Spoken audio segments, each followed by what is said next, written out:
Hello guys, welcome to Fiction Read Harry. So in this video, we will see, what if Harry awakened as a natural Legilimens at age 5 and learned the Dursleys' darkest secrets. If you enjoy these kinds of stories, don't forget to show us some love by hitting the like button and subscribing to the channel. Your support means the world to us. Now, let's start the story. Chapter 1, The Fall. The stairs rushed up to meet him. Harry had exactly 1 second to understand what was happening, Dudley's thick hands shoving hard between his shoulder blades, the world tilting wrong, his foot finding nothing but air, and then he was tumbling, bouncing, his small body striking wood and banister and wall in a chaos of impact.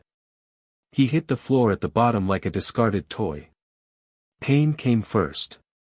Sharp and everywhere, his elbow screaming, his hip throbbing, something warm and wet on his forehead.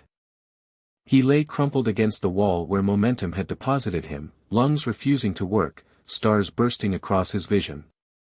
Then the world went wrong. It started as pressure, something swelling behind his eyes, in his temples, at the base of his skull. Like his head was filling with water. Like something was trying to get in. Or get out. The pressure became sound. Whispers at first, overlapping and urgent, words he couldn't quite catch. They grew louder. Became voices.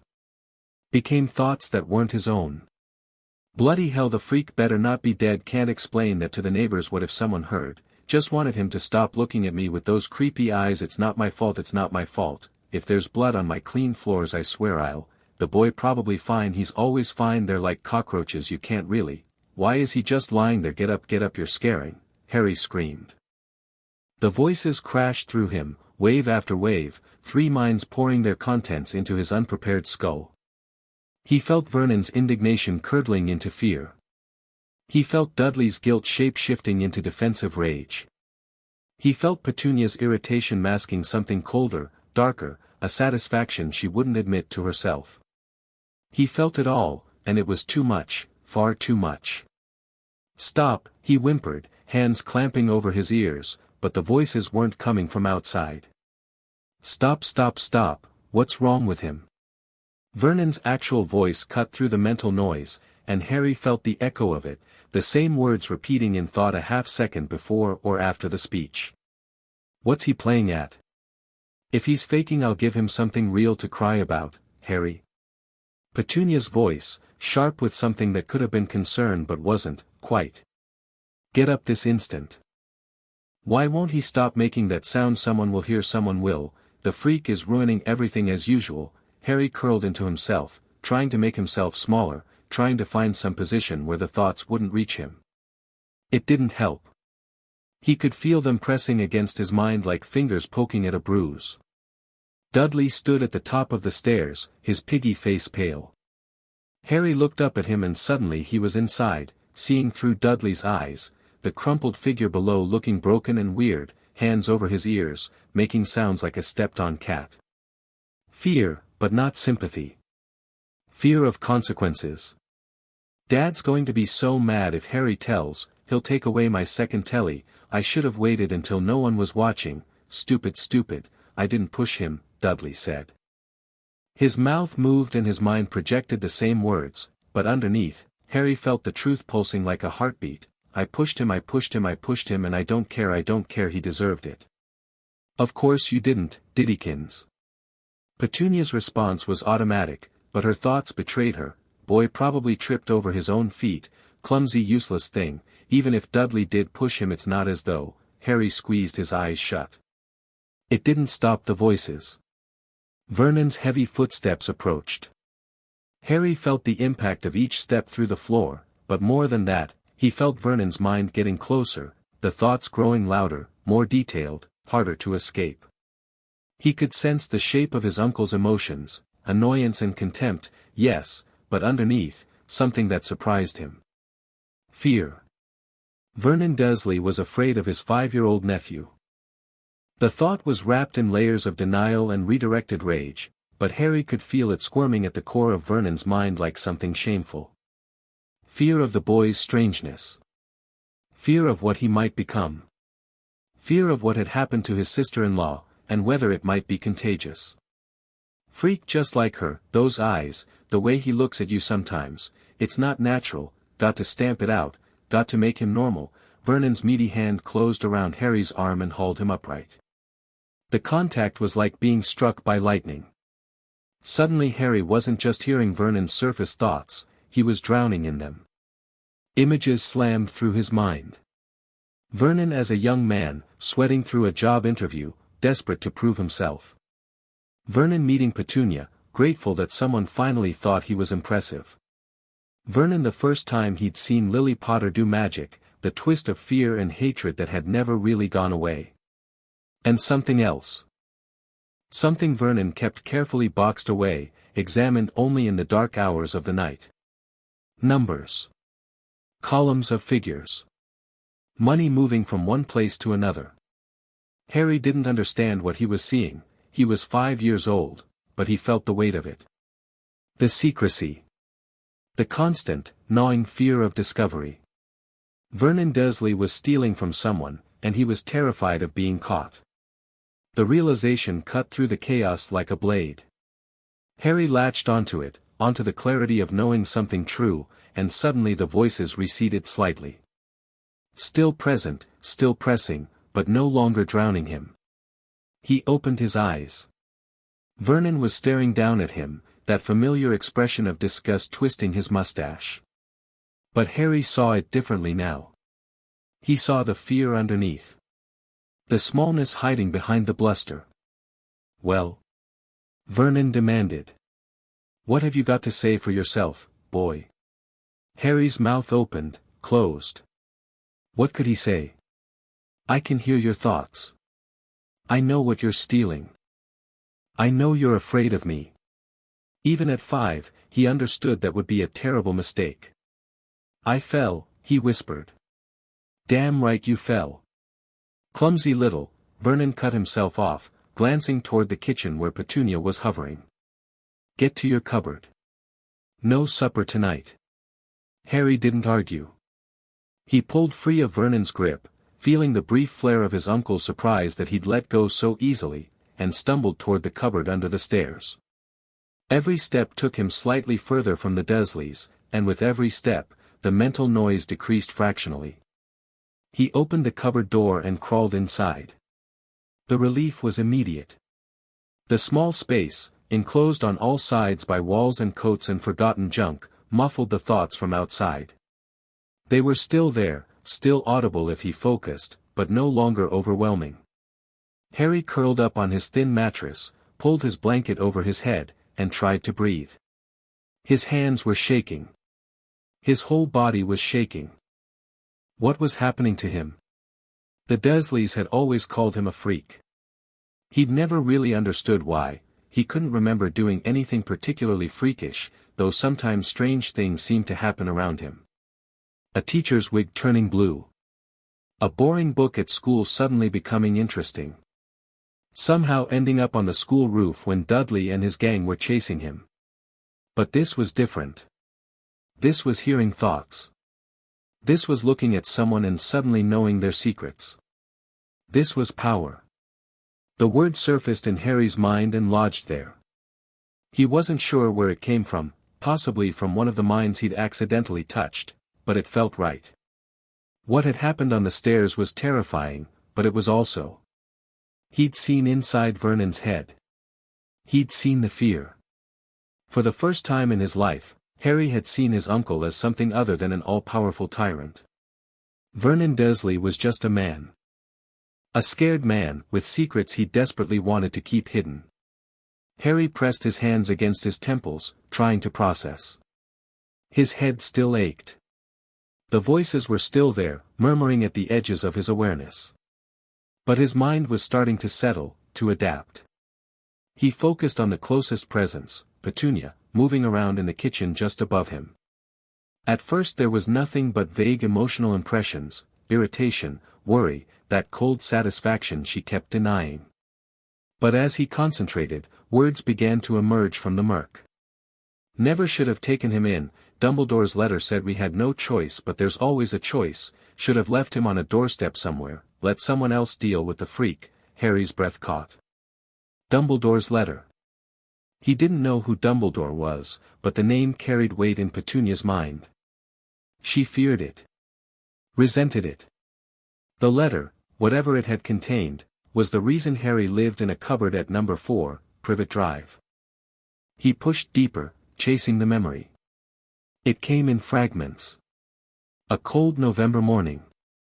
A baby on the doorstep, wrapped in blankets. A letter clutched in small fingers. Dear Mrs. Dursley, the letter had begun.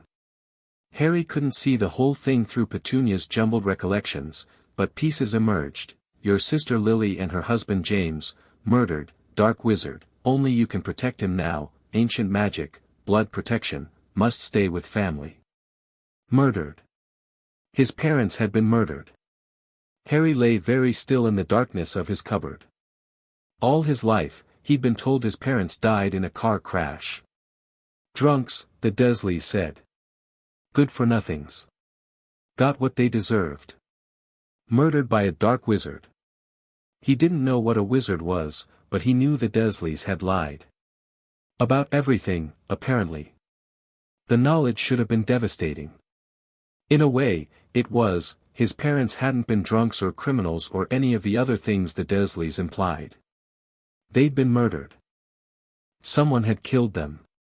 But another part of Harry, a harder part that had been forming since before he could remember, simply filed the information away. Useful. Explore later. Focus on survival now.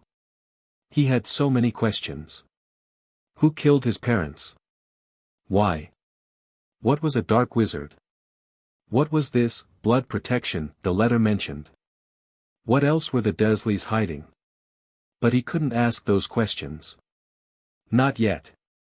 Not until he understood his new abilities well enough to protect himself. Harry closed his eyes and listened to the house. Vernon was in the sitting room now, watching television. His thoughts were a muddle of self-justification and simmering resentment. Boy looked at me like he knew something, that's impossible, he's just a child, but those eyes. Dudley was in his bedroom, playing with one of his many toys. His thoughts were simpler, shallower, boring, want the new Nintendo, when's dinner, hope Mom makes those cakes I like. Petunia was still in the kitchen, but her mind had shifted. She was thinking about Lily now. Harry caught his breath and focused harder. Always the pretty one, always the special one, Mom and Dad couldn't stop talking about her perfect Lily and her magic tricks. An image surfaced from Petunia's memories. A young girl, maybe 10 years old, with dark red hair and bright green eyes. Harry's eyes, he realized with a jolt. She was laughing, hands outstretched, and a flower was floating between her palms. Isn't it wonderful, Toonie? The memory girl said. The letter said I can do this because I'm a witch. A real witch. And there's a school for people like me, can you imagine? I don't care, young Petunia replied, but in her mind, the truth burned. I want it so badly. Why does SH get to be special, why not me? The memory shifted. Petunia, slightly older, sneaking into her sister's room. Finding an envelope with a broken seal.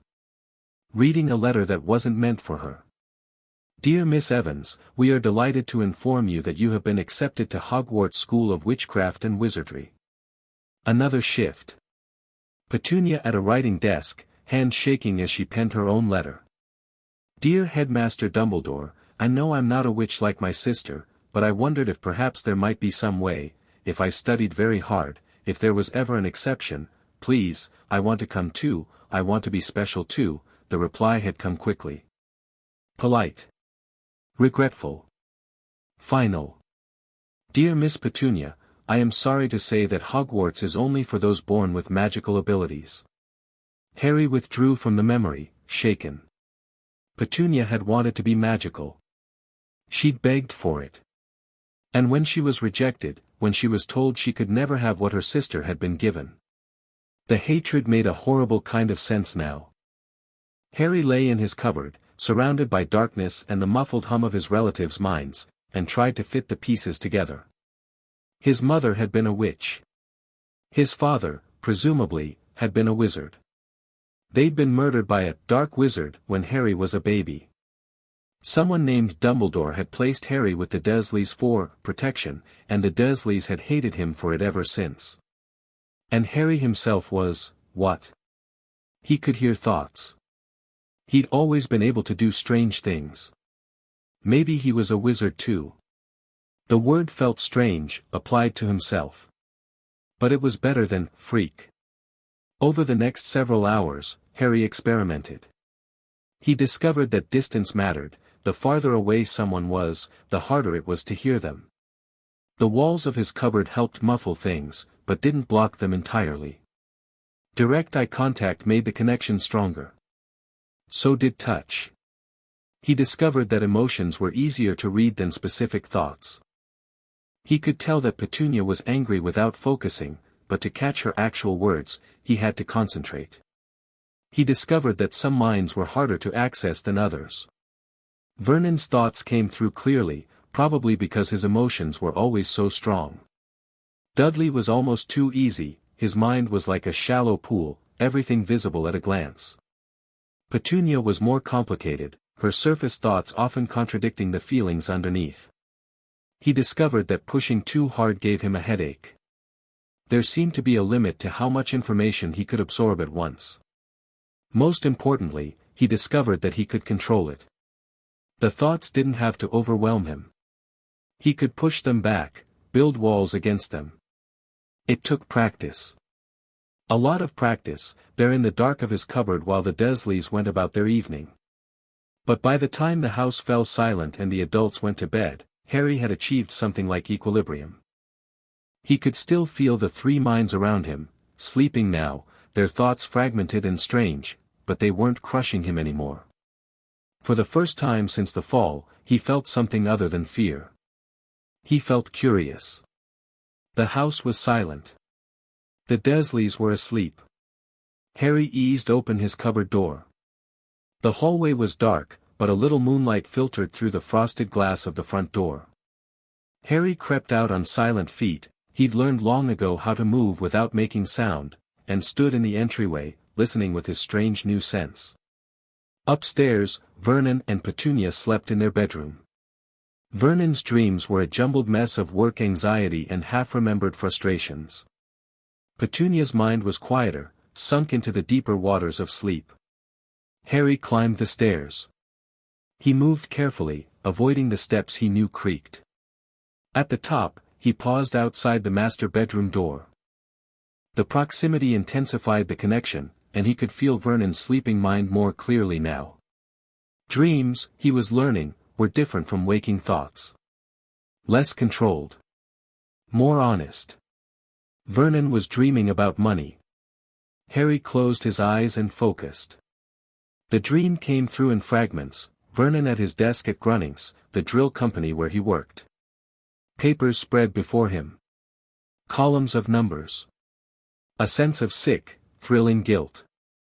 Just moving things around, no one will notice, I deserve this, I work harder than anyone, the image sharpened. Vernon's hand, writing in a ledger. The figures didn't match, Harry could see that even without understanding the specifics. One column said one thing, another said something different, and the difference was money flowing into Vernon's pocket. This was what Vernon had been so afraid of. This was the secret he kept locked away. Vernon Dursley was stealing from his company. Harry didn't know how much, the numbers in Vernon's dream kept shifting, but he understood the shape of it. His uncle skimmed money from Gringotts and hid the evidence. He'd been doing it for years. And he lived in constant terror that someone would find out. Harry withdrew from the dream carefully, not wanting to wake his uncle. He stood in the dark hallway, thinking. The Dursleys treated him like garbage. They locked him in a cupboard. They starved him, hit him, told him every day that he was worthless and ungrateful and wrong. And all along, the man of the house had been a common thief. Harry felt something shift in his chest. Not anger, exactly. Something colder. He'd always thought of the Dursleys as powerful. They were adults. They controlled everything in his life, where he slept, what he ate, whether he got punished for crimes real or imagined. He'd never questioned their authority because there had been nothing to question it with. But now he had something. He knew Vernon's secret. He knew about the letter from Dumbledore. He knew about Petunia's desperate, denied desire for magic. He knew what his relatives really thought about him, stripped of all their careful pretenses. Knowledge was power. Harry crept back downstairs and slipped into his cupboard. He pulled the door almost closed, leaving just a crack for air and light, and lay down on his mattress. His head still ached.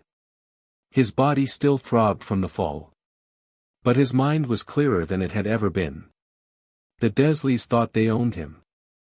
They thought he was helpless, trapped, at their mercy until he was old enough to throw out. They were wrong. Harry smiled in the darkness, a small, private smile that no one would ever see. "I see you now," he whispered to the sleeping house. "I see all of you." The next morning, Harry woke to Petunia's sharp knock on his cupboard door. "Up. Get up." He was out and dressed before she finished speaking, but instead of the usual fearful scramble, he moved with deliberate calm. He could feel her mind pressing against his awareness, irritation, impatience, that ever-present undercurrent of resentment, and he let it wash over him without flinching. "Don't just stand there, boy. Breakfast won't make itself." Harry nodded and walked to the kitchen. He felt Petunia's surprise like a ripple in water. Usually he cringed, flinched, looked at the floor. Today he met her eyes briefly before looking away. Just briefly. But long enough to catch the surface of her thoughts.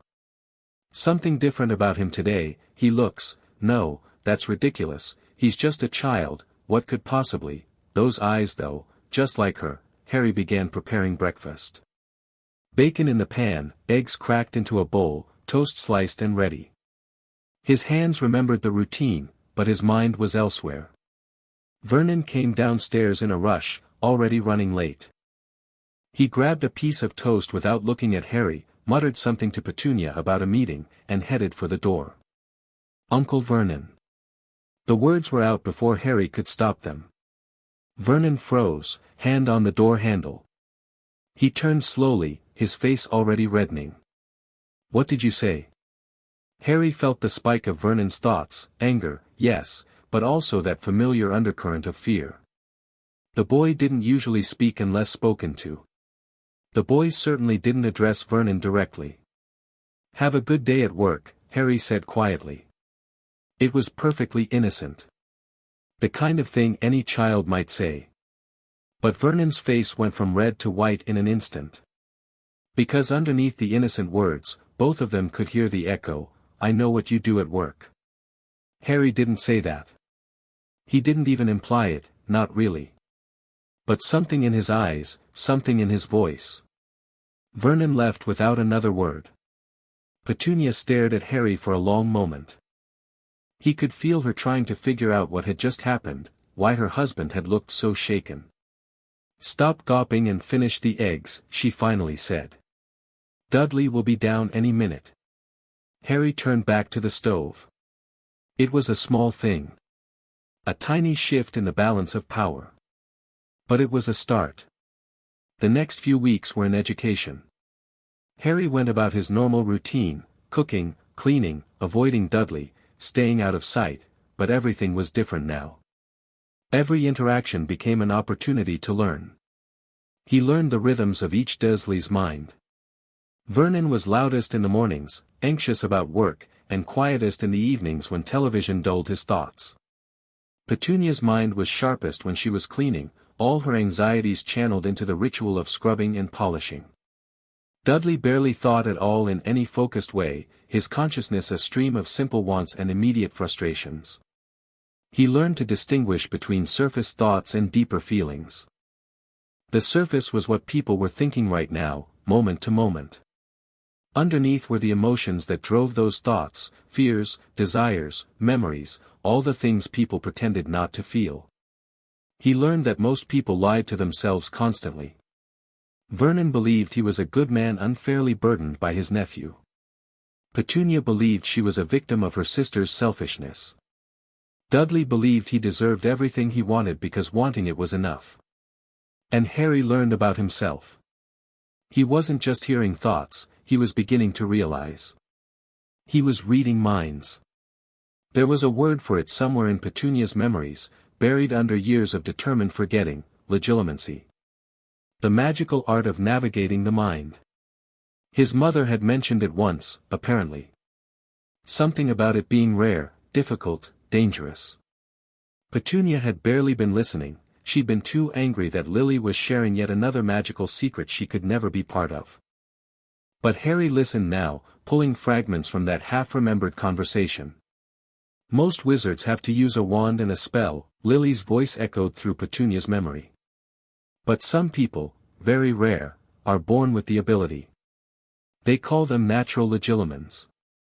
It's considered incredibly dangerous because they can't really turn it off. Harry understood that now.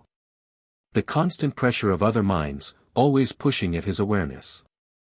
The effort required to block them out. But Lily had said something else too, something Petunia had dismissed as boasting, a natural Legilimens who learns control can do things even trained wizards can't. They can read surface thoughts without anyone knowing. They can plant suggestions, influence emotions. The really powerful ones can break through any mental defense. Plant suggestions. Influence emotions. Harry turned these ideas over in his mind, examining them from every angle. He didn't know how to do those things yet. But if he could read thoughts. He began to experiment. It started small. Dudley came downstairs demanding breakfast, and Harry focused on the feeling of mild disappointment, trying to project it outward. For a moment, nothing happened. Then Dudley's expression shifted. "Don't want bacon," he said, sounding confused. "Want? I dunno. Something else." Petunia immediately began offering alternatives, but Harry was barely listening. He'd done something. It wasn't much, just a nudge, a gentle push, but Dudley had felt it. Over the following days, he practiced carefully. A touch of anxiety when Vernon was being particularly cruel, making him back off. A whisper of fatigue when Petunia was on the verge of assigning more chores. Subtle things, never enough to be noticed, but enough to confirm that he could affect the minds around him as well as read them. It was intoxicating. For the first time in his life, Harry wasn't entirely powerless. He still slept in a cupboard, still wore Dudley's hand-me-downs, still flinched when Vernon raised his voice. But inside, where no one could see, he was becoming something else. September came, and with it, school. Harry had attended the local primary school since he was old enough to be sent there. It had never been a sanctuary, Dudley and his gang made sure of that, but at least it got him out of the house for a few hours each day. Now it became something more, a training ground. The first day back, Harry walked through the school gates and was nearly staggered by the wave of mental noise. Dozens of children, all thinking at once, worries about homework, excitement about friends, the endless petty dramas of childhood. Behind them, teachers with their own concerns, their own secrets, their own carefully maintained facades. Harry found a quiet corner and practiced his shielding until the noise faded to a manageable murmur. Then he began to listen selectively. Mrs. Patterson, his new teacher, was worried about her mortgage payments and resented being assigned to the difficult class. She thought Harry was probably trouble because of his messy hair and second-hand clothes. She thought Dudley was a bit slow but well-meaning, which made Harry want to laugh. But underneath her assumptions, Mrs. Patterson knew things. Useful things. Reading comprehension strategies. Mathematics shortcuts. Study techniques she'd learned in university. Harry watched her teach, and while she droned through lessons aimed at children who didn't care, he reached into her mind and pulled out the real knowledge underneath. The advanced concepts she'd simplified for her students. The methods that actually worked, as opposed to the watered-down versions in the curriculum. Within a week, he was reading at a level years beyond his age. Within a month, he'd absorbed enough mathematics to make Dudley's homework look like finger painting. But he was careful. So careful. He deliberately gave wrong answers sometimes. He made mistakes on tests. He never raised his hand, never drew attention. The Dursleys had taught him well, freaks got punished. Standing out meant trouble. Still, Mrs. Patterson started watching him with a slight frown, as if she couldn't quite figure out what was different about the quiet boy in the back row. Harry let her wonder. The autumn deepened. Leaves fell. The weather grew cold. At number 4, Privet Drive, the balance of power continued to shift in ways the Dursleys didn't fully understand. Vernon no longer hit Harry. He'd tried once, about a month after the fall, raising his hand in that familiar threatening way. But Harry had looked at him, just looked, eyes calm and knowing, and Vernon's hand had frozen in midair. He hadn't been able to explain, afterward, why he'd stopped. His thoughts had churned with confusion and that ever-present fear. The boy hadn't said anything. Hadn't done anything. But somehow, in that moment, Vernon had been absolutely certain that hitting Harry would be a mistake. Petunia noticed her husband's changed behavior and didn't know what to make of it. She caught herself watching Harry more closely, looking for something. She didn't know what. Only Dudley remained oblivious, his mind too shallow to register the subtle wrongness growing in his home. Harry observed it all from his cupboard kingdom, patient as a spider in its web. He was learning so much. About the Dursleys, yes, but also about the magical world that awaited him. Petunia's memories contained fragments, places like Diagon Alley in Hogwarts, creatures called house elves and goblins, sports played on broomsticks and wars fought with wands. The man who'd killed his parents was called Voldemort. The name surfaced occasionally in Petunia's nightmares, wrapped in terror and resentment. He was dead now, apparently, killed somehow when he tried to murder baby Harry. But his followers, Death Eaters, might still be out there. And there was something else. Something Petunia didn't understand but feared deeply. A prophecy. She'd overheard Lily discussing it once, voice tight with fear. Something about Harry and Voldemort, something that marked them as enemies, something that meant the war would never really be over. Harry turned this information over and over, trying to make sense of it. A prophecy about him. A dark wizard who'd killed his parents and would have killed him too, if something hadn't stopped it. What had stopped it? The answer, frustratingly, wasn't in Petunia's memories. She'd never known or had deliberately forgotten. All she remembered was the letter from Dumbledore, ancient magic, blood protection, must stay with family. Blood protection. The phrase was significant, Harry was sure.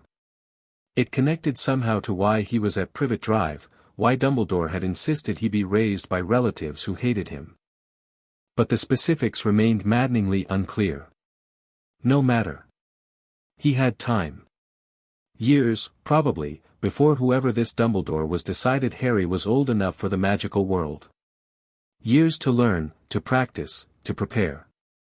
And in the meantime, there was a more immediate concern. Christmas was coming. The Dursleys' approach to Christmas had always been clear, maximum presents for Dudley, minimal acknowledgement of Harry. But this year, as November gave way to December, Harry caught wind of something different in Vernon's thoughts. Marge was coming. Marjorie Dursley, Vernon's sister, visited rarely enough that Harry's memories of her were vague. A large woman with a large voice and a particular hatred for Harry that exceeded even Petunia's. The last time she'd visited, she'd suggested Vernon might want to use a cane on his nephew. Vernon was thinking about that suggestion now. Thinking that maybe, with Christmas as cover, with Marge to back him up, he might finally get the boy under control. Something wrong with him lately, too quiet, those eyes, need to break him of whatever this is before it gets worse. Marge will help, Marge knows how to train dogs, same principle really. Harry lay in his cupboard and considered his options. He could run away. The thought had occurred to him before, but it had always seemed impossible. Where would he go? How would he survive? Now, though, now he had advantages he hadn't had before. He could read intentions, avoid danger, find opportunities. He'd absorbed enough knowledge from adult minds to pass for older than he was. He could probably survive on the streets if he had to. But running would mean leaving behind everything he'd learned about the magical world. Petunia's memories were incomplete, but they were all he had. And somewhere out there, Dumbledore, whoever he really was, had plans for Harry Potter. Running might disrupt those plans in ways Harry couldn't predict. Better to stay. Better to handle Marge Dursley when she arrived. Better to show them all, once and for all, what happened when they pushed him too far. Harry smiled in the darkness of his cupboard. Let Christmas come. December 20th arrived with a cold snap and the roar of Marge Dursley's Land Rover pulling into the driveway. Harry watched from the living room window as the heavy-set woman emerged, her bulldog Ripper scrambling out after her. Even at this distance, he could feel the edges of her mind, a loud, brutish thing, all confidence and contempt. He strengthened his shields and prepared himself. The front door opened. Petunia's voice, artificially bright, "Marge. How wonderful to see you." "Petunia." Marge's voice was a bark. "You're looking thin. Not eating properly, I suppose. Where's my Vernon?" Vernon emerged from somewhere behind Harry, nearly knocking the boy aside in his rush to greet his sister. "Marge. Wonderful to have you. Vernon." She submitted to a brief embrace, then pushed past into the house. Her eyes swept the entryway, the Christmas decorations, the family photos strategically placed to look impressive, and finally landed on Harry. "So," she said. "The boy." Harry felt her mind crash against his awareness like a wave against rocks. First impressions, small, weak, pathetic, bad blood there, obviously, should have been drowned at birth like a defective pup, he kept his expression neutral. "Hello, Aunt Marge. I'm not your aunt." She looked him up and down with undisguised disgust. "Look at him, Vernon. Scrawny thing, isn't he? Not feeding him too well, I hope. Don't want to waste good food." "We do our best with him," Vernon said, his voice heavy with false martyrdom. "It's been difficult. I'm sure." Marge stomped past Harry without another glance, heading for the kitchen. "I need a brandy." The drive was murder. "Petunia, you do have brandy?" Harry watched her go, cataloging everything. Her gait suggested confidence but also old injuries, bad knees, probably, from her weight. Her mind was louder up close, all sharp edges and blunt prejudices.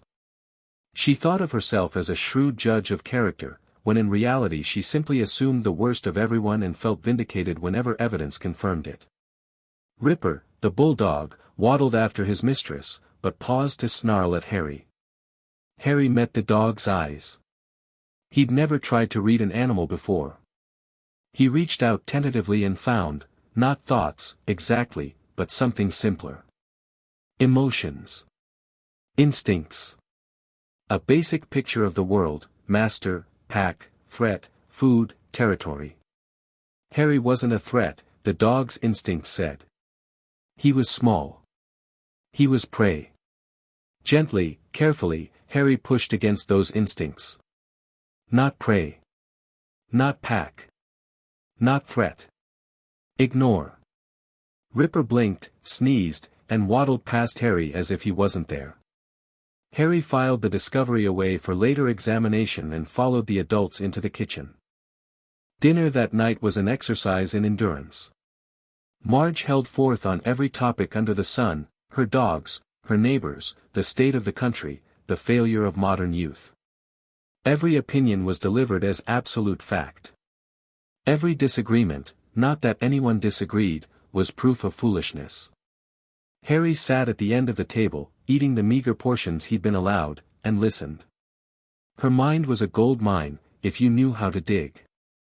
Marge talked about her successful dog breeding business, but her thoughts revealed the truth: the business was struggling, hemorrhaging money she couldn't afford to lose. She'd borrowed from friends, from banks, from sources she was ashamed to admit. The confident facade hid desperate fear. She talked about her high standards, her refusal to accept anything less than the best. But underneath, Harry found something sadder. Loneliness. The engagement that had fallen through 20 years ago.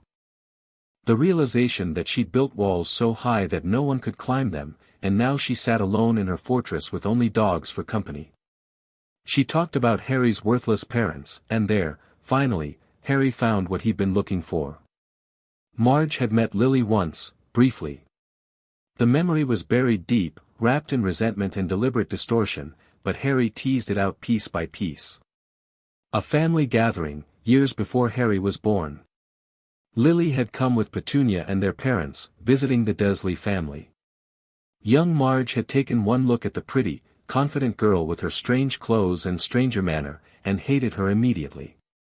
But underneath the hatred, Harry found something familiar. Envy. Lily had been everything Marge wasn't, beautiful, charming, magical in ways Marge couldn't understand.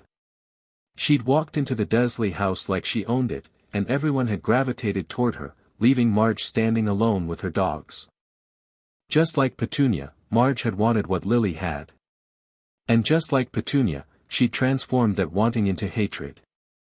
Harry sat at the dinner table, surrounded by people who despised him, and realized that every single one of them was driven by the same fundamental emotion. They were afraid. Afraid of being ordinary. Afraid of being forgotten. Afraid of a world that moved without them, that had no place for their small cruelties and petty dominions. They looked at Harry and saw everything they feared they were, small, unwanted, powerless. And they hated him for it. The realization should have made him angry. Part of him was angry, a deep cold fury that coiled in his chest like a snake. But another part of him, a part that surprised him with its strength, felt something closer to pity. They were so limited. They had no idea what he could do, what he would become. They thought they were his jailers, when in fact they were already his prisoners. All he had to do was turn the key. After dinner, the adults retired to the living room while Harry was banished to his cupboard. He went without argument, but left a thread of his awareness connected to the gathering. The conversation drifted, as it always did, to the topic of Harry. "You're too soft with him," Marge declared after her third brandy. "I've seen it before, with difficult dogs. You let them get away with things when they're pups, and they grow up wrong. Unmanageable." "We've tried everything," Vernon said. His voice was plaintive, self-pitying. There's something wrong with him, Marge. Something unnatural. Then you need to be harder. Discipline, Vernon. It's the only language they understand." Harry, listening from his cupboard, felt Vernon's mind shift. The idea that had been percolating for weeks was crystallizing now, fed by Marge's certainty. "She's right, I've been too cautious. Just because the boy gives me a funny feeling doesn't mean he's actually dangerous. He's 5 years old, for God's sake. Maybe if I just, tomorrow," Vernon decided. "We'll start tomorrow. The boy needs to learn his place." "Now you're talking," Marge said approvingly. "I'll help. I know just what to do with his type." In his cupboard, Harry opened his eyes. He'd hoped it wouldn't come to this. He'd hoped that the careful, subtle pressure he'd been applying would be enough to keep them in line. But some people couldn't be nudged. Some people had to be shown. Tomorrow, then. He closed his eyes and began to prepare. Harry didn't sleep that night. Instead, he went deeper into his own mind than he'd ever gone before, building walls and organizing knowledge, preparing himself for what was to come. He sorted through everything he'd learned about the Dursleys. Vernon's embezzlement, the specific amounts, the doctored ledgers, the people who might be suspicious. Petunia's secret shames, the letter to Dumbledore, the decades of jealousy she pretended didn't exist. Marge's failures, the crumbling business, the abandoned engagement, the desperate loneliness she drowned in brandy and bluster. He organized it all, arranging it like ammunition in an arsenal. Then he considered his approach. He could destroy them. He had enough now to ruin Vernon's career, shatter Petunia's carefully constructed identity, reduce Marge to the sad, lonely woman she really was. It would be easy. It might even be satisfying. But destruction was messy. It attracted attention. And Harry still needed to stay at Privet Drive, at least until he understood more about the magical world and his place in it. No, outright destruction was a last resort. What he needed was control. He needed the Dursleys to understand, viscerally and undeniably, that hurting him was no longer an option. Not because of rules or morality, but because of consequences. He needed them to be afraid. Harry opened his eyes as the first grey light of dawn crept through the cupboard's ventilation slats. He was ready. Morning arrived with the smell of breakfast cooking, Petunia at work in the kitchen, preparing the elaborate spread Marge expected. Harry emerged from his cupboard without being called, moving quietly into the kitchen. "You're up early," Petunia said, not looking at him. Harry didn't respond. He began setting the table, placing silverware and plates with precise, economical movements. Petunia watched him from the corner of her eye. Her thoughts were anxious, fragmented, something about to happen. Vernon and Marge were talking last night, didn't like the way they looked at each other. The boy is being too quiet, why won't he react? The others came down eventually. Vernon first, his mind a storm of nervous anticipation. Then Marge, hungover but determined. Finally Dudley, oblivious as always, focused only on the food. They ate. They talked. The conversation circled around Harry without touching him directly, like water around a stone. Finally, as the meal wound down, Marge turned to Harry with that predatory smile.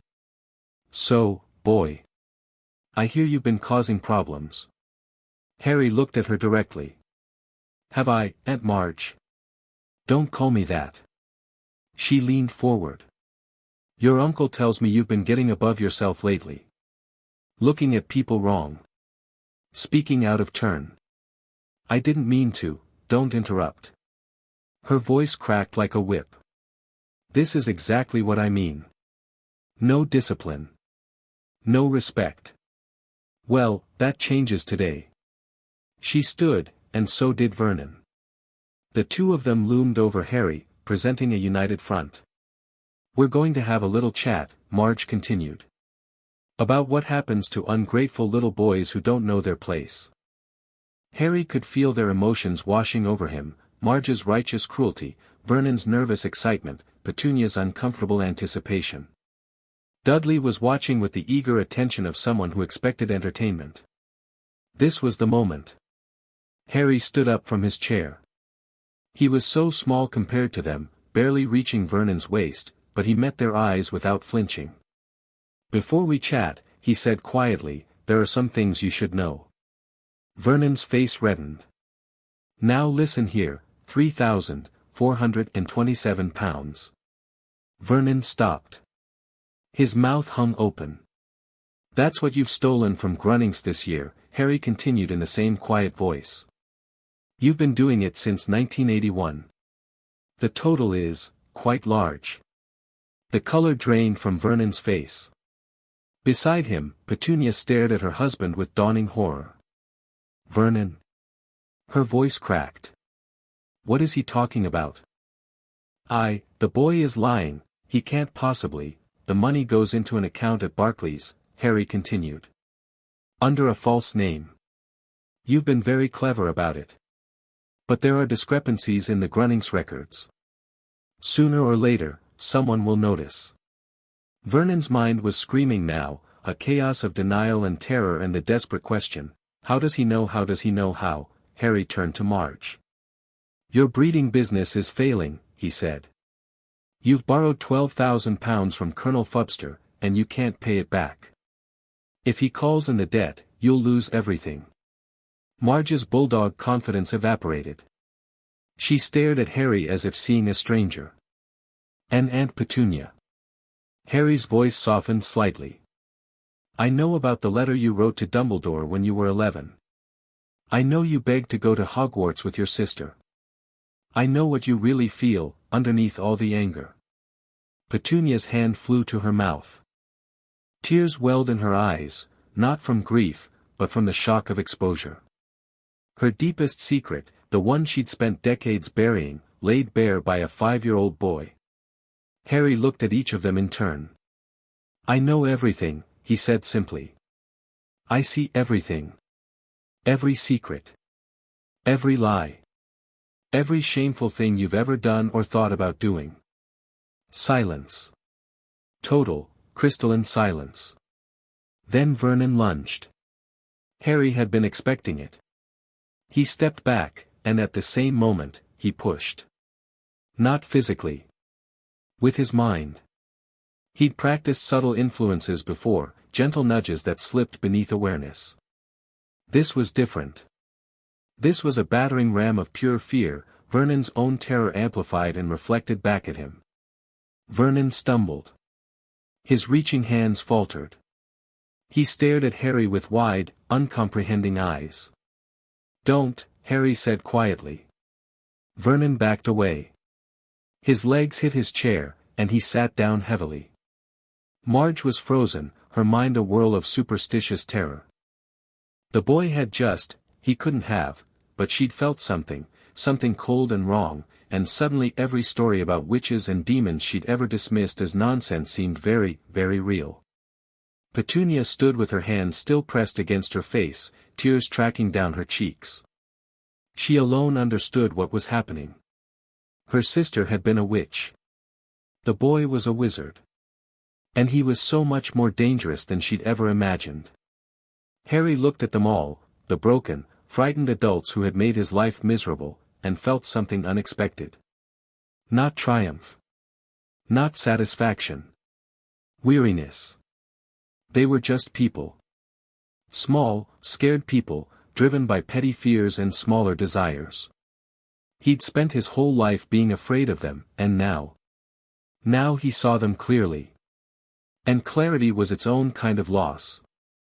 "I don't want to hurt you," he said. "Any of you. I could. We all know I could. But I don't want to." He let that sink in. "What I want is simple. Leave me alone. Don't hit me. Don't scream at me. Don't make my life harder than it needs to be. And in exchange, your secrets stay secret." Vernon's mouth opened, but no sound came out. "You don't have to like me," Harry continued. "You don't even have to be kind. Just, don't be cruel. That's all I'm asking." He turned and walked out of the dining room, feeling their stares on his back like physical weight. Behind him, the silence stretched on. Harry returned to his cupboard and sat in the darkness, shaking. He'd done it. He'd shown them his power, established dominance, changed the dynamic forever. It was everything he'd planned for. So why did he feel so hollow? He thought about his mother. Not Petunia's twisted memories of Lily, but the real person she must have been. A witch.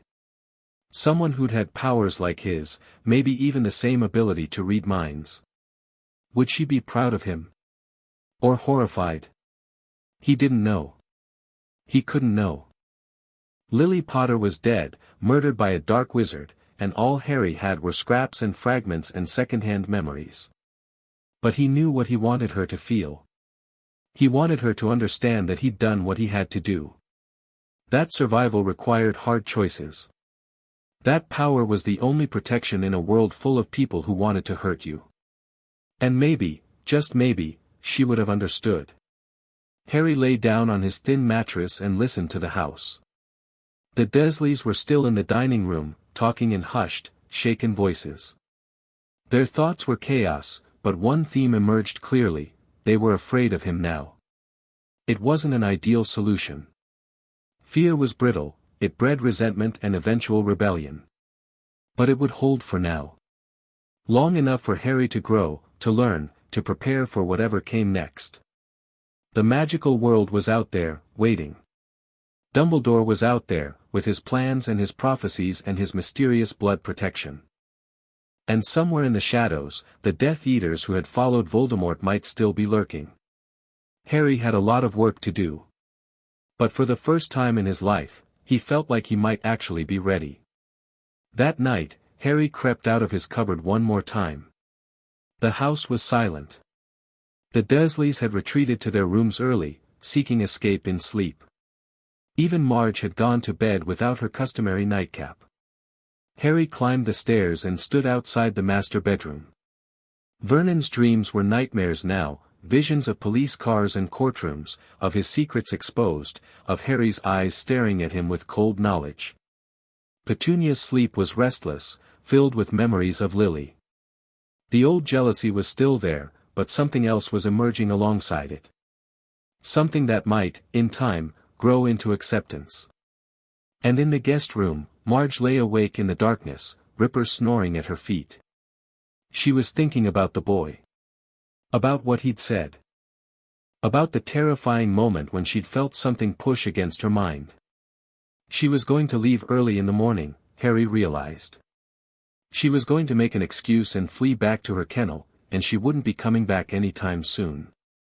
One small victory. Harry descended the stairs and returned to his cupboard. He left the door slightly open, he didn't like complete darkness anymore, and settled onto his mattress. In 6 years, he would receive a letter inviting him to Hogwarts. He would enter a world of magic and danger, of allies and enemies, of challenges he couldn't yet imagine. But that was later. That was the future. For now, he was Harry Potter, age 5, natural Legilimens, master of a small cupboard under the stairs. It wasn't much. But it was his. And he would make it into something more. The last thought Harry had before sleep claimed him was a question: who is Dumbledore, really? And what does he want from me? He didn't have an answer yet. But he would find one. Whatever it took. Chapter 1 End. Chapter 2, The Education of Harry Potter. 6 months changed everything. Harry stood at the edge of the playground, watching his classmates swarm across the equipment like ants on sugar. The spring sun was warm on his face, and somewhere behind him, a teacher droned on about staying safe and playing nice. He wasn't listening. He was practicing. 37 minds buzzed within his range, children mostly, their thoughts simple and bright and chaotic. 3 teachers, their consciousness more structured, weighed down with responsibilities and personal concerns. And at the edge of perception, the faint impressions of people passing on the street beyond the school fence. Harry let them all wash over him, then systematically pushed them back. It had taken months to reach this level of control. Those first weeks after the awakening had been brutal, headaches that left him curled in his cupboard, nosebleeds that stained his pillow, moments when the voices threatened to drown him entirely. But he'd persisted, practiced, pushed through. Now the mental noise was just that, noise. Background static he could filter or focus on at will. Hate maths, hate maths, hate maths. If Tommy doesn't give back my pencil I'm going to tell. Wonder what's for lunch, probably something gross. Children's thoughts were easy. Shallow, unguarded, focused almost entirely on immediate wants and fears. Harry could read an entire classroom in minutes, cataloging personalities and relationships without anyone ever suspecting. Adults were harder. Their minds had layers, surface thoughts covering deeper preoccupations, covering emotions they didn't want to acknowledge. Breaking through those layers required effort, focus, and usually some kind of emotional opening. But Harry was getting better. Oi, freak! The voice cut through his concentration. Harry turned to find Dudley approaching with his usual gang, Piers Polkiss, Dennis, Malcolm, and Gordon. 5 boys, all bigger than Harry, all wearing matching expressions of mean anticipation. Talking to yourself again? Dudley sneered. Mum says that's what crazy people do. The other boys laughed on cue. Harry regarded his cousin calmly. 6 months ago, this confrontation would have ended with Harry running or Harry bruised. Now things were different. Did you finish your mathematics homework, Dudley? The question caught Dudley off guard. What? Yeah. Course I did. Really? Harry tilted his head. Because I saw you copying from Piers this morning. And Piers copied from Malcolm. And Malcolm's answers are wrong. Dudley's face reddened. Behind him, Piers shifted uncomfortably. How do you know Malcolm's answers are wrong? Gordon asked, genuinely curious. Because I checked. Question 4 asks for the perimeter of a rectangle. Malcolm calculated the area. Malcolm's mouth fell open. No I didn't, you did. Which means everyone who copied from you is going to fail. The gang exchanged worried glances. Mrs. Patterson was notoriously harsh about wrong answers, and even harsher about cheating. You're lying, Dudley said, but uncertainty had crept into his voice. Harry shrugged. Am I? I suppose you'll find out when she marks the papers. He walked away, leaving the boys in confused silence. It was a small thing, a tiny demonstration of knowledge he shouldn't have. But Harry had learned that small things accumulated. A comment here, a prediction there, a pattern of knowing things before anyone else. The other children had started to notice. They didn't like him, exactly. Harry was still the weird kid with the baggy clothes and broken glasses, still the target of Dudley's bullying when Dudley remembered to bother. But they'd stopped underestimating him. And that was worth something. The mathematics papers came back 2 days later. Mrs. Patterson stood at the front of the classroom, disappointment radiating from her in waves. I am very unhappy, she announced, with some of these results. Several students appear to have made the same mistakes. The exact same mistakes. Which suggests to me that someone has been copying. Her gaze swept the room. Harry felt the panic spike from 5 different minds, Dudley, Piers, Dennis, Malcolm, Gordon, each of them suddenly certain they were about to be caught. I won't name names today, Mrs. Patterson continued. But I want everyone to understand, cheating will not be tolerated in my classroom. Next time, there will be consequences. She began distributing the papers. When she reached Harry's desk, she paused. Well done, Harry. Perfect marks. The praise was quiet, almost reluctant. Mrs. Patterson still didn't quite know what to make of him. Her surface thoughts were a muddle of confusion, shouldn't be this clever, comes from that dreadful family, barely speaks in class, but these answers, thank you, Mrs. Patterson. She moved on. Harry tucked his paper away without looking at it. Across the room, Dudley was staring at him with something approaching hatred. His thoughts were loud enough to feel without trying, knew it somehow the freak knew, going to tell Dad, no wait can't tell Dad about the cheating, hate him. Harry met his cousin's eyes briefly, then looked away. Let Dudley hate him. At least now he had something real to hate. After school, Harry walked home alone. He took the long route, through the park and along the quiet streets where fewer people meant fewer minds pressing against his awareness. The spring afternoon was pleasant, and he was in no hurry to return to Privet Drive. Things at home had changed since Christmas. Marge had fled back to her kennel as Harry predicted, making excuses about her dogs needing attention. She hadn't returned since, and her weekly phone calls to Vernon had grown shorter and more strained.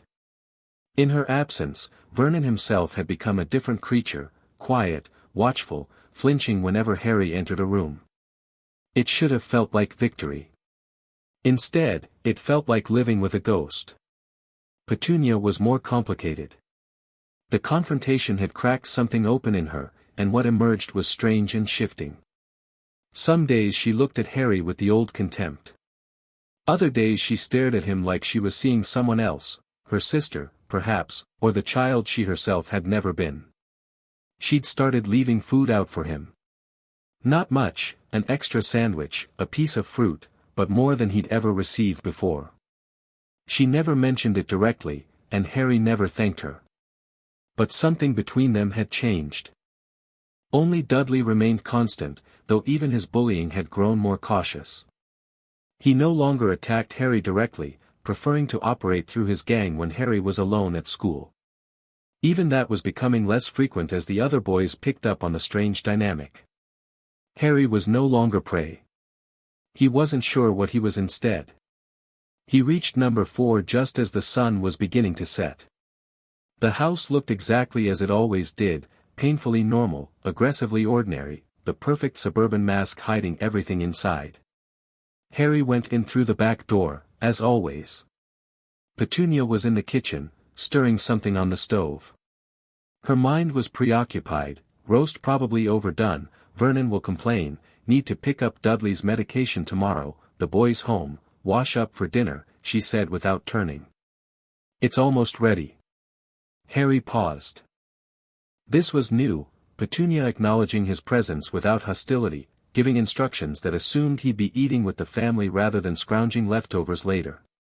Yes, Aunt Petunia. He went to wash his hands, mind churning with questions. Dinner was a quiet affair.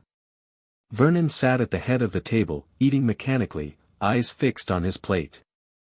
He hadn't looked directly at Harry in weeks. When they were in the same room, Vernon's thoughts became a desperate mantra of don't look, don't speak, don't think about it, just get through, just get through. Harry almost felt sorry for him. Almost. Dudley shoveled food into his mouth with his usual enthusiasm, thoughts occupied with television programs and weekend plans. He'd learned not to bring up Harry at the dinner table, any mention of his cousin seemed to send his father into a spiral of anxiety. Petunia picked at her food, her mind distant. She was thinking about Lily again.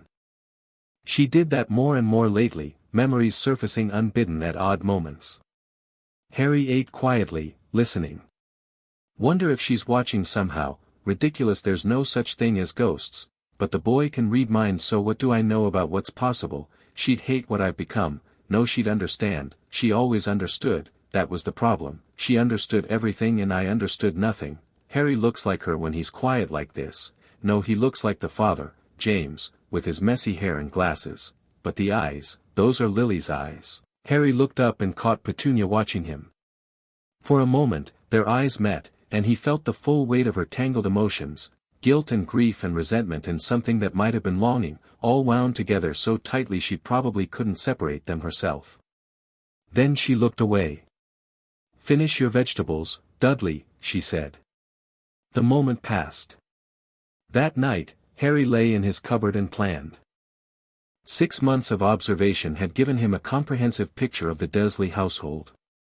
He knew Vernon's work schedule, his anxieties, his weaknesses. He knew Petunia's daily routines, her private sorrows, the cracks in her carefully maintained facade. He knew Dudley's simple motivations and even simpler fears. But knowing wasn't enough.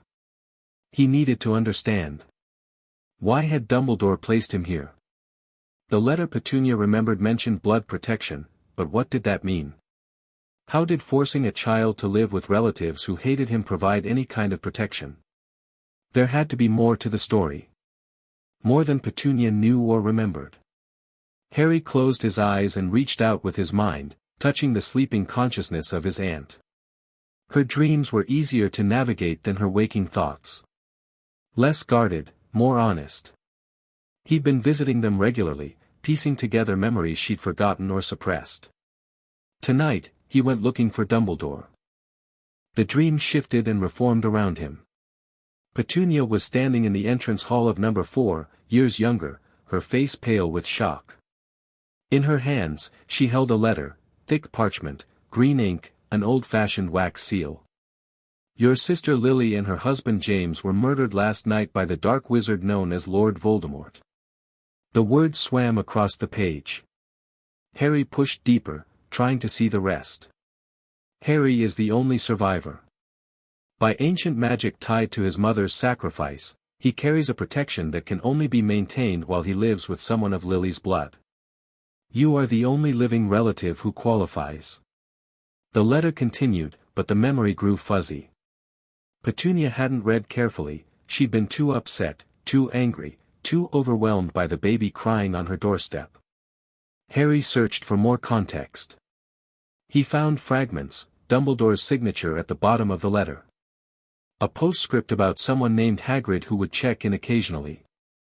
A reference to the magical world monitoring Harry's well-being. And one sentence that Petunia had read over and over, trying to find a loophole, I must ask you to raise him as your own, until he is old enough to understand his heritage and take his place in our world." Harry pulled back from the dream, mind racing. His place in their world. A heritage to understand. The clear implication that Harry's stay at Privet Drive was temporary, a childhood arrangement, not a permanent sentence. Why hadn't Petunia ever told him this? Why had she let him believe he'd be trapped here forever? He knew the answer, of course. He'd seen enough of her mind to understand. She wanted him to suffer as she had suffered. She wanted him to feel the same desperate longing for a world that rejected him. But the letter suggested something different. Something that changed everything. Dumbledore expected Harry to leave. To join the magical world. To become whatever his parents had been. Harry lay in the darkness, heart pounding with possibility. All he had to do was survive until then. The next morning, Harry approached Petunia while she was doing the dishes. "Aunt Petunia." She stiffened. "What?" "The letter from Dumbledore. The one that came with me. Do you still have it?" The plate in her hands nearly slipped. He felt the spike of panic in her mind. How does he know about that? Stupid question. Of course he knows everything now. I don't know what you're talking about. You do. Harry kept his voice calm. I need to see it. Petunia turned to face him. Her expression was a mask, but underneath, her thoughts churned. Can't show him that, Vernon would, but Vernon's terrified of the boy now. What could he do? And maybe if Harry reads it himself he'll stop digging through my memories. Why? Because I need to understand why I'm here. And you'd rather I read the letter than keep looking through your dreams. She flinched at that. Harry felt a pang of guilt. He hadn't meant it as a threat, just a statement of fact, but he didn't take it back. For a long moment, Petunia said nothing. Then, it's in the attic. In a box of Lily's things. I'll get it for you later. Harry blinked. A box of Lily's things. Her effects. From, afterward. Petunia's voice was tight. Some of her belongings were sent to me. I don't know why. I should have thrown them away. But she hadn't. She'd kept them, hidden in the attic where Vernon wouldn't find them, for over 5 years. Harry looked at his aunt, really looked at her, past the hard exterior and the bitter thoughts, and saw something he hadn't expected. She'd loved her sister. Underneath everything, despite everything, she'd loved Lily. And she'd kept her things safe. Thank you, Harry said quietly. Petunia turned back to the dishes without responding. That evening, while Vernon watched television and Dudley played video games, Petunia led Harry up the folding ladder into the attic. It was dusty and cramped, filled with the detritus of suburban life, old furniture, holiday decorations, boxes labeled in faded marker. Petunia navigated through the clutter with the ease of long practice and stopped before a trunk tucked in the far corner. Here. The trunk was old, made of worn leather with brass fittings. It looked out of place among the cardboard boxes and plastic bins, like something from another era. Another world. Petunia stood back, arms crossed, radiating discomfort. I'll leave you to it. You could stay. The offer surprised both of them. Petunia's thoughts stuttered, emotions tangling. Why would he want? Doesn't make sense, probably trying to manipulate me somehow, but he looks almost. They were her things, Harry added. You knew her better than I ever will. It was manipulation, of a sort. Harry knew exactly which emotional buttons to push. But it was also true. He wanted to see these things through Petunia's eyes as well as his own. Fine. Petunia's voice was gruff, but she didn't leave. Harry knelt before the trunk and opened it. The smell hit him first, old paper and something floral, perfume perhaps, faded but still present. Inside, he found carefully folded clothes in styles he didn't recognize. Books with strange titles, Standard Book of Spells, Grade 7. Advanced Potion Making. A History of Magic. Photographs that moved. Harry's breath caught. The pictures showed people waving, laughing, walking in and out of frame. In one, a young woman with red hair and green eyes, his mother, it had to be, was spinning in circles while snow fell around her. In another, she sat with a messy-haired young man who must have been his father, both of them grinning at the camera. "They're magical," Petunia said quietly. "The photographs. Everything in that trunk is, from her world." Harry touched one of the pictures with trembling fingers. His mother looked up at him from the photo and smiled, and for a moment it felt like she could actually see him. What was she like? The question slipped out before he could stop it. Petunia's thoughts recoiled, defensive and bitter, but underneath Harry caught glimpses of genuine memory. Lily laughing in their shared bedroom. Lily defending Petunia against schoolyard bullies. Lily crying when she left for Hogwarts, promising to write every week. Lily, older now, explaining patiently why Petunia couldn't come to her wedding. Why it wasn't safe. Why Petunia should just, forget about that world, stop wanting what she couldn't have. She was perfect, Petunia said, and the word dripped with venom. Everyone said so. Perfect Lily with her perfect magic and her perfect husband and her perfect life. Until she got herself killed. Harry didn't respond. He could feel the grief underneath the anger, the love that Petunia had never been able to kill no matter how hard she tried. He kept searching through the trunk. Beneath the clothes and books, he found a bundle of letters tied with ribbon. A jewelry box containing an elegant necklace and what looked like a wedding ring. A wand, slender, reddish wood, slightly warm to the touch. And at the very bottom, an envelope addressed in green ink to Mrs. P. Dursley, 4, Privet Drive, Little Whinging, Surrey. Dumbledore's letter. Harry opened it carefully and read. Dear Mrs. Dursley, it is with great sorrow that I write to inform you of your sister Lily's death. She and her husband James were murdered last night by the dark wizard known as Lord Voldemort, who has terrorized our world for nearly a decade. I know this news will be difficult, despite the distance that has grown between you. Their son Harry survived. He is the only one. I cannot fully explain why, not in a letter, but Lily's sacrifice in protecting him created an ancient and powerful magic. This magic can shield Harry from those who would harm him, but only while he lives with someone who shares Lily's blood. You are the only surviving member of Lily's family. You are the only one who can provide this protection. I know you have no love for our world. I know you blame magic for taking your sister away from you, first to Hogwarts, then to a war you couldn't understand, and now permanently. I cannot force you to take Harry in. But I am asking you, as one who loved Lily as well, to give her son a home. Keep him safe until his 11th birthday, when he will receive his own letter to Hogwarts. Raise him knowing he is loved, if you can.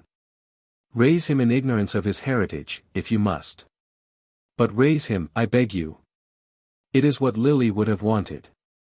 I will ensure that resources are made available for his care. Someone from our world will check on him periodically, though they will not interfere unless necessary. All I ask is that you treat him as family.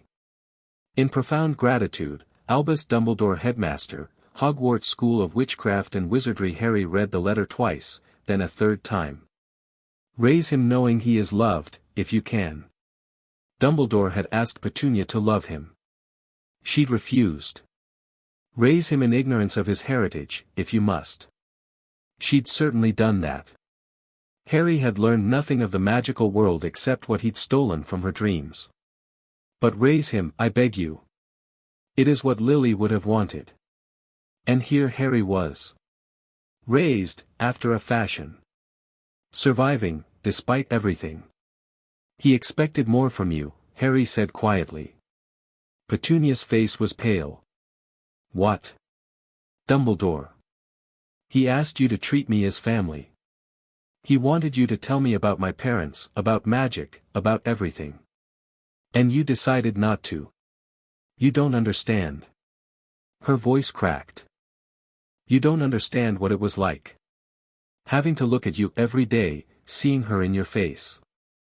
Being reminded constantly of everything I lost, everything I could never have, I understand perfectly. Harry looked up at her. You were jealous. You'd been jealous your whole life. And when you finally got something your sister never had, a normal life, a normal family, a world where you weren't the lesser sibling, you couldn't stand having magic shoved back into it. Petunia's thoughts were chaos, denial and guilt and rage swirling together. So you tried to stamp it out of me, Harry continued. You told me my parents were worthless drunks. You locked me in a cupboard. You let Vernon and Dudley treat me like garbage. Because if you could make me hate magic as much as you did, maybe it would finally go away. Stop it. But it didn't work, did it? I'm magical anyway. And now you have to live with the consequences of everything you did. Stop it. The cry echoed in the cramped attic. Petunia had tears running down her face, her composure finally shattered. Harry felt her pain as clearly as his own. He could have pressed harder, hurt her more, made her feel every bit of the suffering she'd inflicted on him. But something stopped him. Maybe it was the photographs of his mother, smiling up from the trunk. Maybe it was the letters Petunia had saved, tied with ribbon and kept for years. Maybe it was the simple fact that he was tired, tired of anger, tired of revenge, tired of being surrounded by people who only knew how to hurt each other. I'm not going to forgive you, Harry said quietly. What you did was wrong. What Vernon did was wrong. Nothing can undo that. Petunia said nothing, but her tears continued to fall. But I'm not going to destroy you either. I could. We both know I could. But that's not what my mother would have wanted. He didn't know if that was true. He'd never known his mother. But it felt right to say it, and Petunia's reaction, a fresh wave of grief, of guilt, of something almost like hope, suggested it meant something. 5 more years, Harry said. That's how long until I go to Hogwarts. Until then, we're stuck with each other. We can keep making each other miserable, or we can try something different. What are you suggesting? A truce. You stop treating me like a burden, and I stop digging through your memories. You tell me what you actually remember about the magical world, and I'll stop holding your secrets over your head. Petunia stared at him, thoughts churning too fast for him to follow. Why? She finally asked. You have all the power. Why would you offer me anything? It was a fair question. Harry considered it carefully. Because I'm going to be a wizard, he said. In 5 years, I'm going to enter a world where people like my parents lived and died. I need to be ready for that. And I can't get ready if I'm constantly fighting you. He paused. And because you're the only link I have to my mother. You knew her in ways no one else did. I want to know those things too. The calculation was transparent, he wasn't trying to hide it. But there was genuine desire underneath. Harry did want to know about Lily.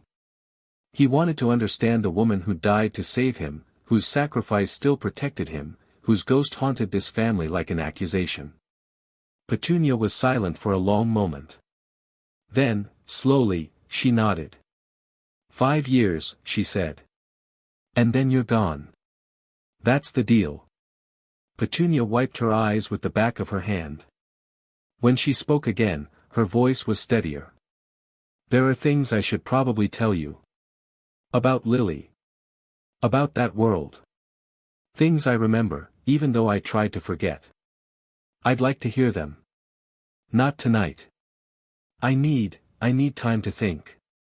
Harry nodded. That was fair. He turned back to the trunk and carefully repacked its contents. The photographs, the books, the wand, the letters, all of it went back into the old leather case, preserved for another day. But the envelope with Dumbledore's letter, he kept. Thank you, he said as they climbed down from the attic. For showing me. Petunia didn't respond.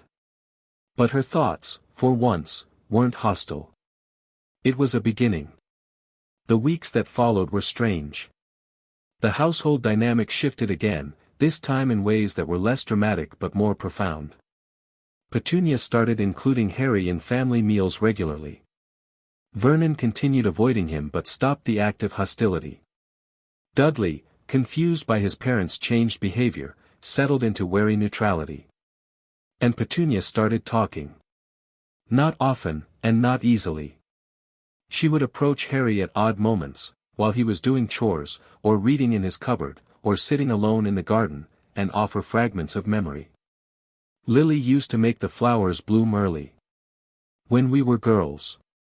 She'd touch them and they'd just open. There was a boy from her school who used to visit sometimes. Strange boy, always in black. I think his name was Severus. She wrote to me after Dudley was born. Said she was happy for me. I never wrote back. Harry absorbed it all, building a picture of his mother piece by piece. She emerged from Petunia's reluctant reminiscences as someone kind but fierce, gentle but powerful, loved by everyone who knew her. And deeply, dangerously brave. She knew, Petunia said one evening, when Vernon was working late and Dudley was at a friend's house. At the end, I mean. She knew the Dark Lord was hunting them. She could have run, gone into hiding overseas, started a new life. But she stayed. Why? I don't know. Something about a prophecy. Something about you. Petunia's voice was bitter, but there was wonder underneath. She died to protect you, Harry. She literally gave her life so you could live. Harry thought about that often, in the quiet hours of the night. His mother had faced a dark wizard, the most feared dark wizard of the age, from what he could gather, and chosen death over letting him harm her son. What must that have felt like? To know you were about to die, and to choose it anyway. He wasn't sure he could have been that brave. He wasn't sure anyone could. But he wanted to be. Summer came, and with it, freedom from school. Harry spent the long days practicing his abilities. He roamed the neighborhood, reading minds from a distance, pushing the boundaries of his range. He could perceive thoughts from nearly 50 meters away now, though clarity dropped off sharply past 30. He practiced influence too, though more carefully. A gentle suggestion that someone look the other way. An emotional nudge to defuse a tense situation. Nothing dramatic, nothing harmful, but enough to confirm that his power extended beyond simple reading. He was getting stronger. Every day, every practice session, his control improved and his range expanded. And he was absorbing knowledge at an unprecedented rate. Not from books, though he read those too, borrowing from the local library with Petunia's grudging permission. From minds. He developed a technique for extracting information without the target ever knowing, a light touch that skimmed surface thoughts while they were focused on their area of expertise. Mrs. Patterson taught him advanced mathematics and study techniques. Mr. Harrison, the retired professor who lived on Wisteria Walk, contributed history and philosophy during their occasional chance encounters. The librarian unknowingly shared cataloging systems and research methods. By the time summer ended and the new school year began, Harry had the effective education of someone twice his age. But he was careful to hide it. Careful to remain the quiet, unremarkable boy everyone expected. Until he wasn't. The incident happened in October, when Harry was 6.5 years old. Dudley's gang had cornered him behind the school equipment shed. Piers Polkiss held his arms while Dudley worked up the courage to throw the first punch. Thought you were clever, didn't you? Dudley's voice cracked slightly, he was nervous, Harry could feel it. Thought you could show me up in class and get away with it. Harry hadn't meant to show Dudley up. He'd just answered a question correctly when Dudley had answered it wrong. But to Dudley's limited worldview, any comparison that didn't favor him was a deliberate attack. Let go of me, Piers. Or what, freak? But Piers's grip loosened slightly. He was remembering other times Harry had known things he shouldn't, had predicted things that came true. Or you'll be sorry. Dudley laughed, but there was no real humor in it. You can't do anything. You're just a skinny little runt. Your dad says a lot of things. Harry's voice was flat. Most of them aren't true. Like when he said he was working late last Thursday. He was actually at the pub, spending money he can't afford because he's terrified your mum is going to find out about the second mortgage. Dudley's face went pale. What, how do you, or when he said the company is doing fine? It's not. They're laying people off next month. Your dad might be one of them. Shut up. Dudley's voice was shaking now. Shut up. Or when he told your mum he'd never hit you. He has, hasn't he? When no one's watching. When he's been drinking. This last bit was a guess. Harry had caught fragments from Vernon's mind, guilt and anger tangled together, but nothing explicit. But Dudley's reaction confirmed it. His face crumpled, and for a moment he looked like what he was, a scared, confused boy who didn't understand why his family was falling apart. Piers had already let go. The other boys were backing away. Leave me alone, Harry said quietly. From now on, all of you leave me alone. Or I'll start telling everyone everything I know. He walked away. No one followed. That night, Harry sat in his cupboard and shook. He'd crossed a line. He knew it. The look on Dudley's face, the naked fear and pain, that wasn't victory. That was cruelty. But what else could he have done? Let them beat him? Endure it quietly, the way he had for years? No. He was done being a victim. He had power now, and he was going to use it. But maybe there were better ways to use it. Harry thought about his mother. About the woman who died to protect him, who'd been brave and fierce and loved by everyone who knew her. Would she have been proud of what he'd done today? He didn't think so. Lily Evans Potter hadn't used her power to hurt people. She'd used it to protect them. Even at the end, facing death, she'd chosen sacrifice over survival. Harry wasn't sure he could be that selfless. But he could try to be better than he'd been today. He could try to be worthy of her. The next morning, Harry found Dudley alone in the garden. His cousin was sitting on the bench near the roses, staring at nothing. His thoughts were a grey fog of confusion and hurt. Dudley. The larger boy flinched. Go away. I'm sorry about yesterday. The words felt strange in Harry's mouth. He'd never apologized to Dudley for anything. I shouldn't have said those things about your father. Dudley looked up, suspicion warring with surprise. You're sorry? Yes. Why? You hate me. Harry considered the question. Did he hate Dudley? 6 months ago, he would have said yes without hesitation. But now, having seen inside his cousin's mind. You've been cruel to me, Harry said carefully. For as long as I can remember. You've hit me, chased me, broken my things, gotten me in trouble. I have every reason to hate you. Dudley's chin jutted out defensively. You deserve it. You're a freak. Maybe. But you're not cruel because I'm a freak. You're cruel because it's what your father taught you.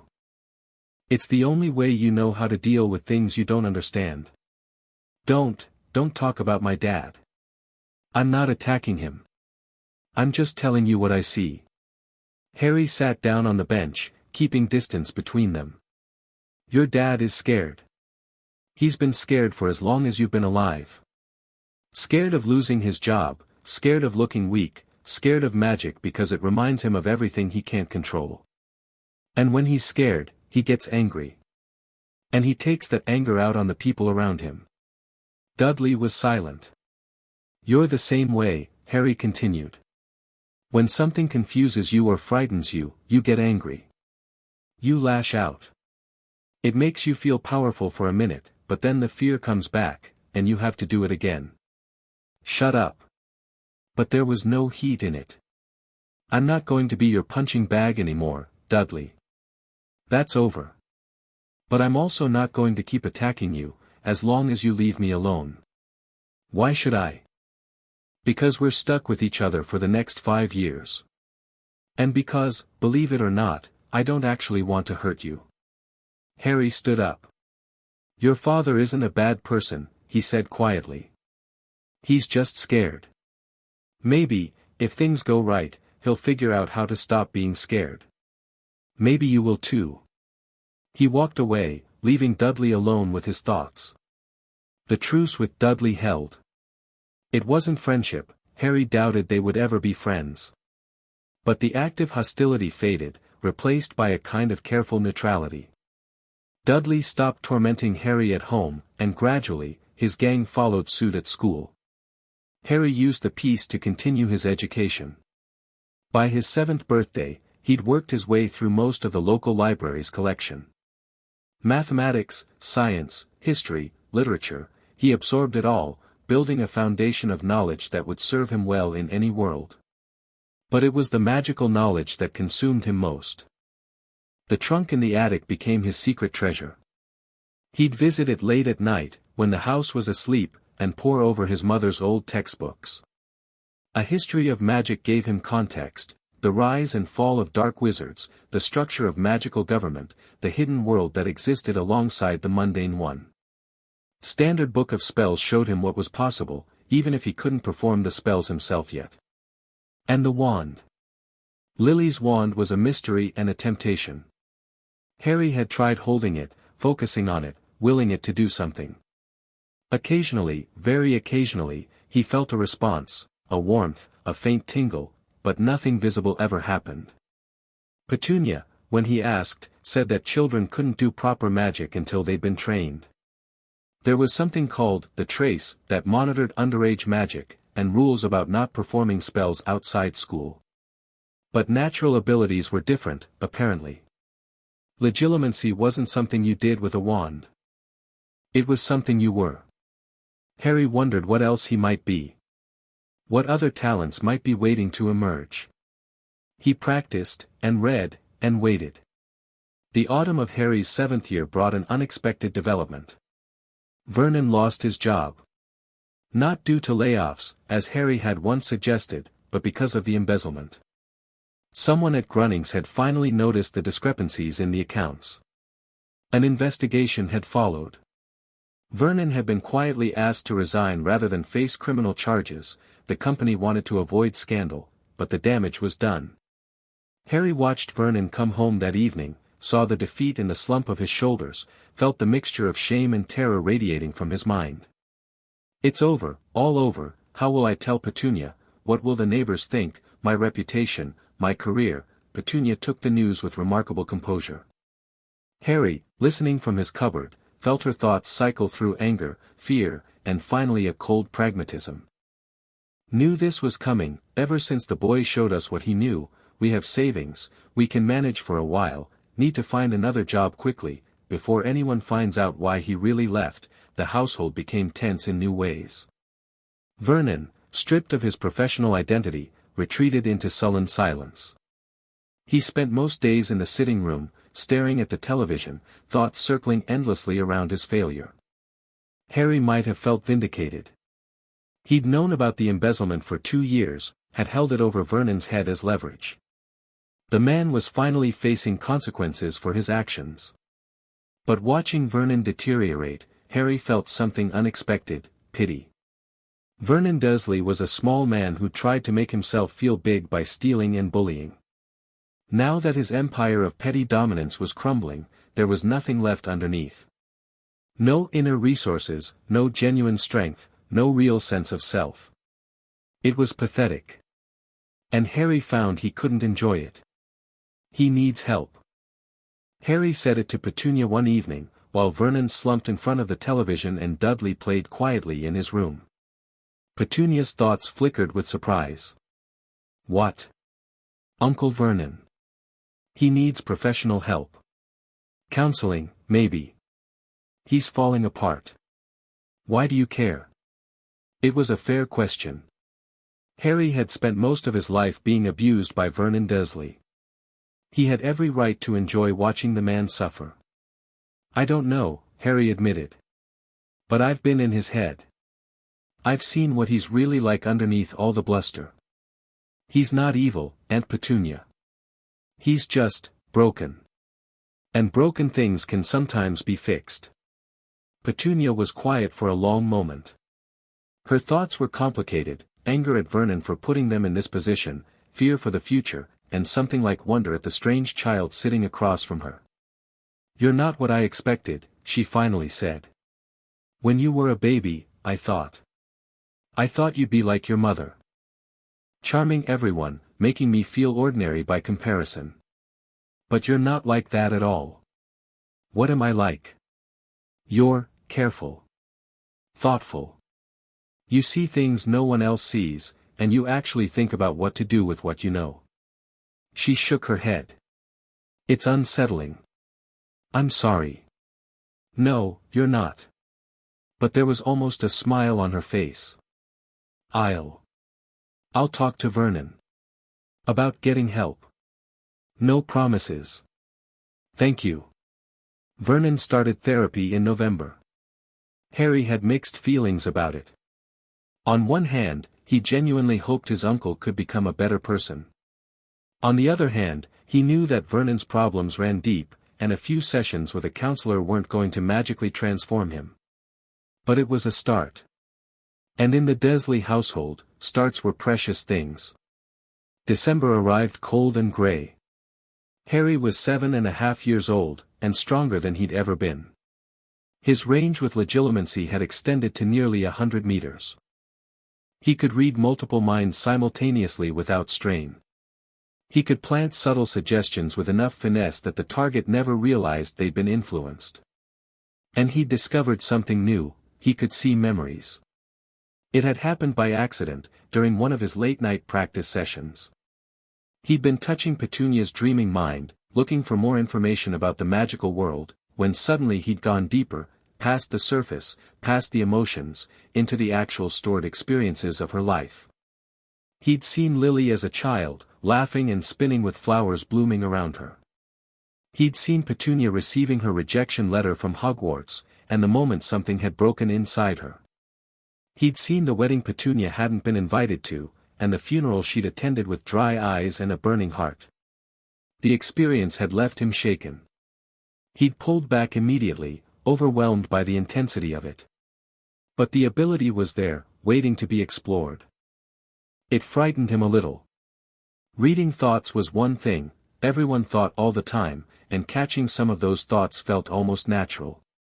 But diving into memories, experiencing someone's life from the inside, that felt like a violation of something sacred. Harry resolved to use the ability sparingly. Only when absolutely necessary. Only with extreme care. But he also knew that someday, he might need it. The winter holiday season passed quietly. No Marge this year, she'd found reasons to stay at her kennel. Vernon was improving slowly, with good days and bad days. Dudley had discovered a passion for boxing, which channeled his aggression in healthier directions. And Petunia continued to share memories of Lily, small offerings that Harry treasured.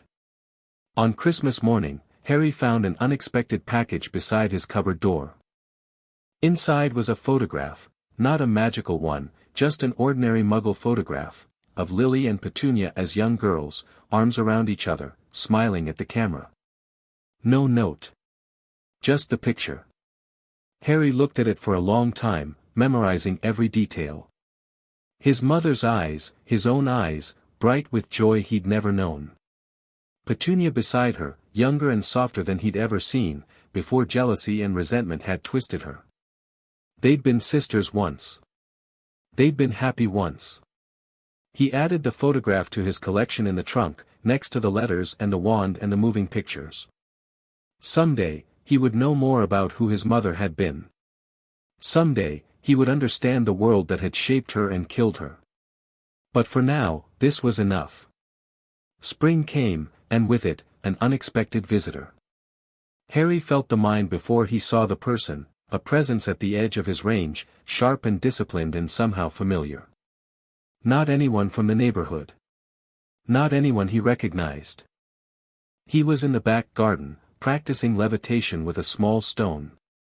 It wasn't real magic, more like concentrated telekinesis, raw power without finesse, but he could move small objects short distances if he focused hard enough. The stone dropped as the unknown mind drew closer. Harry turned toward the fence and waited. A woman appeared, walking down the alley behind the gardens. Old, with gray hair and a pronounced limp. She was carrying a shopping bag and looking at the houses like someone who knew exactly where she was going. Mrs. Fig. The cat lady from Wisteria Walk. Harry knew her, vaguely. She'd babysat him occasionally when he was younger, though never pleasantly. Her house smelled of cabbage and cat pee, and she seemed to go out of her way to make his visits miserable. But now, touching her mind, he discovered something that made his blood run cold. Mrs. Fig was magical. Not a witch, her thoughts made that clear. A squib, she called herself, born to magical parents but without magic of her own. But she knew about the wizarding world. She knew about Dumbledore. And she knew about Harry. Boys outside again, good, need to get a look at him. Albus said there might be something unusual, something to watch for, should have checked more closely years ago, but who expects a 5-year-old to? Harry forced himself to remain calm. Mrs. Fig was watching him. Had been watching him, apparently, for years. Reporting back to Dumbledore. Someone from our world will check on him periodically, the letter had said. So this was Dumbledore's spy. Harry bent down and picked up his stone, pretending to examine it. His mind raced through options. He could reveal himself. Let Mrs. Fig know that he knew what she was, what she'd been doing. Force a confrontation. But that would mean alerting Dumbledore. And Harry wasn't ready for that. He still had years before Hogwarts, years to prepare, years to become strong enough to hold his own against whatever the magical world might throw at him. Better to stay hidden. Better to let Mrs. Fig report back that everything was normal. Harry looked up as the old woman passed by the garden fence. Their eyes met briefly. Just a child, nothing special that I can see. Albus is probably worried over nothing, Harry smiled blandly. Good morning, Mrs. Fig. Morning, Harry. Her voice was gruff, dismissive. Classic Mrs. Fig. She walked on, and Harry let out a breath he hadn't realized he was holding. That had been close. Too close. He needed to be more careful. Over the following months, Harry became an expert at playing normal. He learned exactly how much oddness Mrs. Fig expected from him, quiet, polite, a bit odd perhaps, but nothing supernatural, and he gave her exactly that. When he practiced his abilities, he did it far from Privet Drive, in places where no magical spy might stumble upon him. And he watched Mrs. Fig in return. Her mind was a treasure trove of information. Not detailed knowledge, she wasn't a full participant in the magical world, but scraps and fragments that filled in gaps in Harry's understanding. He learned about the Order of the Phoenix, a secret group that had fought against Voldemort. His parents had been members. Dumbledore led it. He learned about the Ministry of Magic and its various departments. The Aurors who served as magical police. The Unspeakables who studied mysterious phenomena in the Department of Mysteries. He learned about Hogwarts, not just what Petunia remembered, but current details. The 4 houses, the ancient traditions, the famous alumni who had shaped wizarding history. And he learned about himself. The boy who lived. That was what they called him. The infant who had somehow survived the killing curse, who had destroyed the most feared dark wizard in generations. He was famous, apparently. Legendary. Harry turned this knowledge over in his mind, examining it from every angle. He didn't feel like a legend. He felt like a 7-year-old boy with strange powers and too many secrets. But the wizarding world had decided he was special, had decided his survival meant something important. They would expect things from him when he arrived at Hogwarts. They would have assumptions, demands, desires. Harry intended to be ready for all of them. His 8th birthday passed quietly. He was stronger than ever now, his abilities refined and expanded through constant practice. But it was a conversation with Petunia that marked the real milestone. "There's something I never told you," she said one evening, when they were alone in the kitchen. "About your mother. About the night she died." Harry went very still. "What?" "Lily came to see me. 2 weeks before everything happened. She appeared in the garden, out of nowhere, the way they do. She looked frightened." Harry had never heard this story. He could feel Petunia's emotions churning, old guilt, old grief, mixing with the strange quasi-friendship that had developed between them. "She said she was in danger. That a prophecy had been made about her son, about you. She said the Dark Lord would come for you, and nothing could stop him." "Did she say what the prophecy was?" "No. Just that it meant you were marked. That you and the Dark Lord were connected, somehow. Destined to face each other. Destined." The word sent a chill down Harry's spine. "She asked me to keep you safe if anything happened to her," Petunia continued. "She begged me. Said the blood protection would only work if I truly accepted you into my home. You didn't, though. You never accepted me." "I know." Petunia's voice was raw. "I was so angry. She shows up after years of silence, asks me to clean up her mess, and then she dies, and I'm left with the consequences. I couldn't love you the way she wanted. I tried to, at first, but every time I looked at you I saw her, and it hurt too much." Harry absorbed this in silence. The blood protection, it should have been stronger, if Petunia had truly accepted him. Instead, her rejection had probably weakened it. "Does that mean the protection didn't work?" he asked. "I don't know. The letter said you had to live with family, not that family had to love you." Petunia's laugh was bitter. "Apparently the magic has low standards." "Maybe." Harry thought about it. "Or maybe it works differently than anyone realized. Maybe my survival wasn't about the protection at all." "What do you mean?" Harry hesitated. This was territory he hadn't explored, even in his own mind. But something about the prophecy, about being destined to face Voldemort, suggested a connection deeper than a mother's sacrifice. "Never mind," he said. "I'm still figuring it out." Petunia nodded. She'd learned not to push when Harry got that distant look in his eyes. "There's one more thing," she said. "Something Lily gave me that night. I was supposed to give it to you when you were older, but, well, you're already older than any child should have to be." She reached into her pocket and withdrew a small, folded piece of parchment. "This is from her. From your mother. She wrote it that night, before she left." Harry took the parchment with trembling hands. "I never opened it," Petunia added. "It was sealed with magic. I couldn't have even if I wanted to." Harry looked at the parchment. There was no visible seal, no magical protection he could detect. But when he touched the surface, he felt a warmth, the same warmth he felt from Lily's wand. It recognized him. The parchment unfolded in his hands, revealing his mother's handwriting. Clear, elegant, slightly rushed. "My darling Harry, if you're reading this, then the worst has happened and I wasn't able to watch you grow up. I'm so sorry. I wanted to be there for everything, your first steps, your first words, your first day at Hogwarts. I wanted to teach you about magic and watch you discover your gifts. I wanted to be your mother. But life doesn't always give us what we want. I need you to know some things, my son. Things that might help you, when the time comes. You are special. Not because of the prophecy, prophecies are tricky things, and they don't always mean what people think. You are special because of who you are, who you're going to become. I've seen glimpses of it, in your eyes, in the way you look at the world.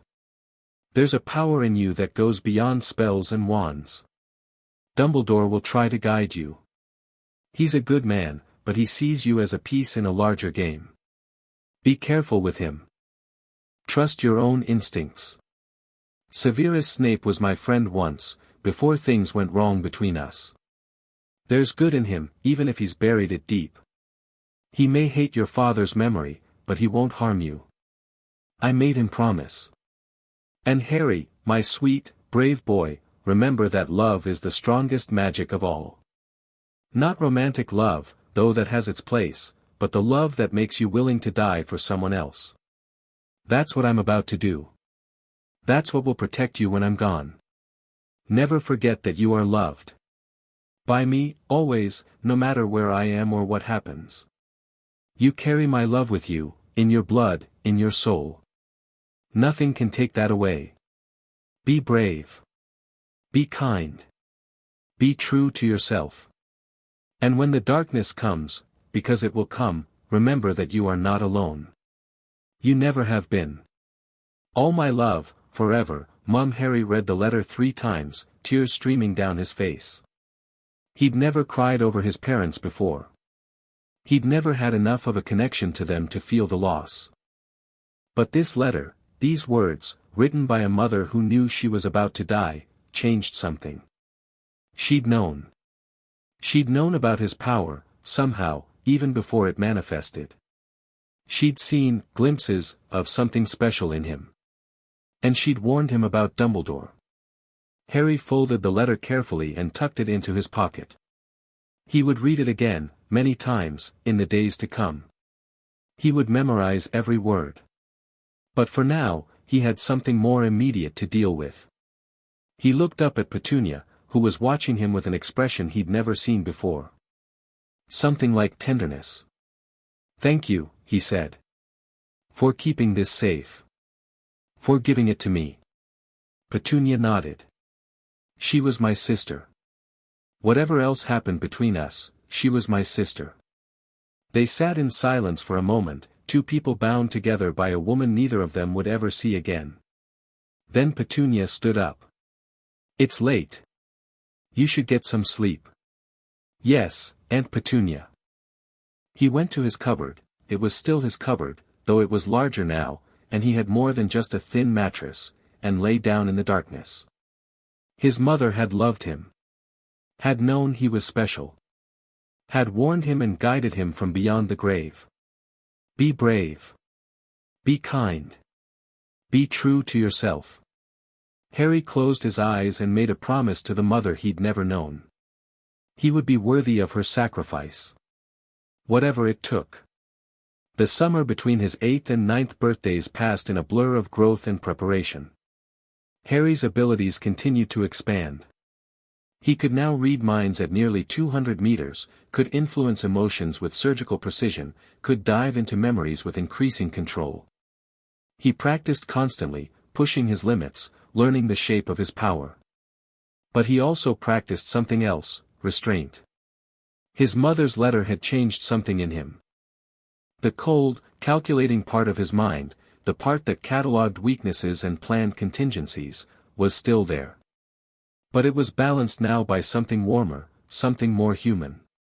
He started helping the Dursleys in small ways.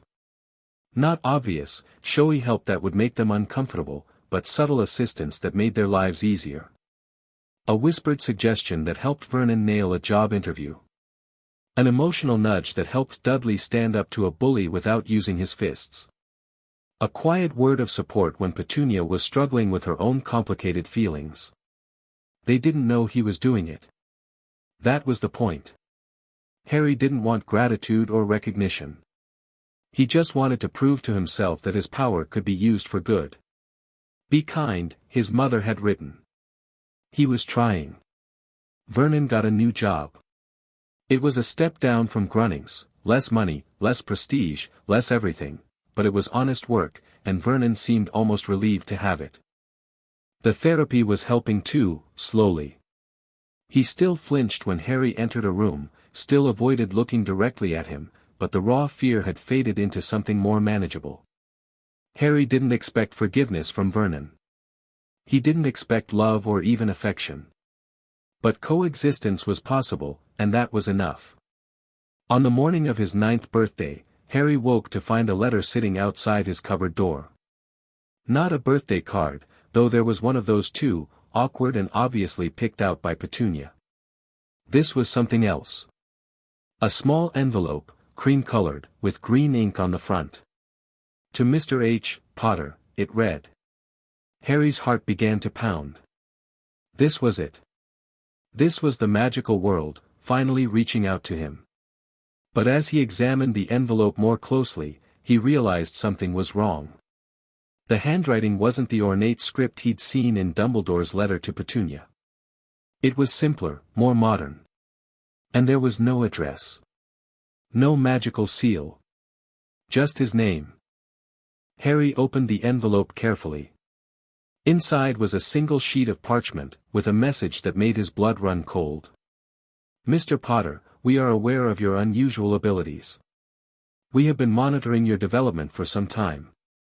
Your talent for legilimency is remarkable, perhaps unprecedented for someone your age. The Department of Mysteries would like to discuss your future. There are those who believe natural legilimens pose a danger to our society and should be managed. We prefer a different approach. Meet us at the park on Magnolia Crescent at 3 p.m. today. Come alone. Tell no one. A friend. Harry read the message 3 times, mind racing. The Department of Mysteries. Unspeakables. He'd learned about them from Mrs. Figg's thoughts, researchers who studied the most dangerous and poorly understood aspects of magic. They knew about him. They'd been watching him. And they wanted to discuss his future. Every instinct screamed that this was a trap. That he should ignore the letter, stay hidden, wait for Hogwarts where he'd have more resources and allies. But another part of him, the part that had been preparing for this moment for 4 years, recognized an opportunity. If the magical world was going to come for him eventually, better to face it on his own terms. Better to learn what they knew, what they wanted, what they planned to do with him. Better to be brave. Be true to yourself, his mother had written. Harry made his decision. At 2:45 p.m., he walked alone to the park on Magnolia Crescent. The place was empty, odd for a summer afternoon, but Harry suspected magical interference. A few notice-me-not charms would clear out any muggles who might wander by. He sat on a bench and waited. At exactly 3 p.m., a man appeared. Not walked in, not arrived, appeared.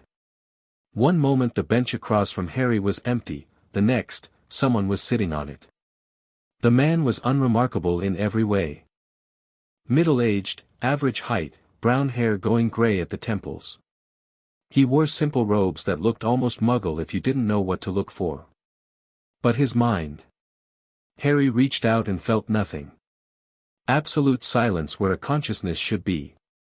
Perfect occlumency shields, stronger than anything he'd encountered before. Don't bother, the man said. His voice was mild, almost pleasant. You won't get through my shields. Few people can. Who are you? You can call me Mr. Croaker. I'm with the Department of Mysteries. The Unspeakables. Just so. A faint smile. You've done your research. Good. It will save time. Harry studied the man's face, looking for any clue to his intentions. Nothing. The man's expression was perfectly controlled, revealing only what he wanted to reveal. Your letter said you've been monitoring me.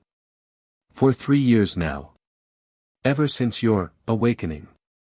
The magical signatures around this house changed dramatically after that event. It took us some time to determine what had caused the change.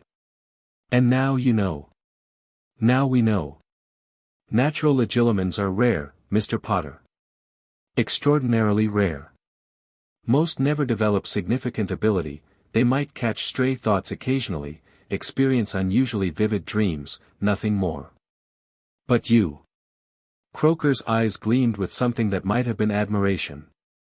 You've trained yourself.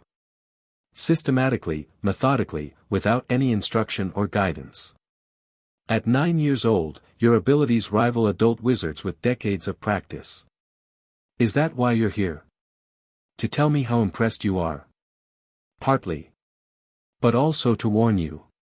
Harry's eyes narrowed. Warn me about what? There are those in the Ministry who believe natural Legilimens should be neutralized. Not killed, we're civilized people, but contained. Obliviated if necessary. Your ability to read and influence minds makes you a potential threat to the established order. Some would prefer to eliminate that threat before it can mature. Harry's stomach tightened, but he kept his voice steady. And you? I represent a different faction. We believe that abilities like yours can be valuable, if properly channeled. The Department of Mysteries has use for people who can do what you do. You want to recruit me? Eventually, yes. But you're too young for that now. What we want, at this stage, is simply to protect you. To ensure that the less enlightened members of our community don't interfere with your development. It was a reasonable offer, presented reasonably. Too reasonable, perhaps. Harry couldn't read Croaker's mind, but he could read between the lines. The Unspeakables didn't protect people out of kindness. They had agendas, goals, plans. Whatever they wanted Harry for, it served their interests first. Dumbledore will try to guide you, his mother had written. He's a good man, but he sees you as a piece in a larger game. The same was clearly true of Croaker. Perhaps more so. What do you want in return? Harry asked. Nothing, for now. Simply continue as you are. Develop your abilities. Learn everything you can. When you reach Hogwarts, we'll be in touch again to discuss further arrangements. And if I refuse? Croaker's expression didn't change, but something shifted in the air between them. A subtle pressure, a hint of the power lurking behind those impenetrable shields. Then we would be disappointed. And we would have to rely on more traditional methods to ensure you don't become a threat. Traditional methods. Obliviation. Containment. It wasn't quite a threat. It was more like a description of unfortunate consequences that could be avoided if everyone cooperated. Harry held Croaker's gaze for a long moment. He was 9 years old. He was powerful, but not powerful enough, not yet, to challenge the Department of Mysteries directly. If he made enemies of the Unspeakables now, before he even reached Hogwarts, he'd be fighting a war on two fronts. Better to play along. Better to let them think he was cooperating while he built his strength. Be true to yourself, his mother had written. And Harry's true self was a survivor. All right, he said. I'll accept your protection. For now. Croaker smiled. A wise decision. We'll be watching, Mr. Potter. Discreetly. If anyone threatens you, Ministry officials, overzealous Aurors, even Dumbledore, will know. And will intervene. How comforting. Isn't it? Croaker stood, his robes rustling. One more thing. I'd recommend keeping your abilities hidden, as much as possible. The less attention you attract before Hogwarts, the easier our job becomes. I've been hiding them for years. So I've noticed. You're very good at it.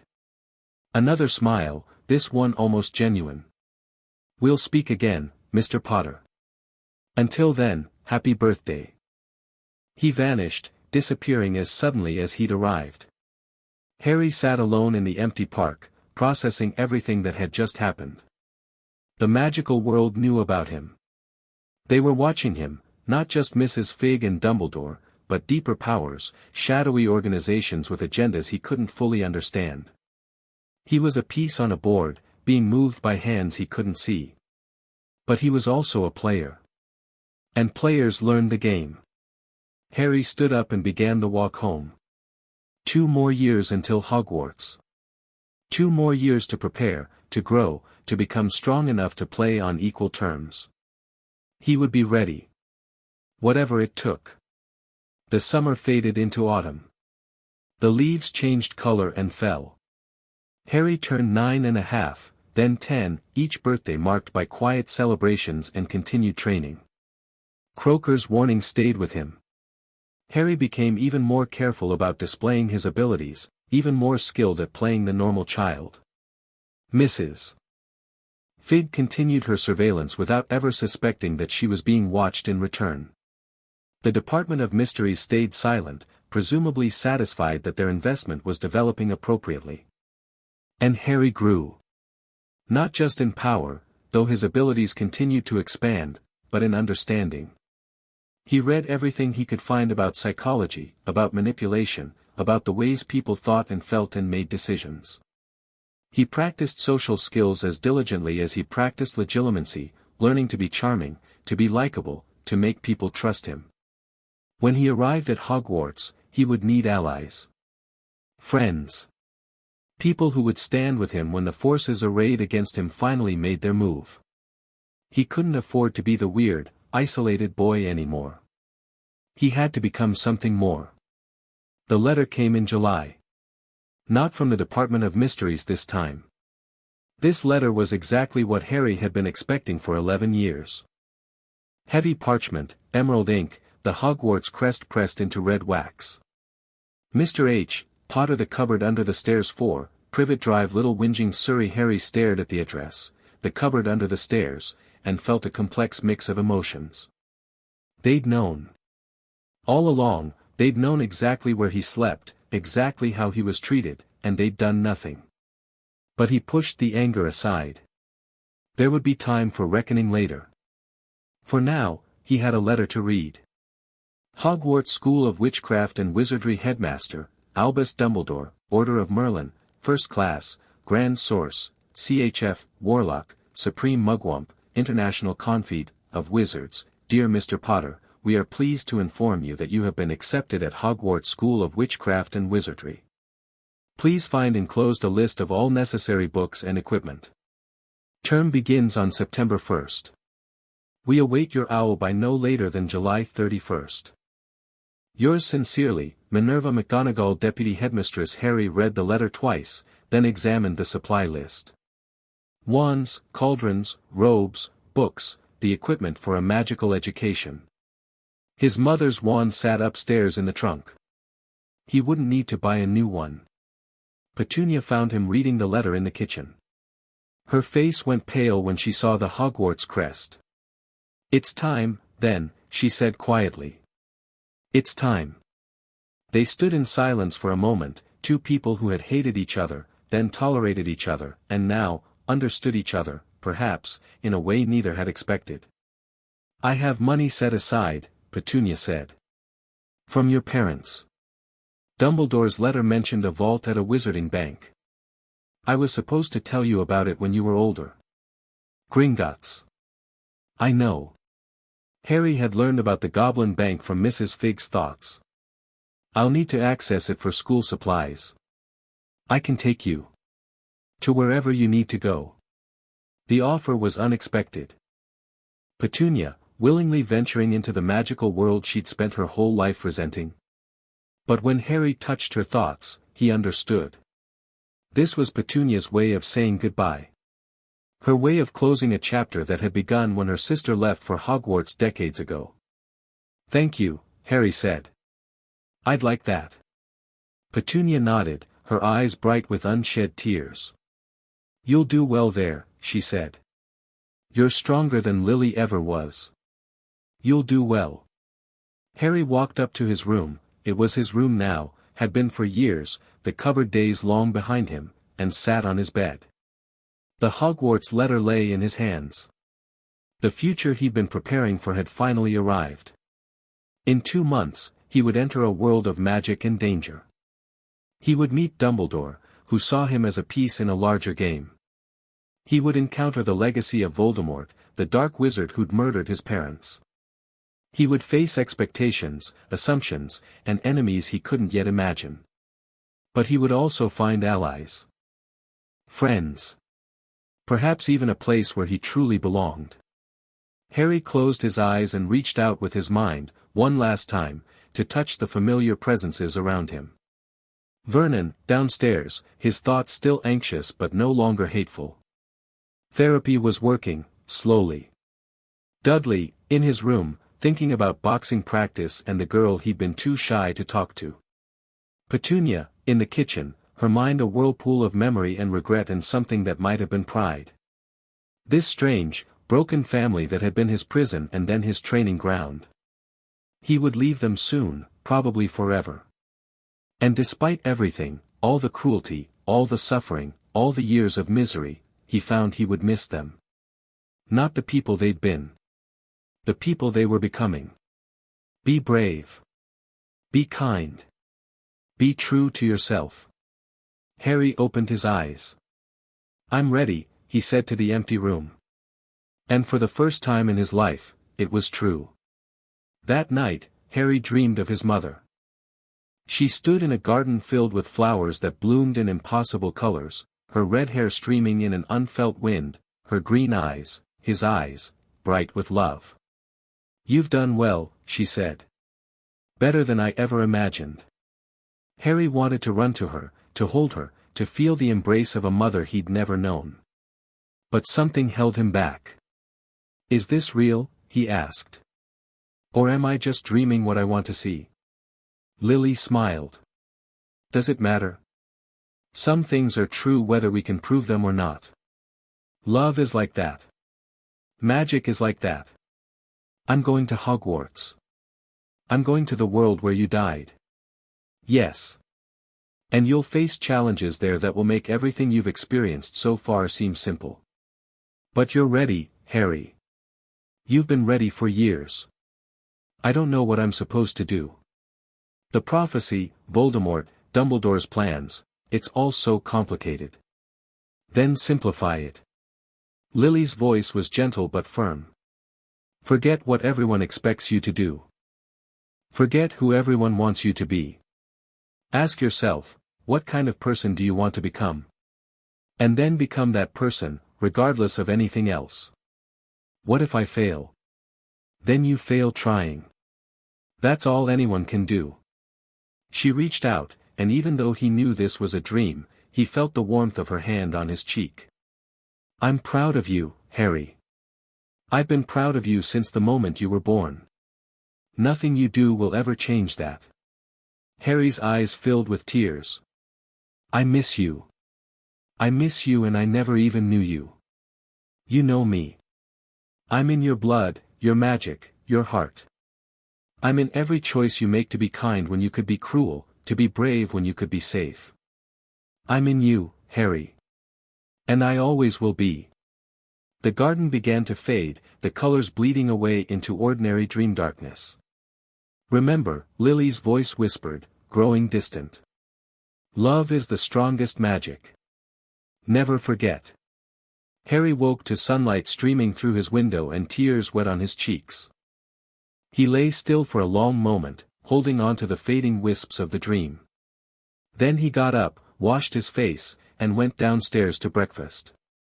The magical world awaited. And he was ready. Chapter 2 End. Chapter 3, The dogs of war. The summer heat pressed down on little whinging like a damp blanket, thick and suffocating. Harry sat in the shade of the garden fence, pretending to read while actually monitoring the familiar minds within his range. 3 weeks until Hogwarts. 3 weeks until everything changed. He'd already visited Diagon Alley with Petunia, a surreal experience, watching his aunt navigate the magical shopping district with white-knuckled determination. They'd exchanged Muggle money for galleons at Gringotts, where the goblins had regarded Harry with unsettling intensity. They'd purchased robes at Madame Malkin's, books at Flourish and Blot's, a cauldron and scales and files at the apothecary. Harry had kept his mother's wand hidden, claiming he wanted to wait for his own wand fitting at Ollivander's.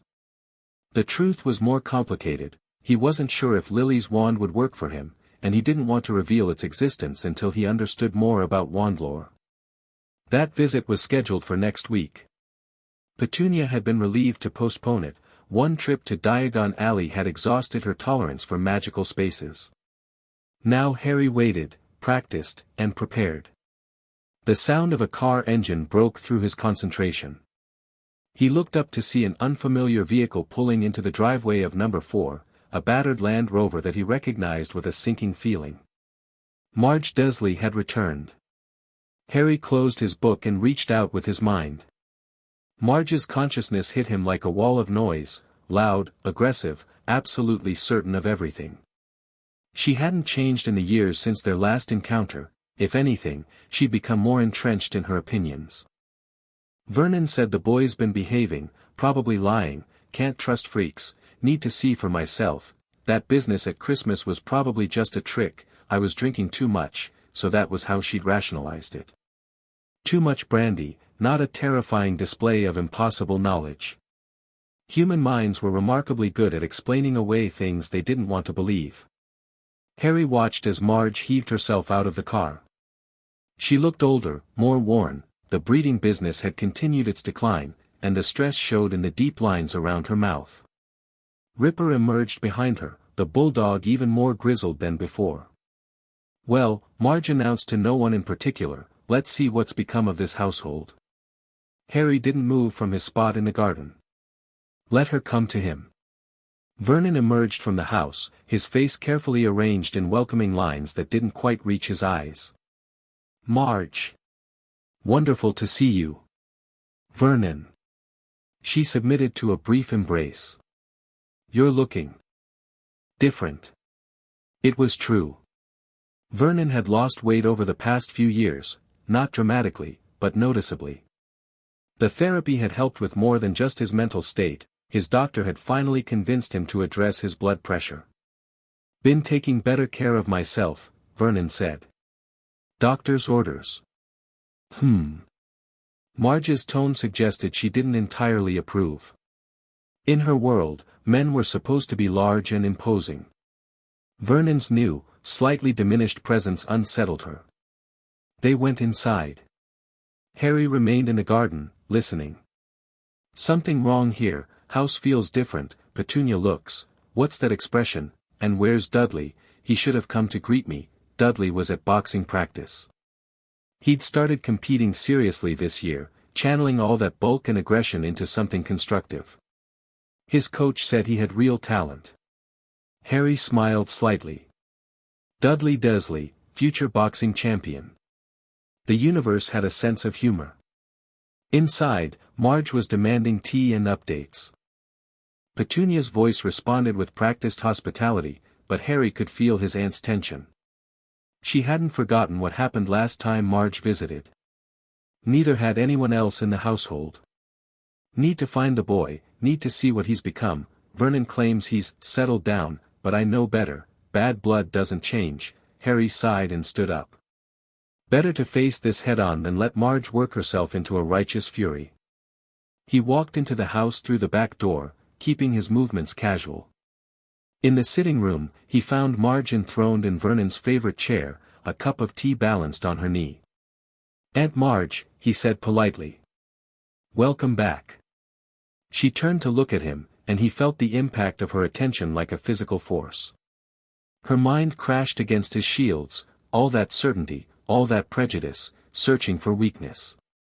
Taller now, almost respectable looking, but those eyes, still those creepy eyes, boy. Her voice was flat. I hear you've been behaving yourself. I try. She took a long sip of tea, studying him over the rim. You're going away soon, aren't you? Some special school. Yes. St. Brutus's Secure Center for Incurably Criminal Boys.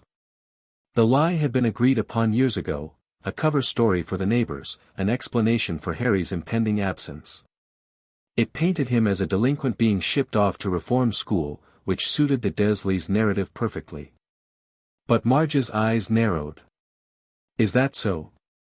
Vernon mentioned something about a scholarship. Harry kept his expression neutral. Vernon had been telling different stories to different people, apparently. Sloppy. The school has a program for troubled youth, Harry said smoothly. Academic opportunities for those who show promise despite their circumstances. Lying, obviously lying, but can't prove it, those eyes, well. Marge set down her teacup with a decisive clink. I suppose we'll see what becomes of you. Bad blood usually tells in the end. I'm sure you're right, Aunt Marge. He excused himself and retreated to his room, leaving Marge to stew in her suspicions. This was going to be a long visit. Dinner that evening was a minefield. Dudley had returned from boxing practice, sweaty and cheerful, and Marge had immediately begun criticizing his obsession with violence. This from a woman who bred dogs for fighting temperament. A young man of your breeding should be pursuing more refined interests, she declared. Business, perhaps. Following in your father's footsteps. Dudley's jaw tightened. He'd heard about Vernon's disgrace, the whole family had lived through it, and the suggestion that he follow that particular path was a sore point. Boxing is a legitimate sport, he said carefully. My coach says I could compete at the national level. Sport. Marge's snort conveyed her opinion of that. Beating people up for prizes. Very dignified. Harry watched the exchange with interest. Dudley had grown in more ways than physical, he'd developed a backbone, learned to stand up for himself without resorting to bullying. The boxing had been good for him. It takes discipline, Dudley continued. Training every day. Watching what you eat. Learning to control yourself under pressure. Control. Marge laughed unpleasantly. The Dursley men have always had excellent control. Haven't they, Vernon? Vernon's face went red. The question was loaded, and everyone at the table knew it. Marge was probing, looking for cracks, trying to understand what had changed in this household. Petunia intervened smoothly. More potatoes, Marge. They're your favorite recipe. The conversation shifted, but the tension remained. After dinner, Harry helped clear the table while the adults retired to the sitting room. He could hear Marge's voice rising and falling, punctuated by Vernon's awkward responses and Petunia's diplomatic murmurs. Something happened here, something they're not telling me, the boy, it has to be about the boy, need to get him alone, make him talk, Harry smiled grimly. Let her try. The confrontation came 2 days later. Harry was in the garden again, genuinely reading this time, a book on magical theory he'd borrowed from the Hogwarts library list. He heard Marge's heavy footsteps on the patio before he felt her mind approaching. Reading, are you? She lowered herself onto the garden bench with a grunt. Didn't think your type went in for books. My type? You know what I mean. She waved a hand dismissively. Criminals. Delinquents. The kind of boys who end up at places like St. Brutus's. Harry closed his book. What can I help you with, Aunt Marge? Straight to business. Good. She leaned forward, her small eyes sharp despite their bloodshot edges. I want to know what happened. At Christmas, 4 years ago. What did you do to me?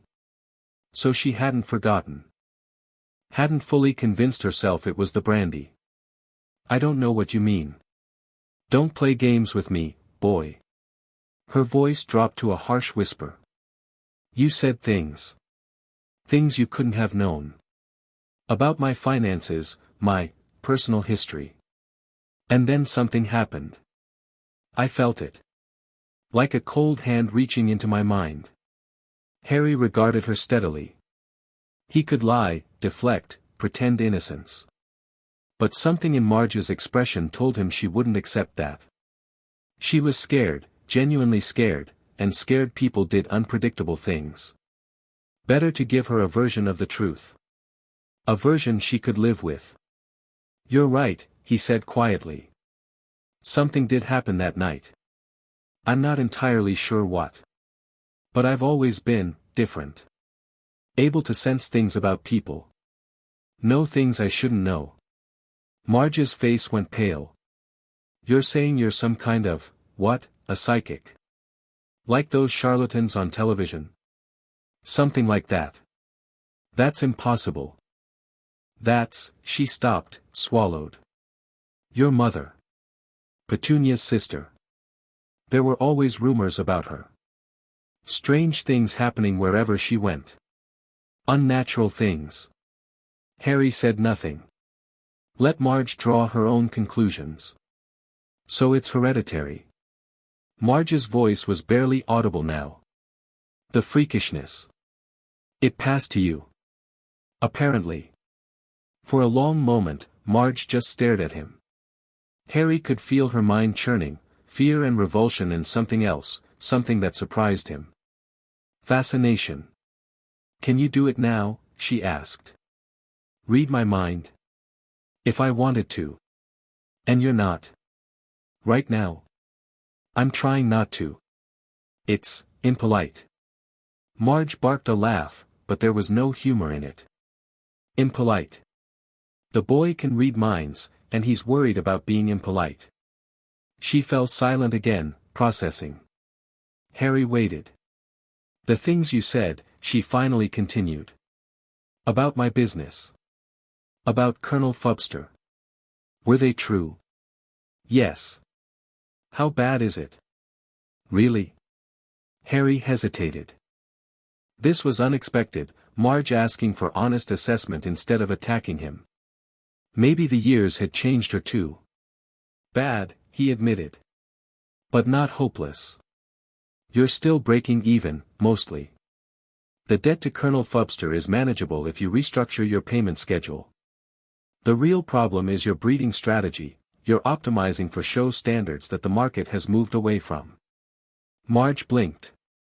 How do you know about breeding strategy? I read about it. After Christmas. I wanted to understand why your business was failing. Why? It was a fair question. Harry had to think about the answer. Because your family, he said finally. Sort of. And because I wanted to understand you. People are easier to deal with when you understand why they do what they do. Marge stared at him for another long moment. Then, slowly, she nodded. You're a strange boy, Harry Potter. I don't like you. I don't think I ever will. But you're not what I expected. Neither are you, Aunt Marge. She hauled herself to her feet. I'm going to the pub. Need to think about some things. Don't expect me for dinner. She walked away, her gait slightly unsteady, and Harry watched her go with a complicated mix of emotions. He'd expected confrontation. He'd prepared for battle. Instead, he'd found something more unsettling, the possibility of genuine connection with someone he'd written off as an enemy. Be kind, his mother had written. Maybe kindness could work on anyone.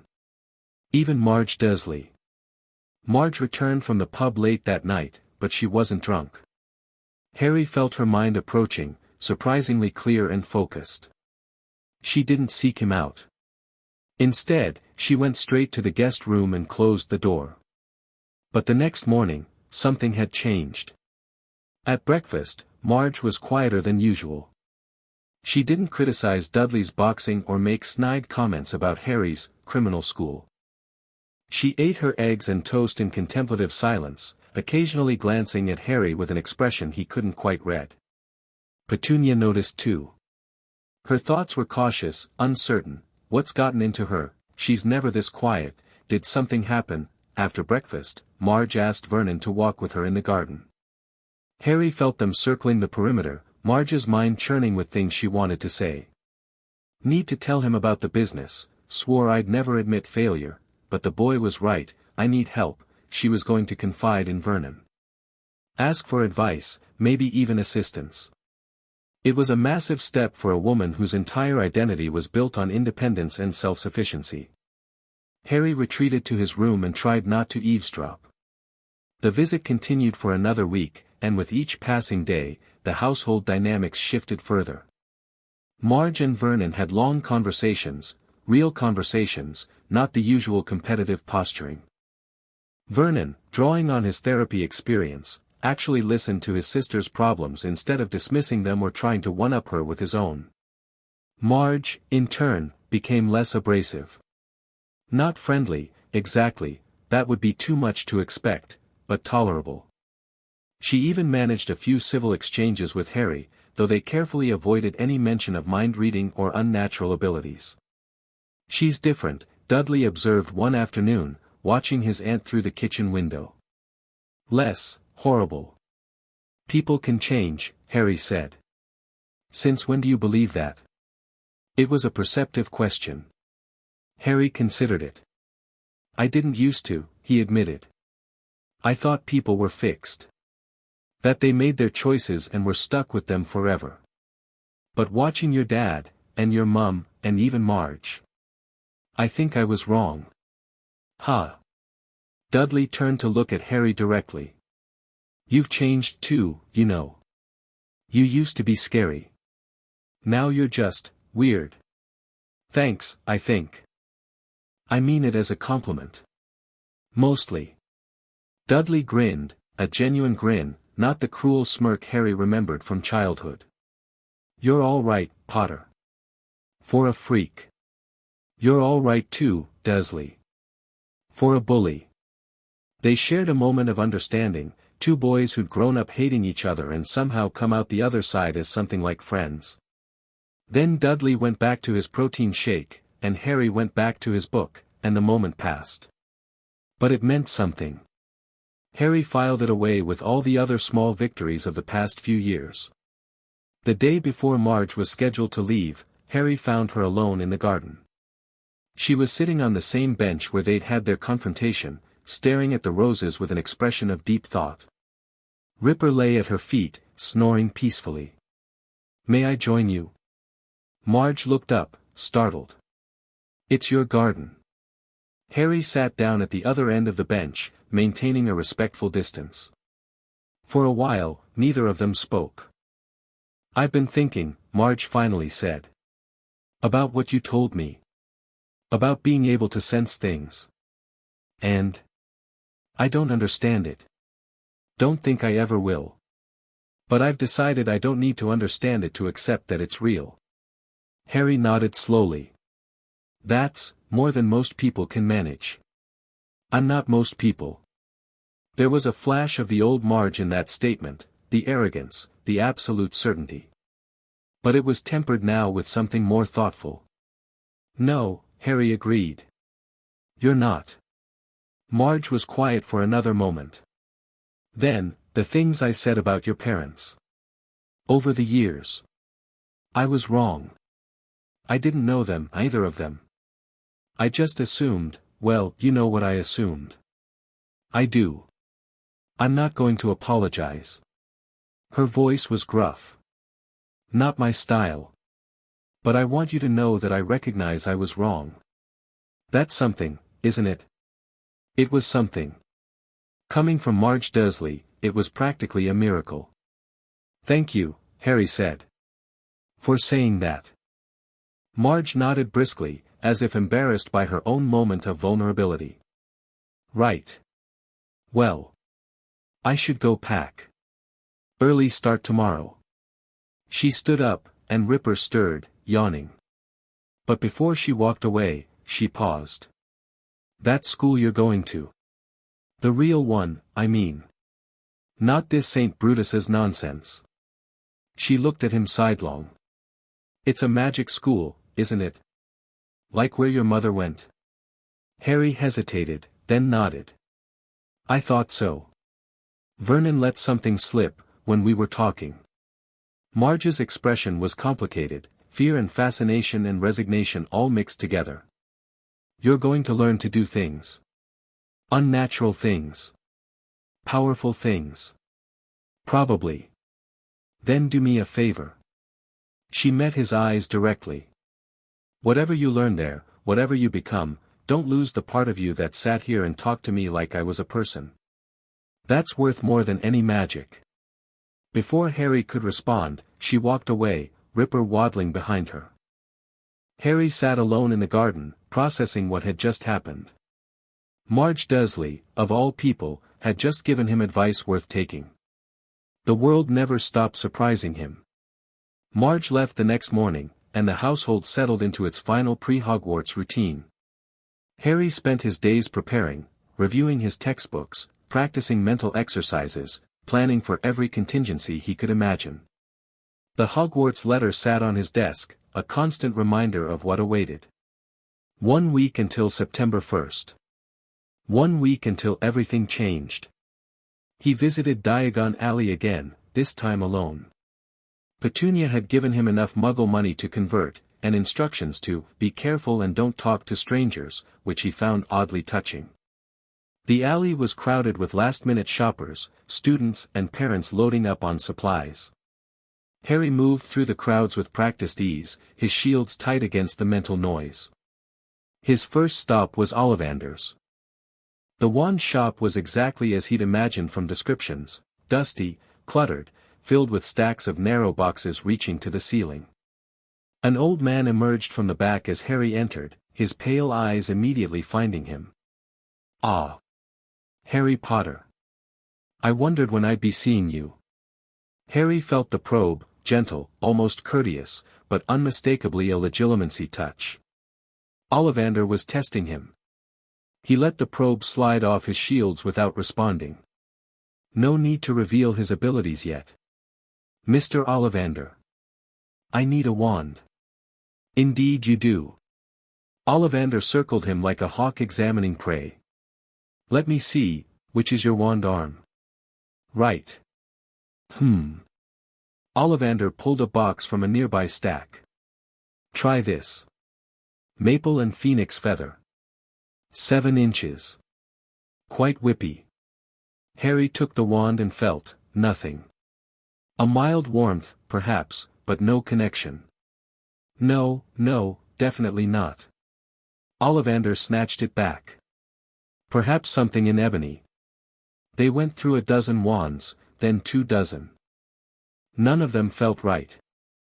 Harry could sense Ollivander's growing interest. The wandmaker's thoughts, carefully shielded but not impenetrable, revealed fascination with this difficult customer.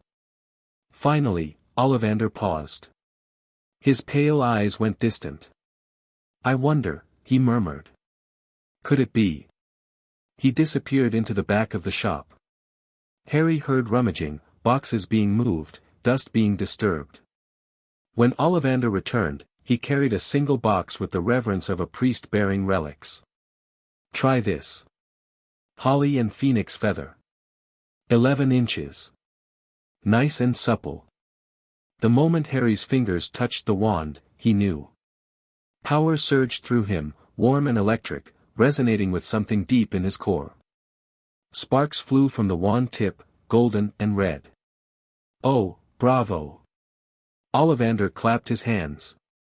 Yes, I think we must expect great things from you, Mr. Potter." After all, he who must not be named did great things. Terrible, yes, but great. Harry's blood ran cold. "What do you mean?" "The phoenix whose tail feather resides in your wand gave another feather. Just one other. It is curious that you should be destined for this wand, when its brother gave you that scar." Harry touched his forehead automatically. The lightning bolt scar, hidden beneath his fringe, suddenly felt very present. The same phoenix. The very same. Curious how these things happen. Ollivander's eyes gleamed. "The wand chooses the wizard, Mr. Potter. Remember that." Harry paid for the wand, 7 galleons, and left the shop quickly. His mother's wand was still in his trunk at home. Now he had 2, Lily's and this new one, brother to Voldemort's. He wasn't sure what to make of that connection, but he filed it away for future consideration. The magical world was full of strange coincidences. Or perhaps not coincidences at all. His other purchases were less momentous. He bought extra parchment and quills at Scribulus, potion ingredients at Slug and Jiggers, and a large trunk to hold everything. At Flourish and Blots, he added several books to his collection, advanced theory texts that weren't on the required list but looked useful. The last stop was Elop's Owl Emporium. He'd considered getting an owl, they were the primary communication method in the wizarding world. But as he browsed the drowsy birds, something else caught his attention. A small shop 2 doors down, nearly hidden between larger establishments. The sign read, "Magical Menagerie," and the window displayed a chaos of creatures. Harry wandered in, curious. The shop was dim and crowded, filled with cages and tanks and mysterious enclosures. Animals rustled and chittered all around him, cats, rats, toads, things he couldn't identify. And then he felt it. A mind. Not human, not animal in the usual sense. Something sharp and ancient and deeply aware. Harry followed the sensation to a terrarium near the back of the shop. Inside, coiled on a branch, was a snake. It was small, perhaps 2 feet long, with scales that shifted between deep green and black depending on the light. But it was the eyes that caught Harry's attention. Golden, slit-pupilled, and unmistakably intelligent. Speaker, a voice hissed in his mind. At last, a speaker comes. Harry blinked. The voice wasn't Legilimency, it was something else, something older. Parseltongue. The language of snakes. He'd read about it in his mother's books. An incredibly rare ability, associated with the line of Salazar Slytherin. Considered dark by most of the wizarding world. Another gift he hadn't known he had. You can hear me? Harry thought, focusing on the snake. Of course. You are a speaker. It has been long since a speaker visited this place. The shopkeeper, a harried witch, noticed Harry's interest. Ah, the Boomslang hybrid. Unusual choice. Very intelligent, but not popular, people say they're creepy. How much? 5 galleons, but I'll do 4. Honestly, I'm glad to be rid of her. Harry bought the snake and a suitable travel container. As he left the shop, he felt the snake's mind settle against his own, a cool, dry presence that was somehow comforting. What shall I call you? He asked silently. I am myself. I need no human name. Fair enough. An owl might have been more practical. But Harry had learned to trust his instincts, and his instincts said this snake would be important. Besides, arriving at Hogwarts with an unusual familiar would make a statement. The boy who lived wasn't what anyone expected. The final days passed quickly. Harry packed his trunk with methodical care, clothes, books, wand, both of them, his new one for use and his mother's hidden away, his mother's letter, the photographs that moved, the snake, whose container had been spelled for comfort and invisibility.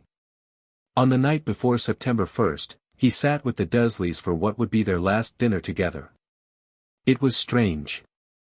For years ago, this same gathering would have been hostile, tense, filled with barely suppressed violence. Now it was almost pleasant. Vernon made an effort at conversation, asking Harry about his new school. Petunia contributed details she remembered from Lily's experience, which house had the best food, what kind of robes to wear for different occasions. Even Dudley joined in, curious about Quidditch after Harry had explained it. So it's like football, but flying? Dudley asked. Sort of. There are 4 different balls and 7 players per team. Sounds mental. Probably. After dinner, Harry helped with the dishes, one last time. Petunia worked beside him in comfortable silence. I never thought we'd get here, she said quietly. When you arrived on our doorstep, I was certain it would end badly. For everyone. It almost did. But it didn't. She set down the plate she was drying. Whatever happens at that school, whatever you become, I want you to know. I'm glad that it turned out this way. Harry didn't know what to say. 5 years of hostility, slowly transformed into something like mutual respect. It wasn't love, it would probably never be love, but it was something. Thank you for keeping my mother's things, he finally said. And for the photograph. And for everything else. Petunia nodded briskly, blinking back tears. Yes, well. Family is family. It was, Harry reflected, the closest thing to acceptance she'd ever offered. September 1st dawned grey and drizzling. Harry was up before anyone else, checking and rechecking his trunk, making sure he had everything he needed. The snake, whom he'd started thinking of as his nameless companion, was coiled in her invisible container, mind drowsy with morning lethargy. Vernon drove him to King's Cross Station. The journey was quiet, both of them lost in their own thoughts. "Platform 9 3/4, Vernon said as they pulled up outside. "That's what the ticket says." "Yes. And how do you get to a platform that doesn't exist?" "I'll figure it out." Vernon nodded slowly. He got out of the car and helped Harry unload his trunk. They stood facing each other on the pavement, two people who had spent years as enemies and were now something more complicated. "I'm not going to say I'm sorry," Vernon said gruffly. "For how things were. I don't think I can." "I know. But I hope," he stopped, struggling with words that didn't come easily. "I hope you do well. At your school. Whatever that means."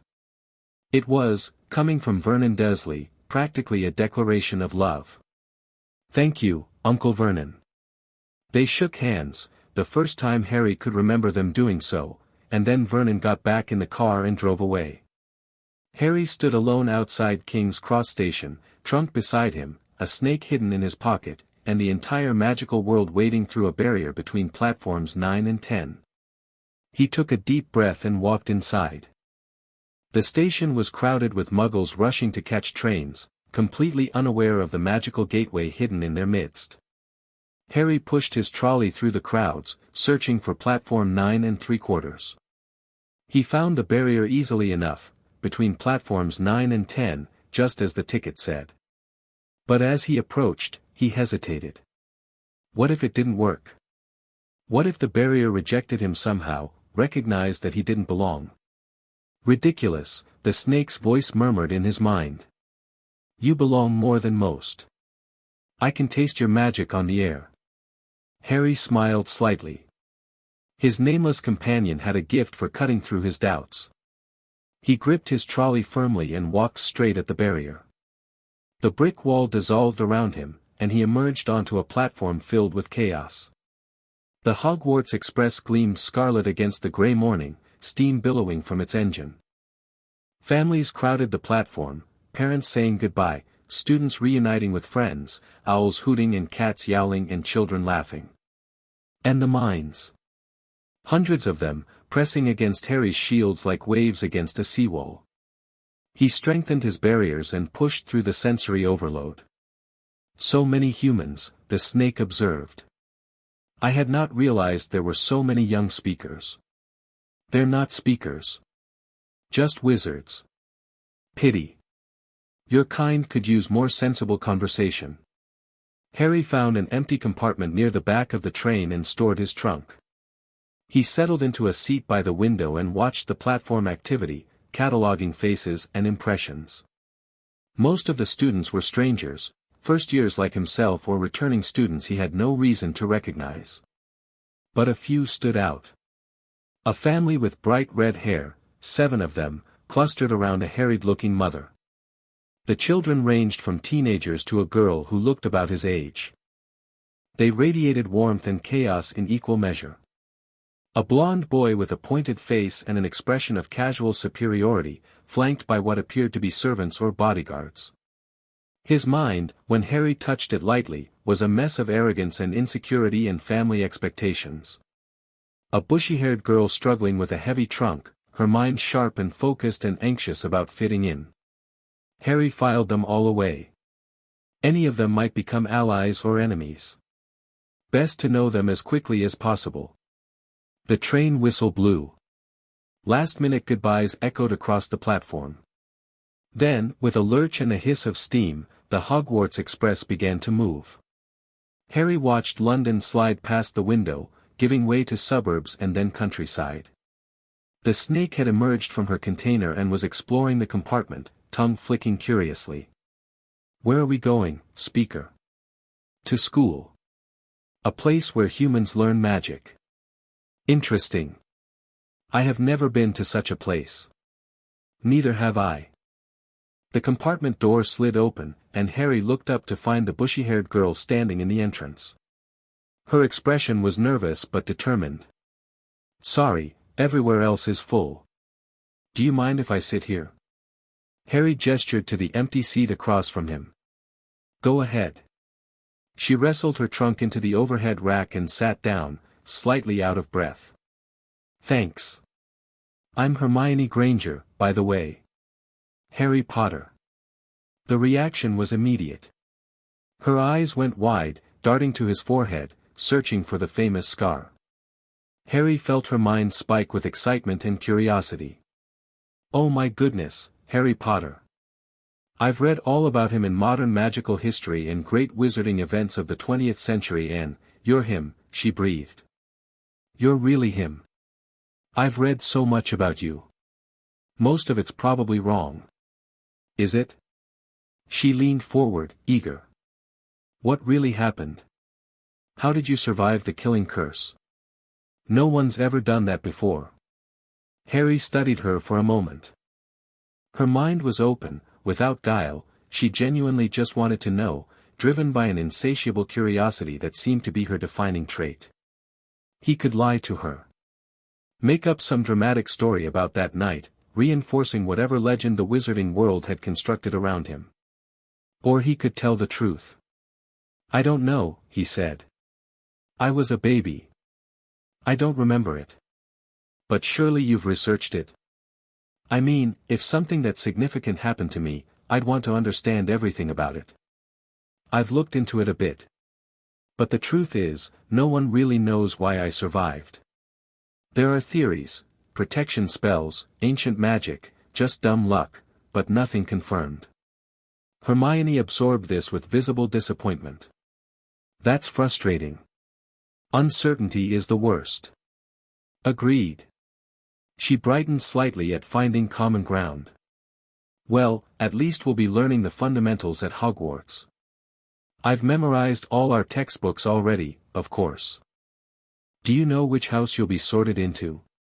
I hope I'm in Gryffindor, it sounds by far the best. Though Ravenclaw wouldn't be terrible either.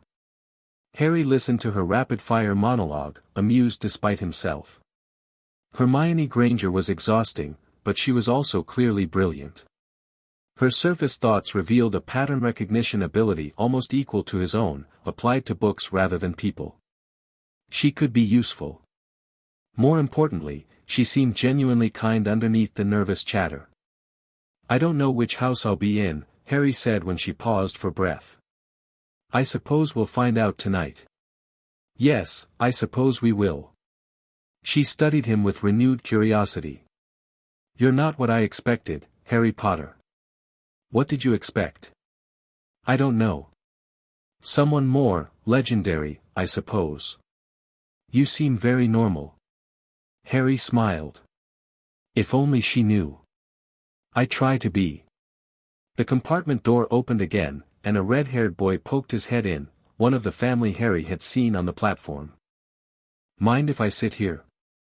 Everywhere else is full. It was the same excuse Hermione had used, and probably equally untrue. But Harry gestured to the empty seats. Help yourself. The boy dragged in his trunk and collapsed onto the bench. Thanks. I'm Ron. Ron Weasley. Harry Potter. Ron's reaction was slightly more controlled than Hermione's, but Harry felt the same spike of excitement in his mind. Blimey. Fred and George told me you might be on the train, but I didn't believe them. He peered at Harry's forehead. Do you really have the scar?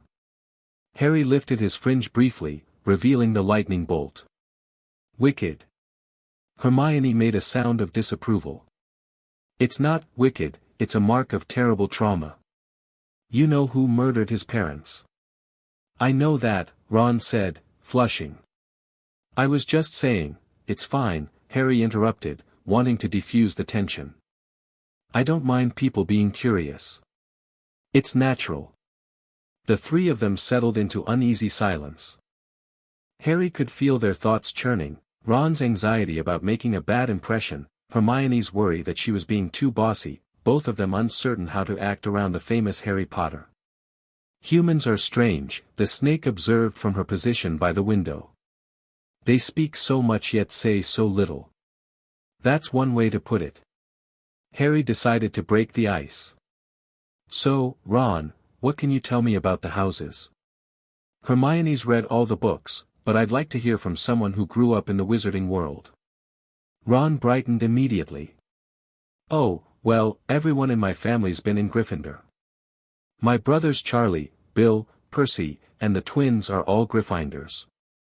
If I get sorted anywhere else, Mum will probably disown me. Is house sorting really that important? Kind of. I mean, Slytherin's the worst, that's where all the dark wizards come from. You know who was a Slytherin. But the other houses are fine. Hufflepuff's supposed to be a bit slow, and Ravenclaw's full of swats. He glanced at Hermione apologetically, but they're all right. Hermione looked offended but didn't comment. What about Gryffindor? Harry asked. Bravery, mostly. Daring, nerve, chivalry. Ron puffed up slightly. All the best witches and wizards came from Gryffindor. That's not strictly true, Hermione interjected. The house system has produced notable figures from all four houses. Newt Scamander was a Hufflepuff, and Rowena Ravenclaw herself was obviously, all right. Ron held up his hands. The point is, Gryffindor's the house everyone wants to be in. And Slytherin's the house everyone wants to avoid. Harry nodded thoughtfully. The house system sounded like arbitrary tribalism, but he understood its significance to people who'd grown up with it. More importantly, he noted that his brother Wand had belonged to a Slytherin. Voldemort, the most feared dark wizard in recent history. The wand chooses the wizard, Ollivander had said. What did it mean that a wand closely connected to Voldemort had chosen him? The train journey continued. A trolley which came by with sweets, and Harry bought a selection of everything, partly from curiosity, partly to share with his new compartment mates. Ron, who'd been poking at sad-looking sandwiches, fell on the wizard treats with enthusiasm. Chocolate frogs are brilliant, he explained through a mouthful of cauldron cake. They come with collectible cards. I'm only missing Agrippa and Ptolemy. Harry unwrapped a chocolate frog and caught the enchanted candy before it could hop away. The card inside showed a familiar face, Albus Dumbledore, with his long silver beard and half-moon spectacles. Considered by many to be the greatest wizard of modern times, the card read. Dumbledore is particularly famous for his defeat of the dark wizard Grindelwald in 1945, for the discovery of the 12 uses of dragon's blood, and his work on alchemy with his partner, Nicholas Flamel. Harry pocketed the card. More information about the man who'd placed him with the Dursleys, who'd monitored his childhood from a distance, who apparently expected Harry to play some role in his larger schemes. Dumbledore will try to guide you, his mother had written. Be careful with him. Sound advice. The compartment door slid open again, and Harry looked up to find the blond boy from the platform, flanked by two hulking figures. Is it true? The boy asked without preamble. They're saying all down the train that Harry Potter's in this compartment. So it's you, is it? Yes. The boy's eyes flickered over Harry's face, assessing. His mind was a tangle of family expectations and personal ambition. He wanted something from this interaction. I'm Malfoy. Draco Malfoy. Ron made a slight noise that might have been a suppressed laugh. Malfoy turned on him sharply. Think my name's funny, do you? No need to ask who you are. Red hair, freckles, and a hand-me-down robe, you must be a Weasley. Harry felt Ron's anger spike, hot and immediate. Hermione's thoughts went anxious, worried about confrontation. Malfoy turned back to Harry, extending his hand. You'll soon find out some wizarding families are much better than others, Potter. You don't want to go making friends with the wrong sort. I can help you there. Harry looked at the offered hand, then at Malfoy's face.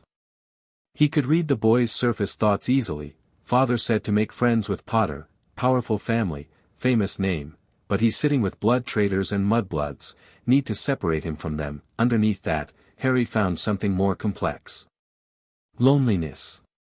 Fear of failing to live up to expectations. A desperate need to prove himself. Draco Malfoy was a bully, but he was also a child, a child shaped by a prejudiced family, trying to navigate a world of inherited hatreds he didn't fully understand. Harry made a decision. "I think I can figure out the wrong sort for myself, thanks," he said mildly. "But I appreciate the offer, Malfoy. Maybe we'll talk more at school." It wasn't the rejection Malfoy had expected. His mind stuttered, confused by the response that was neither acceptance nor open hostility. Yes. Perhaps we will." He retreated with his bodyguards, and the compartment door slid shut. Ron let out a breath. "Can you believe that Pratt? Trying to tell you who to be friends with, he's been raised a certain way," Harry said. "Doesn't mean he can't change." Hermione was looking at him with new interest. "That was diplomatic." "I try to be." "Very smooth, Speaker," the snake murmured. "You handled the young peacock well." "Thanks. I think." The afternoon waned into evening, and the train began to slow. Outside the windows, the landscape had changed, wild and mountainous, dark shapes looming against a purple twilight sky. "We must be getting close," Hermione said, peering out. "We should change into our robes." They did so, awkwardly sharing the compartment. Harry kept his snake hidden, no need to reveal that particular secret yet. A voice echoed through the train, "We will be reaching Hogwarts in 5 minutes' time. Please leave your luggage on the train, it will be taken to the school separately." 5 minutes. Harry's heart beat faster despite his best efforts at calm. Everything he prepared for was about to begin. The train stopped at a dark platform. Students poured out into the night, their breath misting in the cold air. "Furs years. Furs years over here."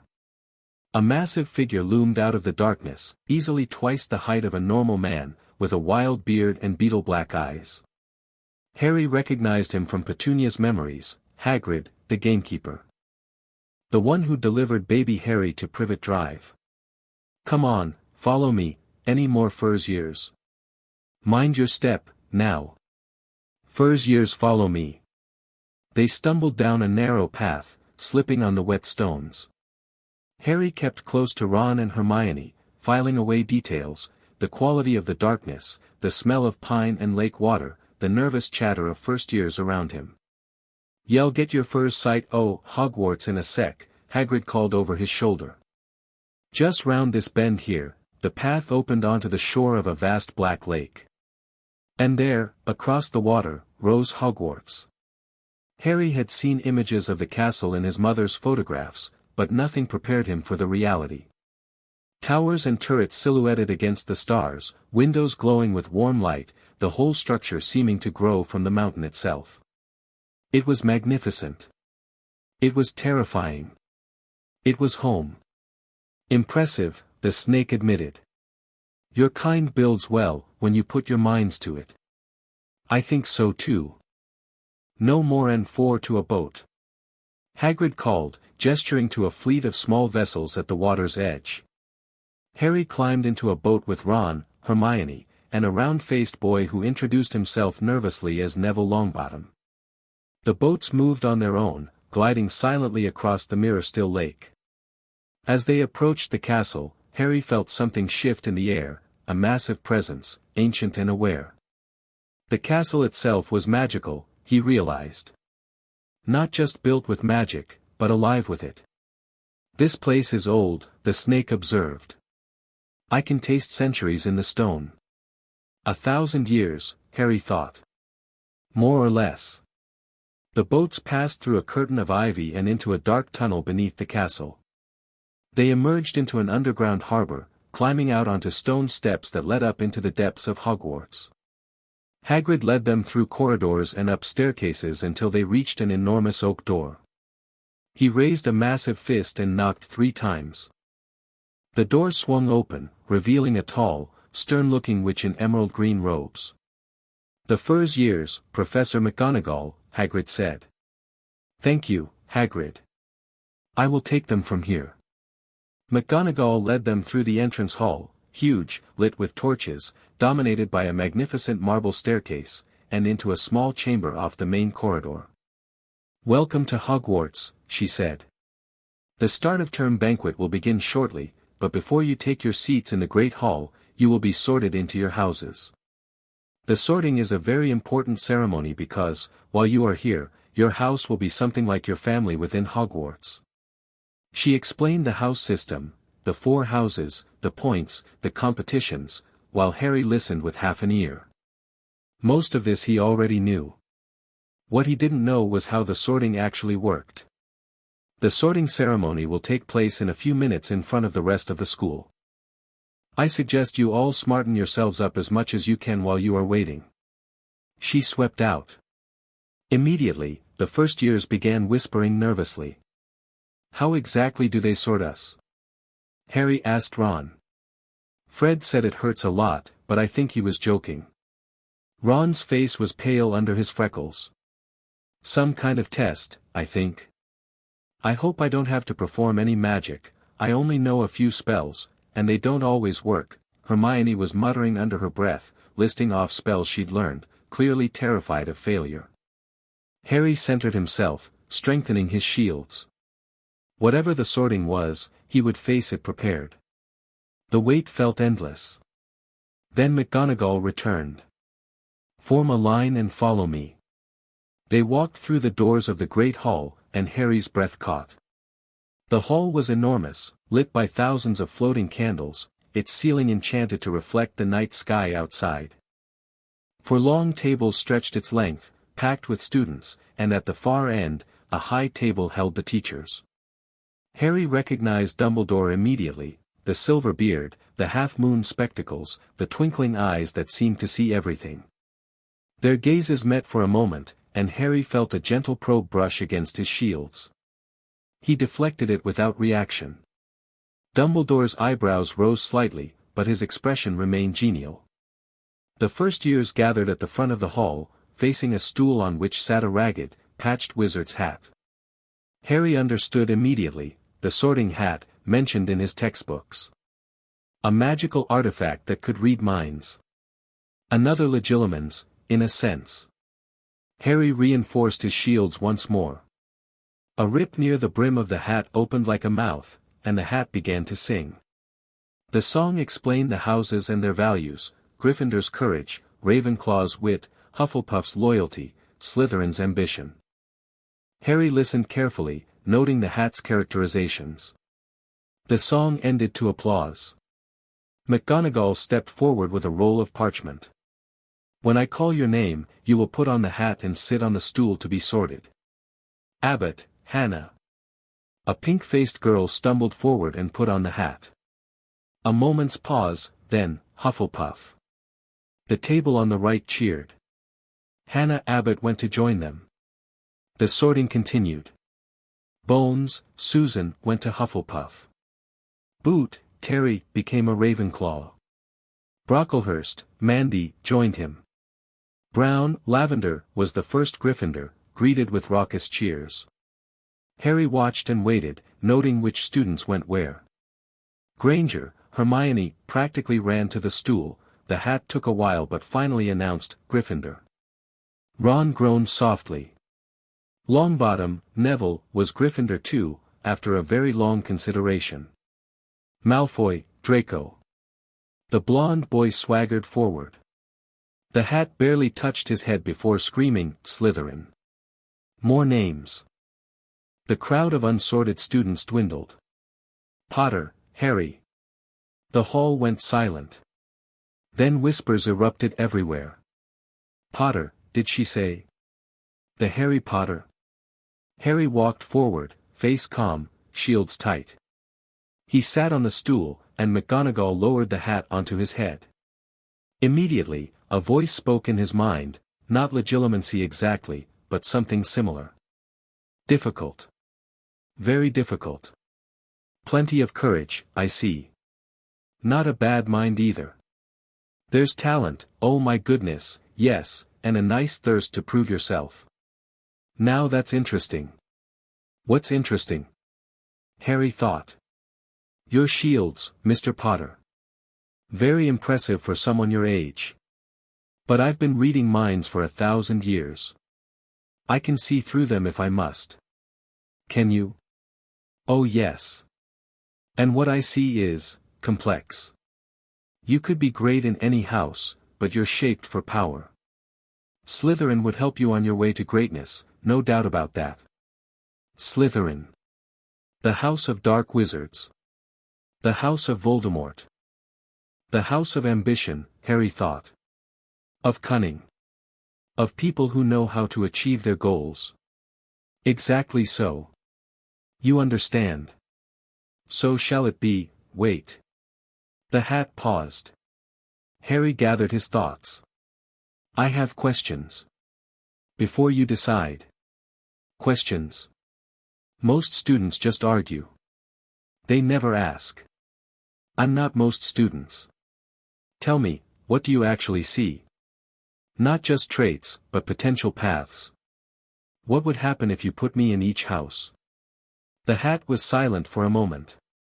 When it spoke again, its voice was thoughtful. In Gryffindor, you would find friends. People who value courage and loyalty. You would learn to trust, to fight beside others, to be part of something larger than yourself. But you would also face resentment, the boy who lived, gifted with fame he didn't earn. Some would never accept you. And Ravenclaw? In Ravenclaw, you would find knowledge. The freedom to pursue your interests without social pressure. But ravens are solitary birds, Mr. Potter. You might learn much and connect with few. Hufflepuff. In Hufflepuff, you would find acceptance. The Badgers don't care about fame or bloodlines. But you are not content to be just another student, are you? You have ambitions that Hufflepuff cannot satisfy. And Slytherin? In Slytherin, you would find power. People who understand that the world belongs to those who take it. You would learn politics, strategy, the art of manipulation, skills you already possess, but could refine. You would also face suspicion from everyone outside those walls. The boy who lived in the House of Dark Wizards. They would never trust you. Harry considered this. The hat was right, Slytherin matched his skills and instincts. But it would also mark him as suspect, limit his options, force him into a defensive position before he even began. What would you recommend? He asked. Recommend? The hat sounded surprised again. I've never been asked for a recommendation. There's a first time for everything. True. A pause. If I were to advise you, Mr. Potter, I would say this: you are already Slytherin enough. What you need now is to learn the other virtues: courage, loyalty, wisdom. Put yourself where you can grow, not where you can hide. That sounds like Gryffindor. It does, doesn't it? The hat's tone was almost amused. But the choice is yours. I can place you anywhere. Where do you want to go? Harry thought about his mother, who had been a Gryffindor. About his father, same.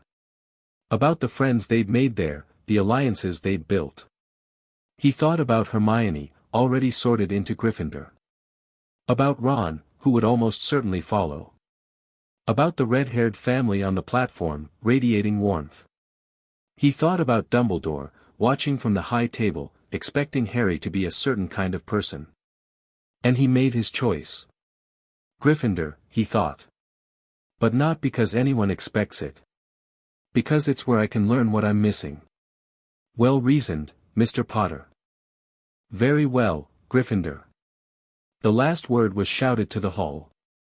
The Gryffindor table erupted in cheers, the loudest of the night.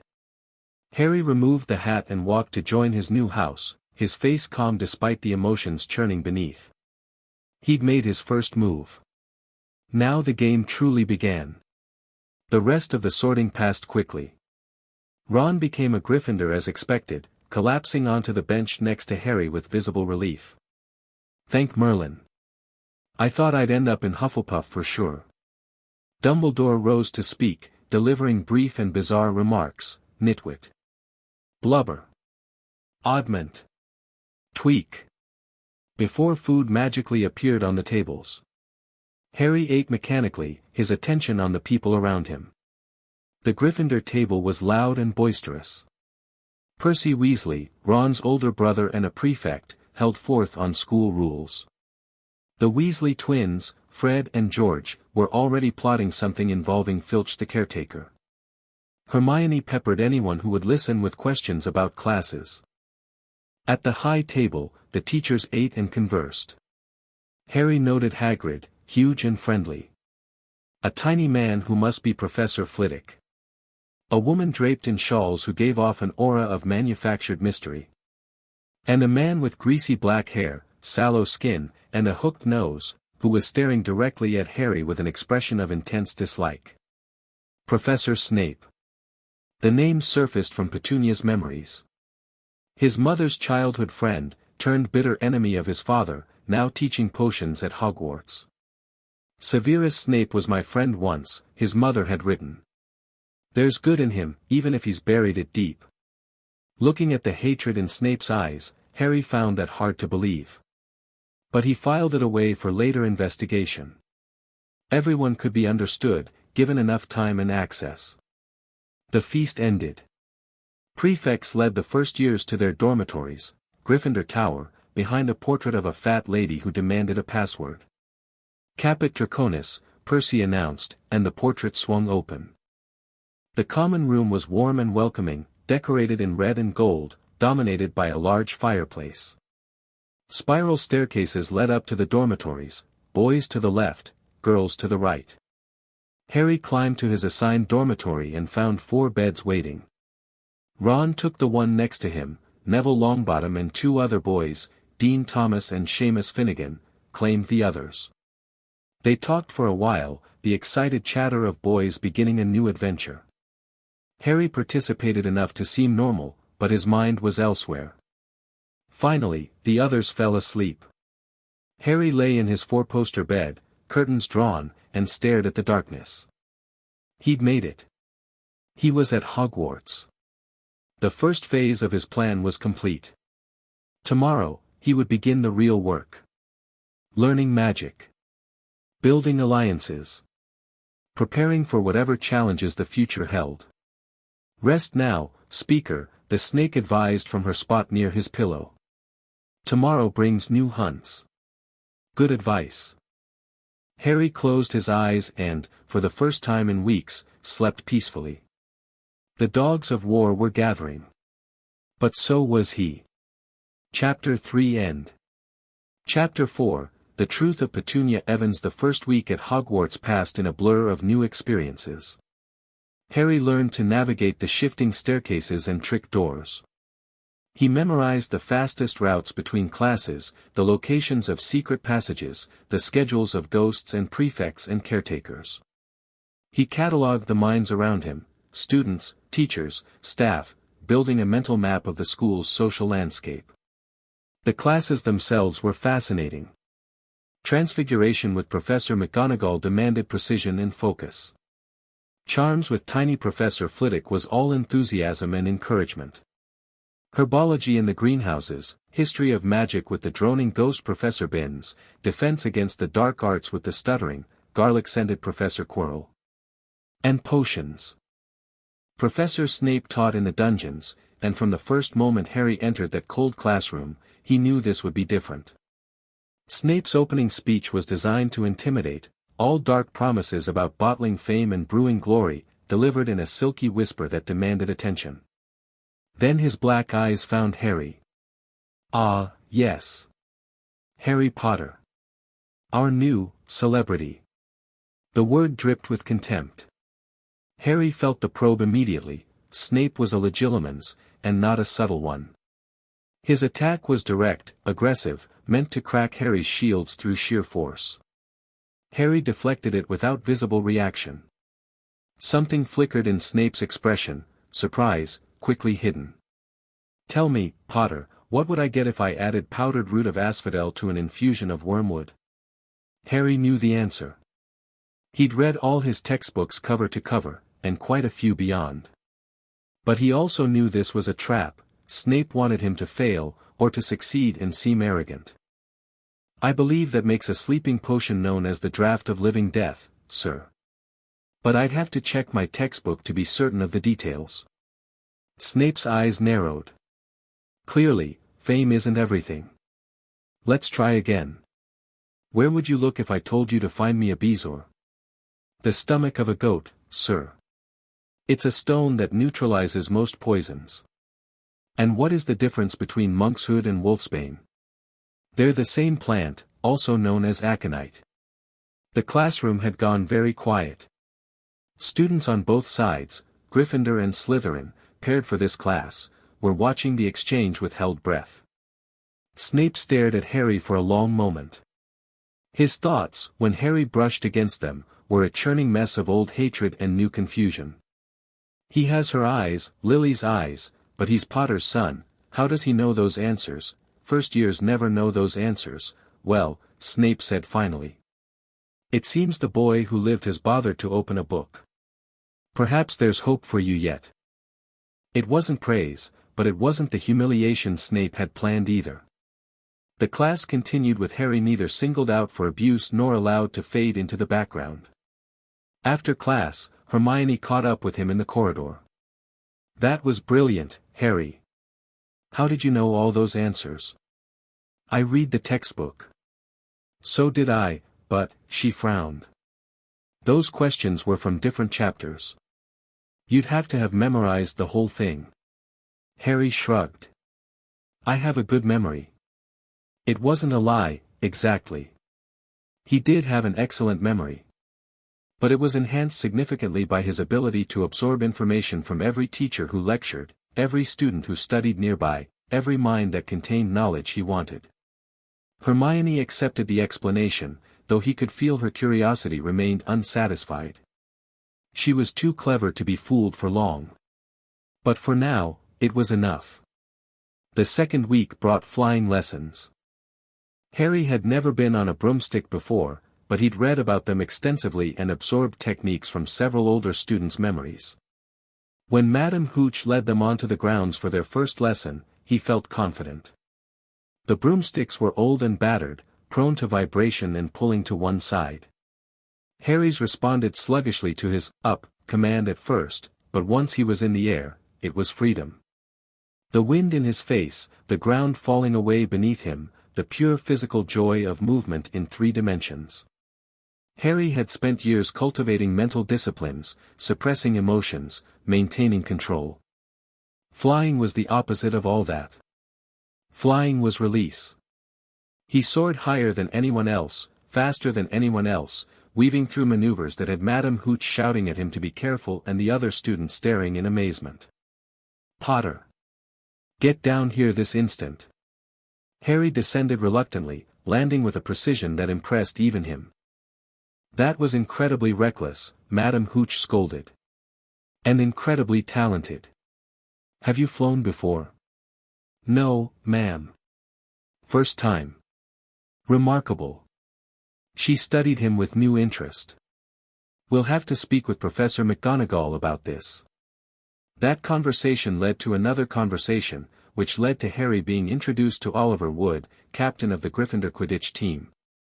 A first-year seeker, Wood said, pacing around Harry like a coach evaluating a racehorse. It's never been done. But I watched you fly, Potter, and you're the real thing. What do you say? Harry understood the implications. Joining the Quidditch team would raise his profile enormously, more visibility, more expectation, more pressure. It would also give him access to a social network, a group identity, a sense of belonging. I'd be honored, he said. Wood grinned and shook his hand firmly. Welcome to the team, Potter. First practice is Saturday at 7. Don't be late. The Quidditch news spread quickly. Harry found himself fielded with congratulations from Gryffindors and suspicious looks from everyone else. The Slytherins in particular seemed offended that a first year had been given special treatment. Rules don't apply to the famous Harry Potter, do they? Draco Malfoy sneered in the corridor one day. First years aren't supposed to have brooms, but I suppose you're too special for that. Harry considered his response carefully. Malfoy had been circling him since the train, trying to establish some kind of relationship, hostile or otherwise. There was opportunity here, if handled correctly. The rules say first years can't bring their own brooms, Harry said mildly. They don't say anything about using school brooms on school teams. A technicality. Most rules are. Malfoy blinked, thrown off by the lack of defensiveness. His thoughts churned. He's not rising to the bait, Father said to watch him. What's his angle? What do you want, Malfoy? Harry asked directly. You've been trying to get a reaction from me since the train. Is there something specific, or is this just habit? The question was too honest, too unexpected. Malfoy's shields, such as they were, wobbled, and Harry caught a glimpse of what lay beneath. Loneliness. Desperation to prove himself. Fear of disappointing his father. The same insecurities Harry had seen in their first meeting, now crystallized by weeks of watching Harry succeed where Malfoy was merely adequate. I don't want anything from you, Potter. But the words lacked conviction. If you change your mind, let me know. Harry walked away, leaving Malfoy staring after him. That was strange, Ron observed when Harry rejoined him and Hermione. Why'd you talk to him like that? He's a complete git. Maybe. But gits are still people. Ron clearly didn't know what to make of that, but Hermione looked thoughtful. The first Quidditch match arrived, Gryffindor vs. Slytherin. Harry had practiced extensively with the team, learning the rhythms of the game, the quirks of his teammates, the strategies that Oliver would drill relentlessly. He'd also studied the opposing seeker, a fifth-year named Terrence Higgs, absorbing technique from every match replay he could access. The morning of the game, Harry woke early and found himself unable to eat. Nerves, he realized. Actual, ordinary nerves. It was almost refreshing. You'll be fine, Hermione assured him at breakfast. You're the best flyer I've ever seen. She's right, Ron added through a mouthful of toast. Just catch the snitch and we win. Simple. Simple. Harry almost laughed. The match was chaos. 14 players in the air, quaffle flying between chasers, bludgers seeking targets with malicious intent, the crowd roaring with every goal. Harry soared above it all, scanning for the tiny golden snitch while trying to stay aware of Higgs's movements. He found it first, a glint of gold near the Slytherin goalposts. He dove, faster than he'd ever flown, the wind screaming past his ears. Higgs saw him move and followed, but too late. Harry's hand closed around the snitch just as the Slytherin seeker's fingers brushed his robes. The whistle blew. The crowd erupted. Gryffindor had won, 170-60. Harry landed in a storm of celebration, teammates slapping his back and ruffling his hair, the noise overwhelming even his shields. He let himself enjoy it, the simple pleasure of victory, of belonging, of being part of something. Well done, Speaker, his snake companion observed from her hidden pocket. You have proven yourself to the pack. Something like that, Harry thought, grinning despite himself. But victory brought attention, and attention brought problems. The following week, Harry began to notice increased scrutiny from multiple directions. Professor Snape watched him with redoubled intensity. Professor Quirrell developed a nervous habit of glancing at Harry during defense classes. And Dumbledore, when Harry caught the headmaster's eye across the Great Hall, seemed to be evaluating something. Most concerning was the reappearance of minds Harry recognized from his pre-Hogwarts life. One morning in early November, Harry felt a familiar presence at the edge of the grounds. Sharp, disciplined, impenetrable shields. The unspeakable who called himself Croaker. Harry slipped away during lunch, making his way to the forest's edge where the presence waited. Croaker stood among the trees, his unremarkable features arranged in a pleasant smile. Mr. Potter. You've made quite an impression. Have I? First-year seeker. Top marks in most classes. A reputation for being mature beyond your years. Croaker's smile didn't reach his eyes. Some would say you're drawing unnecessary attention to yourself. Some would say I'm just good at things. Indeed. Croaker stepped closer. We had an agreement, Mr. Potter. You would develop quietly, and we would protect you from those who might interfere. I've been quiet. I haven't used my abilities in any obvious way. No. But you've demonstrated exceptional talent across multiple areas. People are starting to ask questions. Croaker's voice cooled. Dumbledore, in particular, has inquired with the Ministry about your pre-Hogwarts education. He seems puzzled by your advancement. Harry kept his expression neutral. What did you tell him? Nothing, for now. But the headmaster is not easily deflected. If he decides to investigate more thoroughly, then I'll handle it. Croaker studied him for a long moment. You've grown confident, Mr. Potter. Confident enough to think you can outmaneuver Albus Dumbledore? I'm confident enough to try. Something that might have been approval flickered across Croaker's face. Very well. But remember our arrangement. When the time comes, we'll expect cooperation. When the time comes, we'll discuss terms. Croaker laughed softly. You're going to be a problem, aren't you, Mr. Potter? I prefer to think of it as being an opportunity. The unspeakable vanished, disapparating with barely a sound, and Harry was left alone among the trees. He stood there for a while, thinking about the forces gathering around him. Dumbledore, curious and watchful. The Department of Mysteries, investing in their asset. Snape, haunted by old hatreds and older regrets. And somewhere in the background, the shadow of Voldemort, not dead, Harry was increasingly certain, but waiting. They all wanted something from Harry Potter. They all had plans. Harry intended to have plans of his own. That night, Harry made a decision.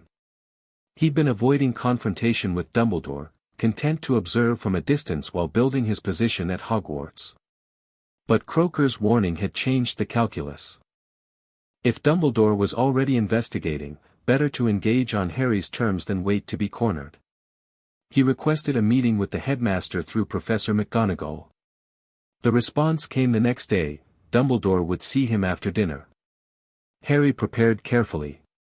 He reviewed everything he knew about Dumbledore, the man's history, his methods, his apparent goals. He strengthened his shields, practiced his most opaque expressions, and worked through likely conversation paths. At 8 o'clock, he stood before the stone gargoyle that guarded Dumbledore's office. "Lemon drop," he said, the password McGonagall had provided, and the gargoyle leapt aside. The office beyond was extraordinary. Circular, filled with spinning instruments and strange devices, portraits of previous headmasters lining the walls. A magnificent phoenix perched near the desk, watching Harry with intelligent eyes. And behind the desk, Albus Dumbledore himself. "Harry." The headmaster smiled warmly. "Please, have a seat." "Sherbet lemon?" "No, thank you." Harry settled into the chair indicated, keeping his posture relaxed but alert. "To what do I owe the pleasure of this visit?" Harry decided on directness. "I wanted to ask you about my parents." Something shifted in Dumbledore's eyes, a flicker of calculation, quickly hidden. "Of course. What, everything? Why they were targeted? What the prophecy said? Why you placed me with the Dursleys?" Dumbledore's expression remained gentle, but Harry felt the probe, delicate, almost undetectable, sliding against his shields like silk. He blocked it without comment. "You're remarkably well informed," Dumbledore said after a moment. "Most students your age don't know about prophecies or placement decisions. My aunt remembered some things. I pieced together the rest." "Indeed." Dumbledore steepled his fingers. "I'm impressed by your deductive skills, Harry. Perhaps we could have an honest conversation." "I'd like that." They regarded each other across the desk. Harry saw the wizard who'd defeated Grindelwald, who'd led the Order of the Phoenix, who'd shaped wizarding Britain for decades. Dumbledore saw, what? The boy who lived. A piece on his chessboard. Something unexpected. Very well, Dumbledore said finally. What do you already know? I know my parents were murdered by Voldemort because of a prophecy. I know you placed me with the Dursleys for protection related to my mother's sacrifice. I know you've been monitoring me through Mrs. Fig and possibly others. Dumbledore's eyebrows rose. You know about Arabella? I'm observant. Clearly. A pause. What you don't know? The exact text of the prophecy. Why Voldemort chose to believe it. What happened that night that allowed me to survive. And what you expect from me now.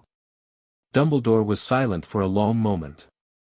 When he spoke, his voice was softer, more serious. The prophecy spoke of a child born at the end of July, to parents who had defied Voldemort 3 times. It said this child would have power the Dark Lord knew not, and that one would have to die at the hand of the other. Harry absorbed this. So one of us has to kill the other. So the prophecy suggests.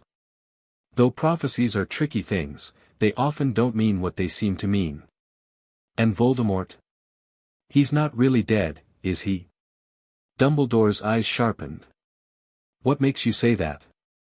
Because if he were truly dead, you wouldn't be so worried about me. You wouldn't need to monitor me, protect me, prepare me. There would be no prophecy to fulfill. Very astute. Dumbledore sighed. No, I don't believe Voldemort is truly gone. I believe he exists in some diminished form, waiting for an opportunity to return. When that day comes. You expect me to face him. I hope you will be ready to face him. It may be the only way this ends. Harry considered the weight of that statement. Since he was a baby, his fate had been intertwined with a dark wizard's. No matter what choices he made, that connection would eventually demand resolution. And if I refuse, he asked. If I decide the prophecy is nonsense and live my life ignoring it, then Voldemort will still believe in it. And he will continue to seek your death, regardless of your beliefs. So I have no choice. You always have choices, Harry. But some paths lead to survival, and some lead to suffering. I hope to help you find the path that leads to both victory and peace. Harry looked at the old wizard, the twinkling eyes, the gentle expression, the immense power held in careful restraint, and saw someone who genuinely believed he was doing the right thing. Someone who loved Harry, in his way, and wanted to protect him. But also someone who had left a baby on a doorstep in November. Who had allowed that child to suffer years of abuse while monitoring from a distance. Who saw Harry as a weapon against darkness, perhaps more than as a person. Be careful with him, his mother had written. Sound advice, indeed. I appreciate your honesty, Harry said finally. And I understand my situation better now. But I want you to understand something too, Headmaster. Yes. I am not a weapon. I'm not a piece on your board. Whatever happens with Voldemort, I will face it on my own terms, making my own choices. I'll accept guidance when it's helpful, but I won't be manipulated. Dumbledore regarded him with an expression Harry couldn't quite read. Then, slowly, he smiled. I would expect nothing less from Lily's son. She said something very similar to me once, you know. Right before she went into hiding. What did she say? She said, Albus, I trust you with my life, but I don't trust you with my choices. Those belong to me. The smile turned sad. She was remarkable, your mother. I see much of her in you. Harry felt something tighten in his chest. Thank you.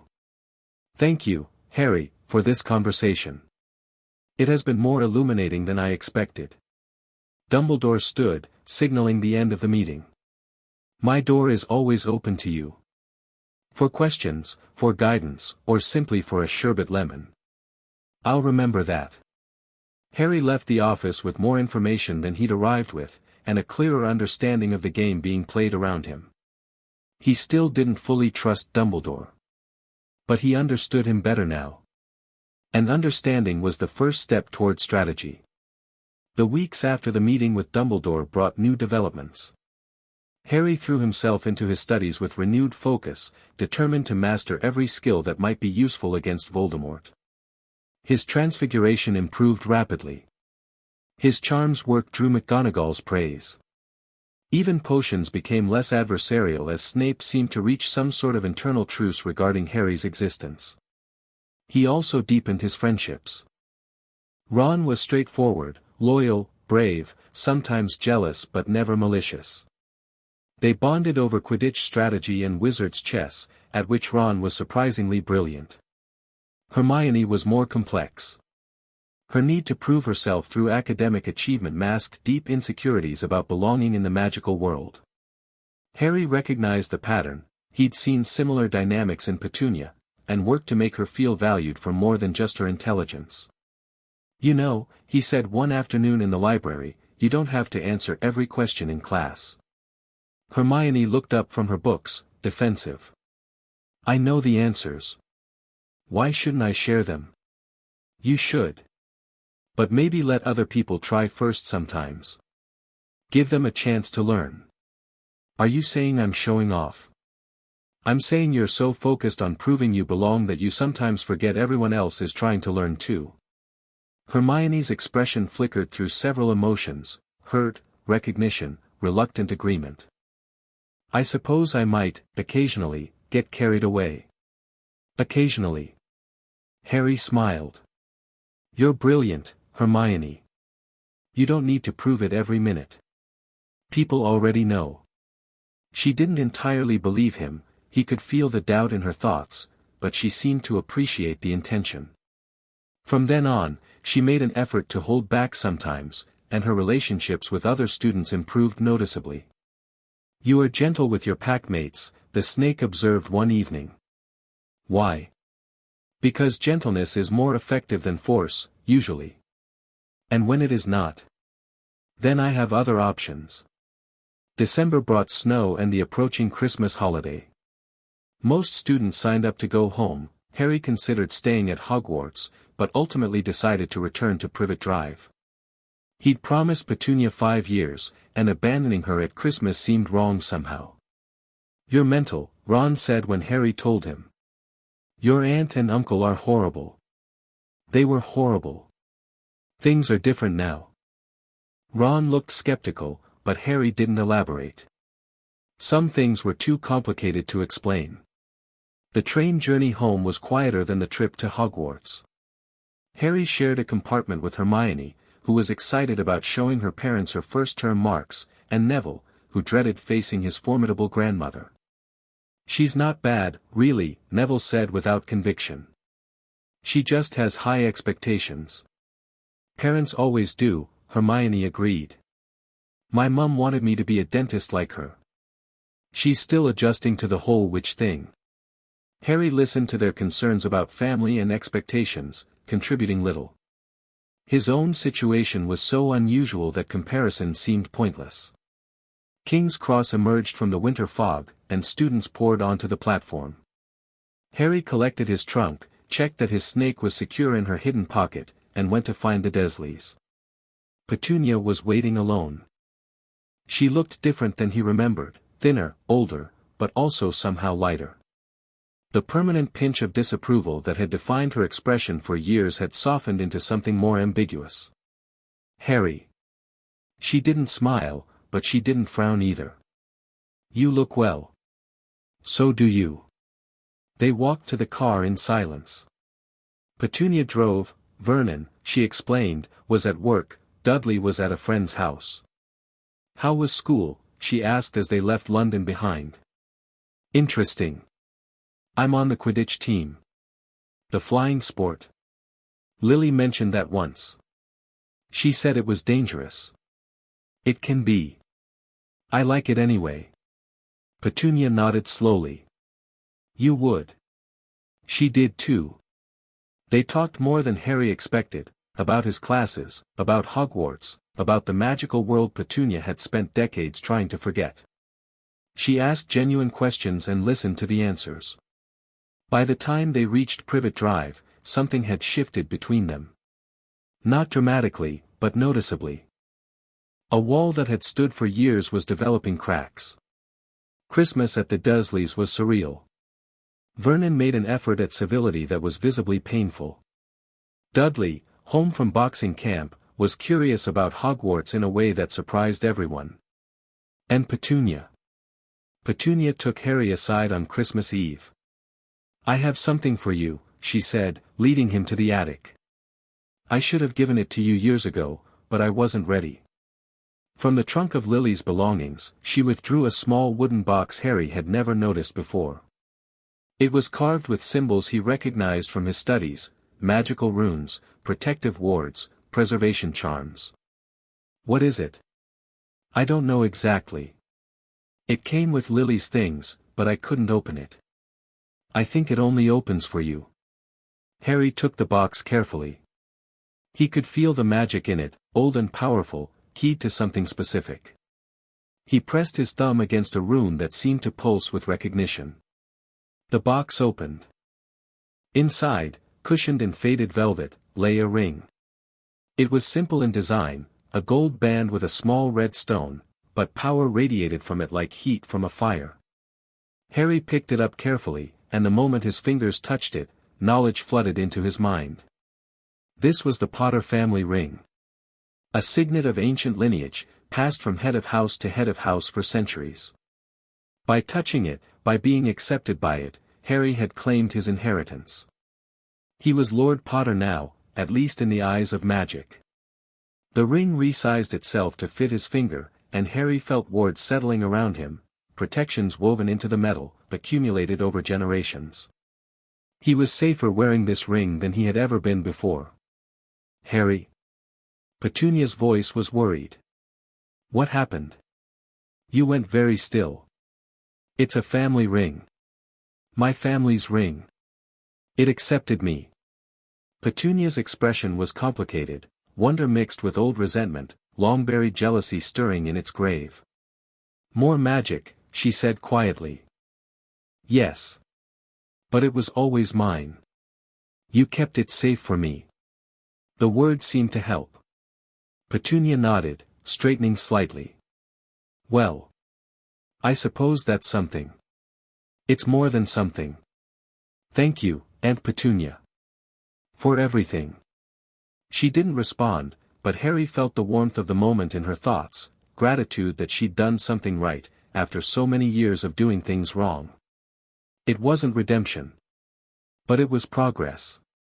Harry spent the rest of the holiday researching the Potter ring. The library at Privet Drive was inadequate, of course, but he'd brought books from Hogwarts and could supplement with his snake's memories of ancient times. What he learned was fascinating. The Potters were an old family, not as old as some, but ancient enough to carry significant magical weight. The family ring served multiple functions: it confirmed identity, provided protection against certain attacks, and granted access to family properties and vaults. Most importantly, it established Harry as an adult in magical law for certain limited purposes. He couldn't marry or make contracts without guardian approval, but he could access the Potter vault at Gringotts without supervision and claim possession of family artifacts. "You have become a lord among your kind," the snake observed. "This is significant. It gives me options I didn't have before." Options are always valuable. Harry considered how to use his new status. The Wizengamot, the magical parliament, had provisions for hereditary seats. The Potter family might have such a seat, dormant since his parents' deaths. There were also family alliances to consider, old agreements and debts that might be called upon. The political landscape of Wizarding Britain was beginning to reveal itself, and Harry was finding his place in it. The day before he was due to return to Hogwarts, Harry received an unexpected visitor. He felt the mind approaching from a considerable distance, familiar shields, familiar patterns. Snape. Harry met him at the door before Petunia could answer. "Professor. This is unexpected." Snape's expression was his usual mask of distaste, but underneath, his thoughts churned with emotions too complex to easily read. "Mr. Potter. I require a word with you. Privately. Harry glanced back at Petunia, who was watching from the kitchen with undisguised suspicion. We can walk in the park. They walked in silence for several minutes, Harry allowing Snape to gather his thoughts. The professor seemed to be struggling with something, words he wanted to say but couldn't quite form. Finally, I knew your mother. I know. She mentioned you in a letter she left me. Snape stopped walking. A letter? She wrote it before she died.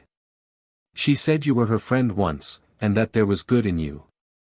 Something cracked in Snape's facade, a flash of raw pain, quickly suppressed. She was kind. Kinder than I deserved. She also said you promised her something. That you wouldn't harm me. I made many promises to Lily. Snape's voice was barely audible. I have kept them all.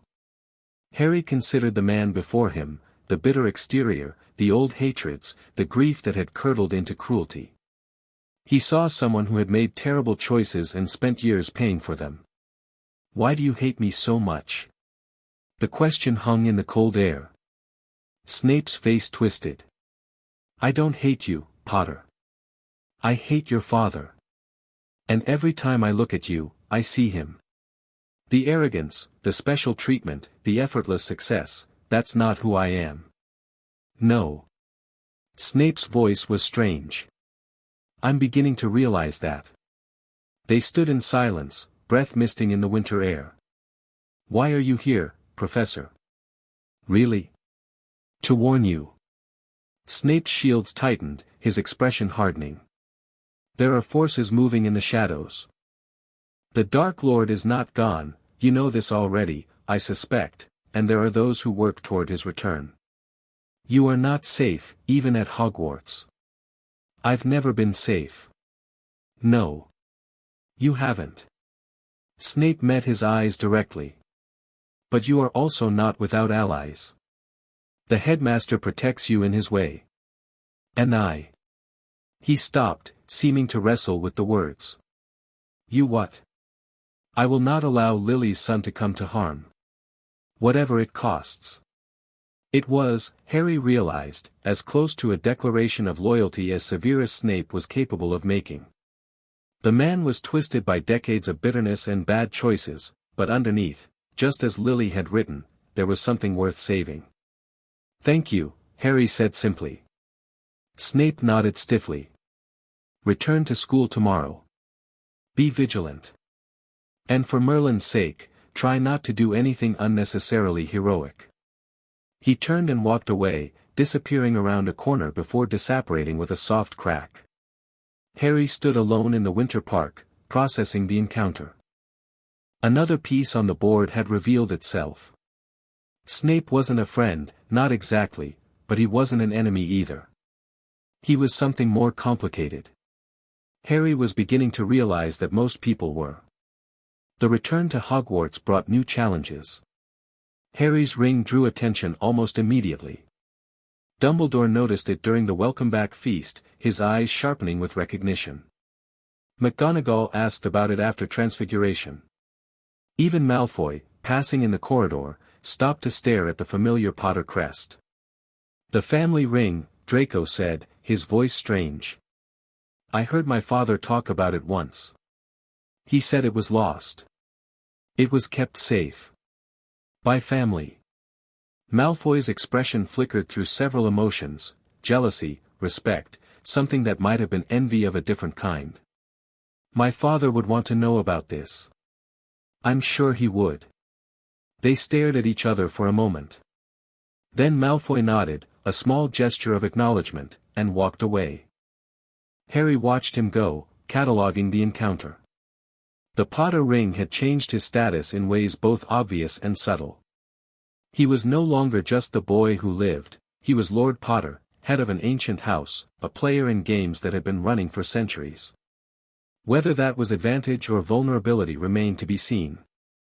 The second term brought intensified studies and new revelations. Harry discovered that someone was trying to steal something from Hogwarts. The trail started with the three-headed dog on the third-floor corridor, Hermione had found it accidentally, nearly getting them all killed, and Ron had recognized its purpose. "It's guarding something," Ron said. "Something important." "But what?" They researched, investigated, and eventually pieced together the puzzle.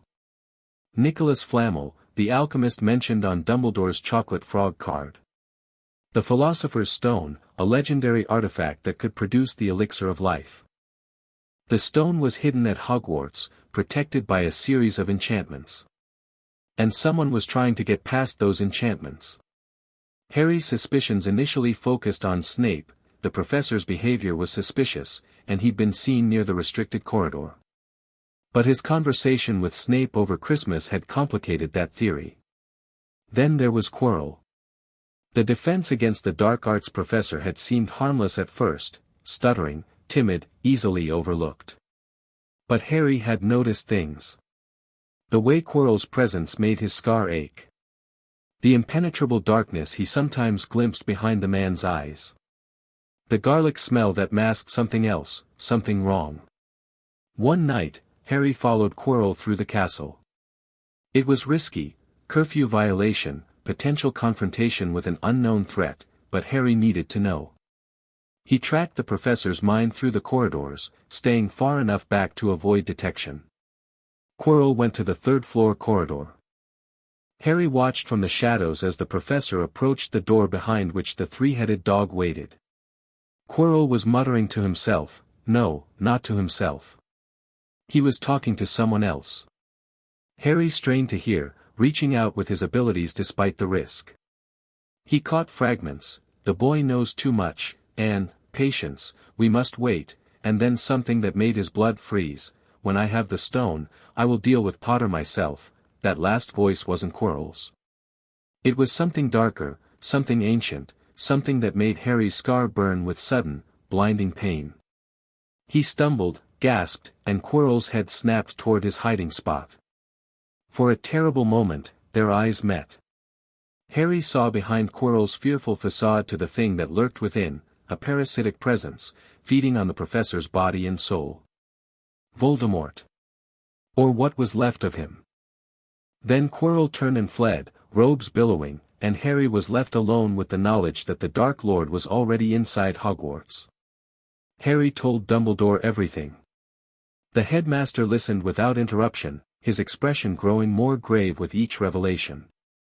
When Harry finished, Dumbledore sat in silence for a long moment. "You're certain of what you saw?" "I felt him, Professor." In Quirrell's mind. It was wrong. Dark. Hungry. Yes. Dumbledore's voice was heavy. "I had suspected for some time that Quirrell was not what he seemed. But I hoped. What do we do?" "We protect the stone. I will strengthen the enchantments and keep closer watch on our compromised professor. As for you, Harry, stay away from Quirrell. If Voldemort suspects, you know. He already suspects." We made eye contact. Dumbledore's face went pale. "Then we must assume he will act soon. Harry, I need you to promise me something." "What?" "If Quirrell approaches you, if you feel threatened in any way, come to me immediately. Do not try to face him alone. And if I can't reach you, then use everything you have to survive until I can help you." It wasn't the reassuring answer Harry might have hoped for. But it was honest, and he appreciated that. "I promise," he said. Dumbledore nodded. "Good. Now, I believe it's past curfew. Let me walk you back to Gryffindor Tower."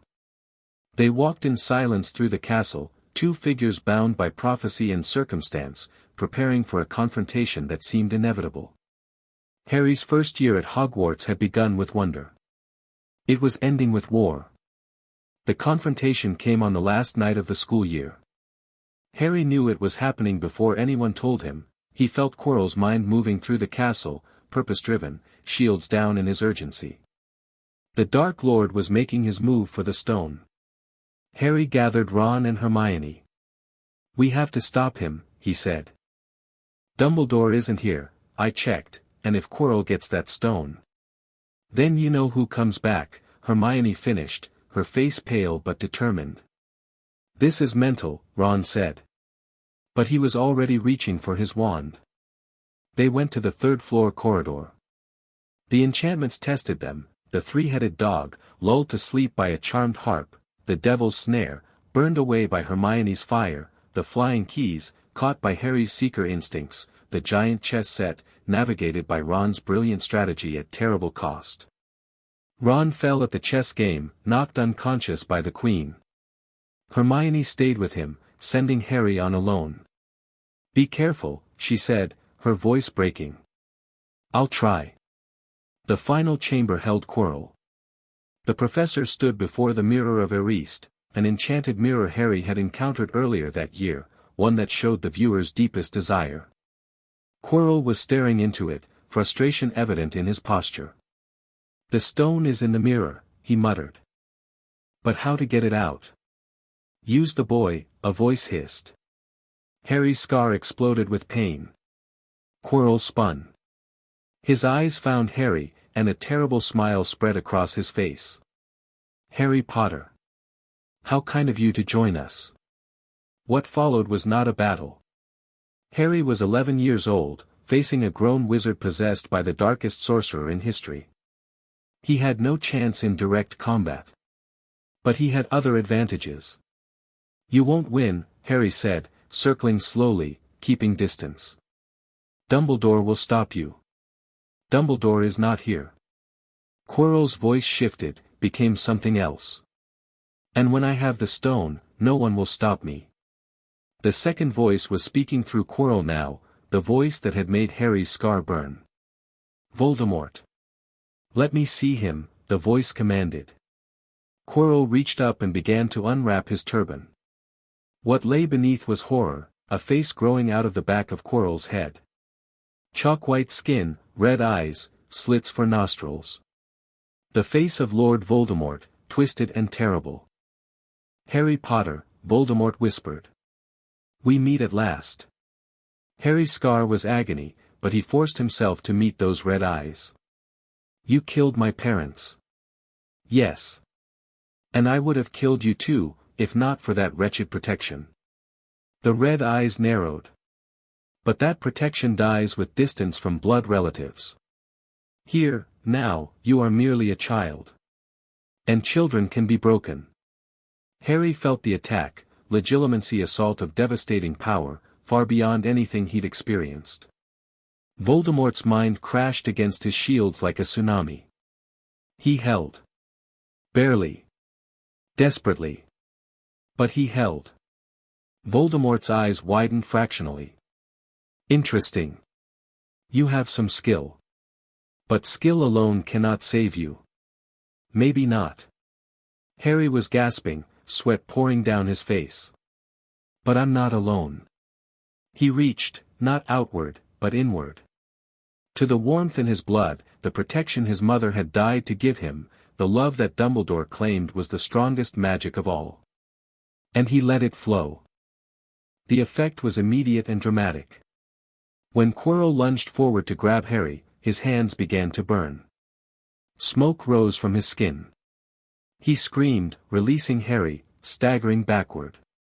What is this? Voldemort howled. Love, Harry said. Something you don't understand. He pressed forward, hands extended, and everywhere he touched Quirrell, the professor's flesh blistered and charred. The love protection, activated by physical contact, was lethal to Voldemort's servant.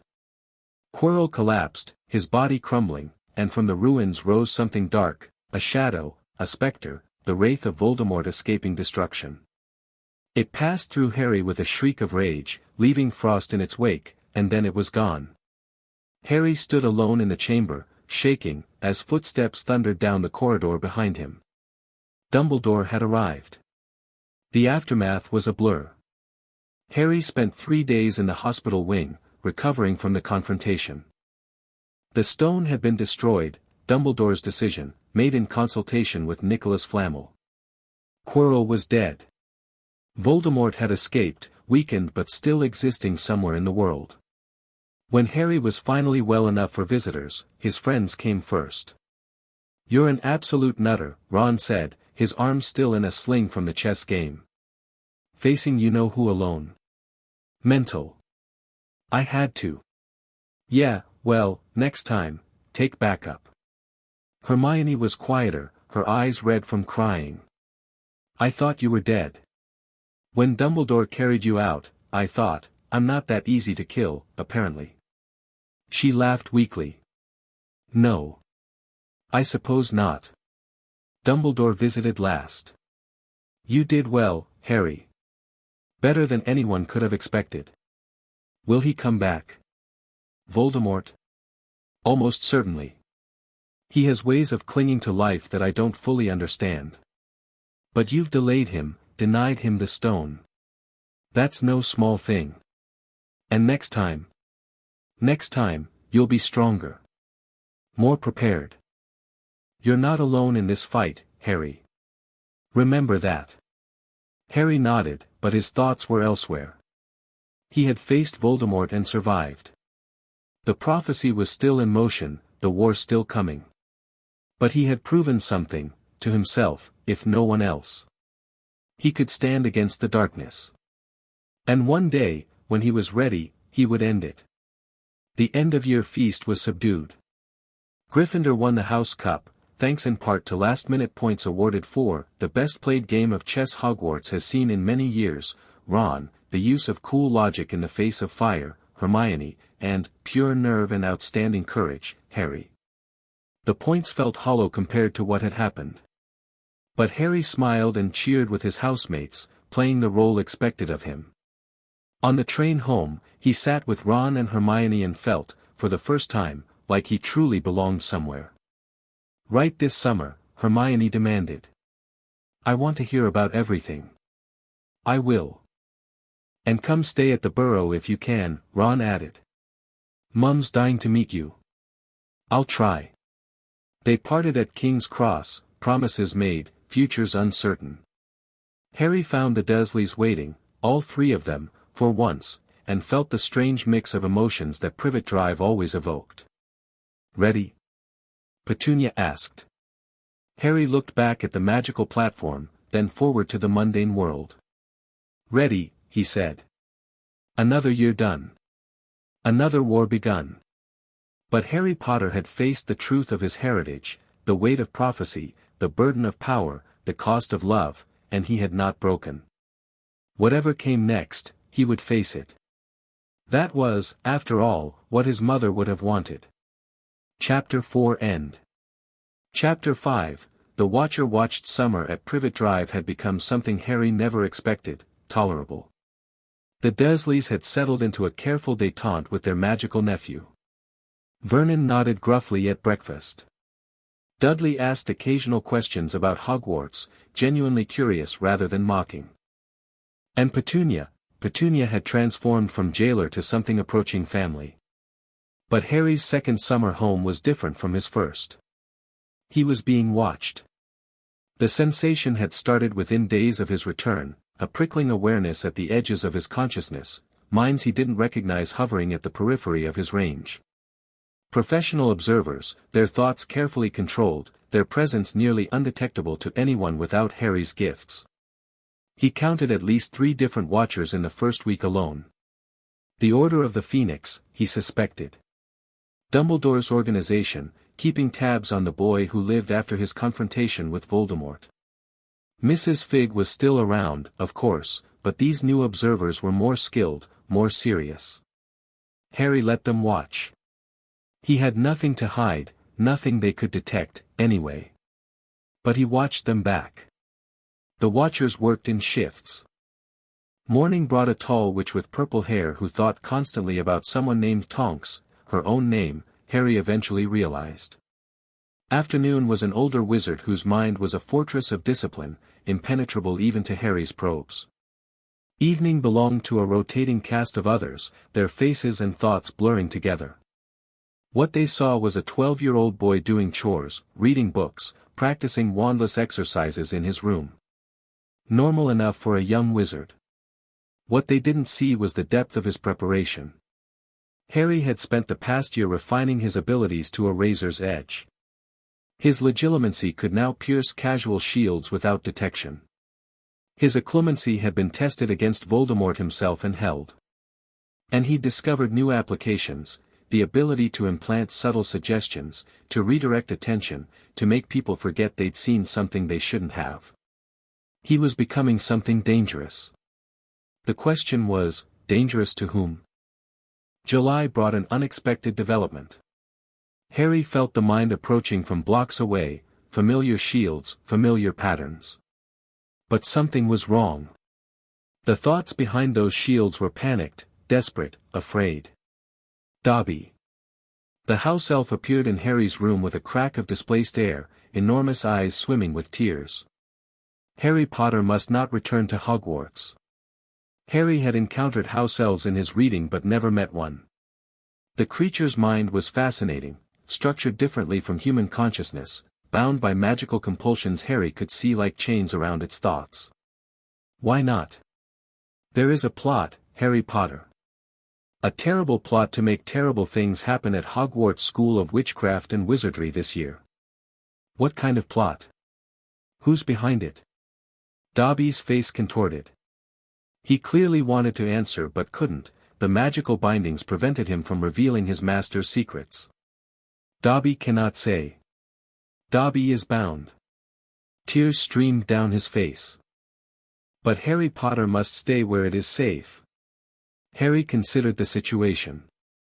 Dobby was genuinely trying to help, that much was clear. But his methods were counterproductive, and his information was too vague to be useful. I appreciate the warning, Harry said carefully. But I can't just hide from danger. I need to know more. Who do you serve, Dobby? The elf's eyes went wide. He began banging his head against the bedpost. Bad Dobby. Cannot tell. Must not tell. Harry reached out and stopped the self-punishment. It's all right. You don't have to tell me.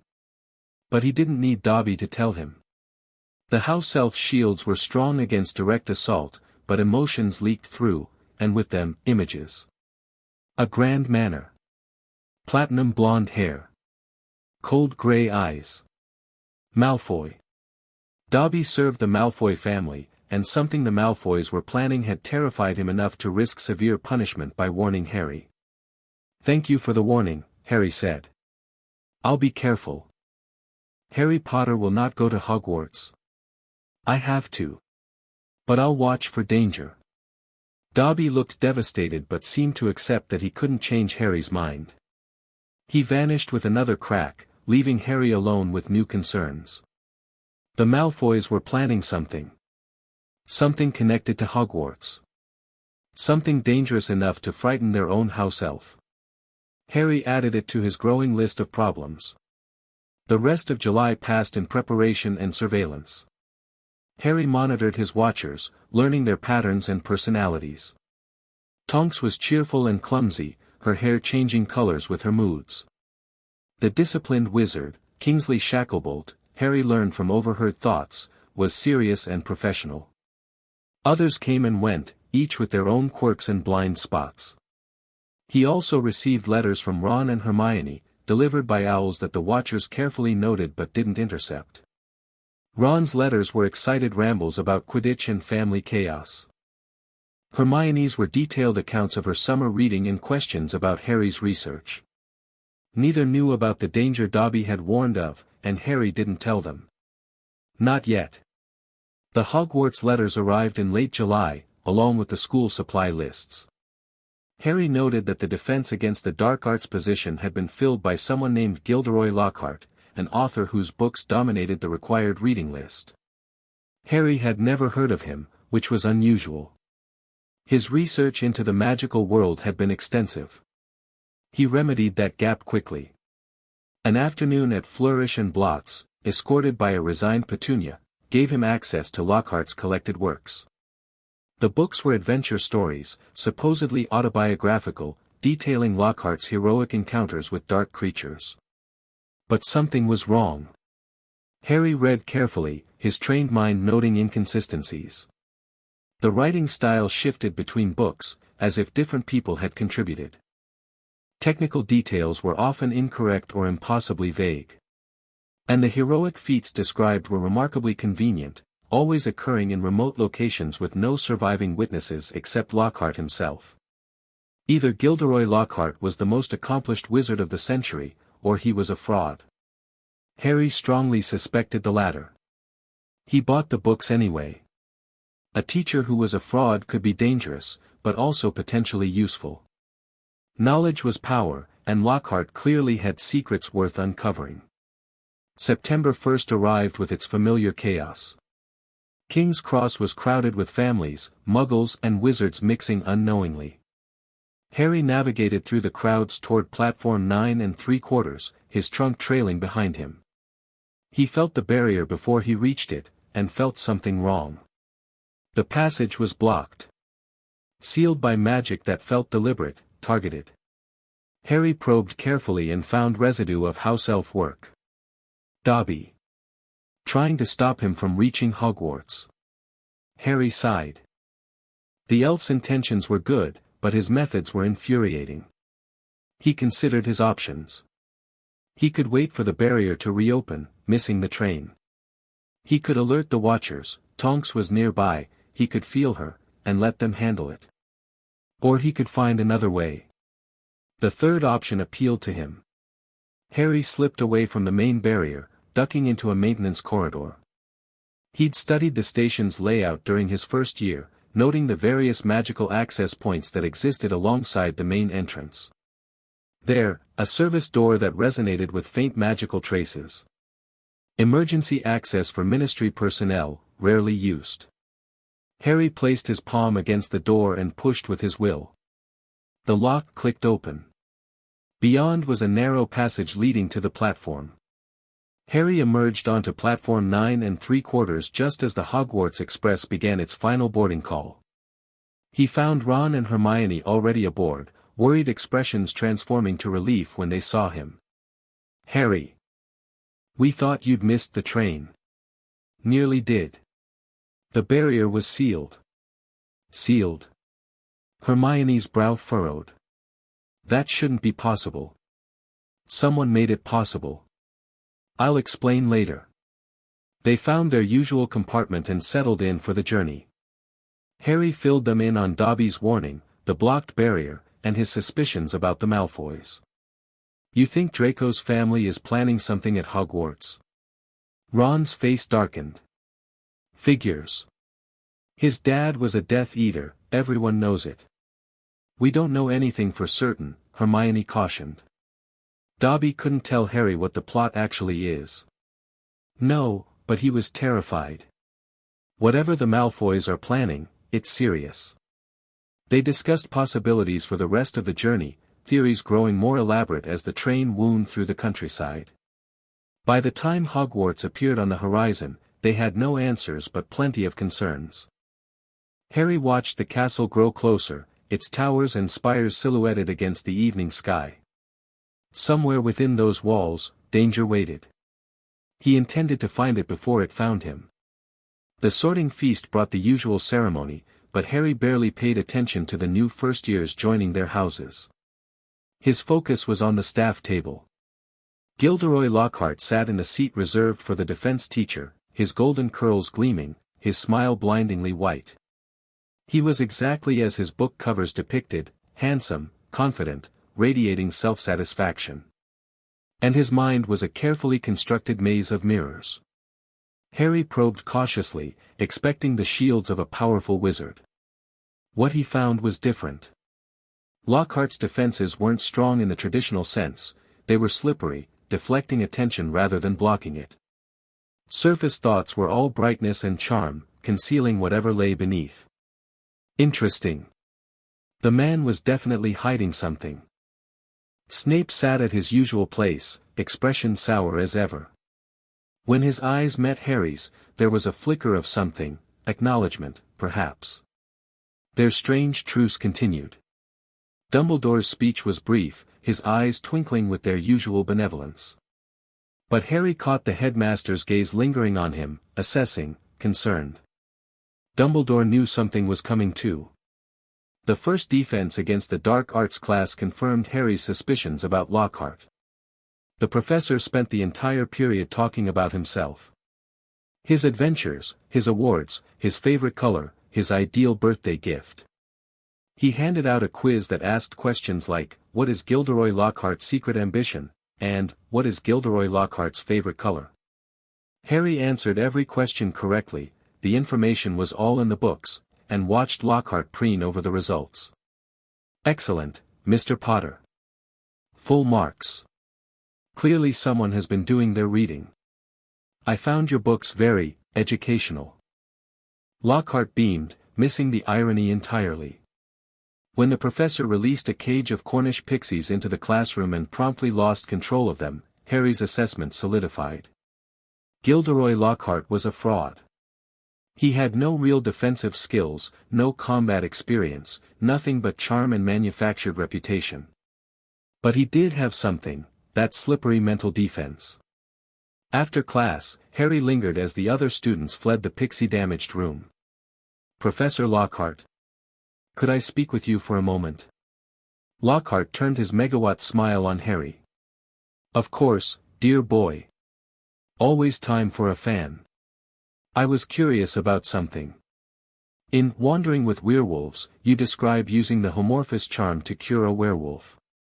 But I've read that charm is theoretical, no one's ever successfully cast it. For just a moment, something flickered behind Lockhart's perfect facade. Fear, quickly suppressed.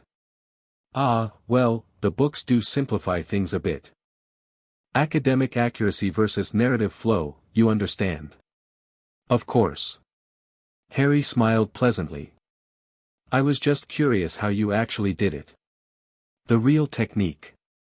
Lockhart's smile became fixed.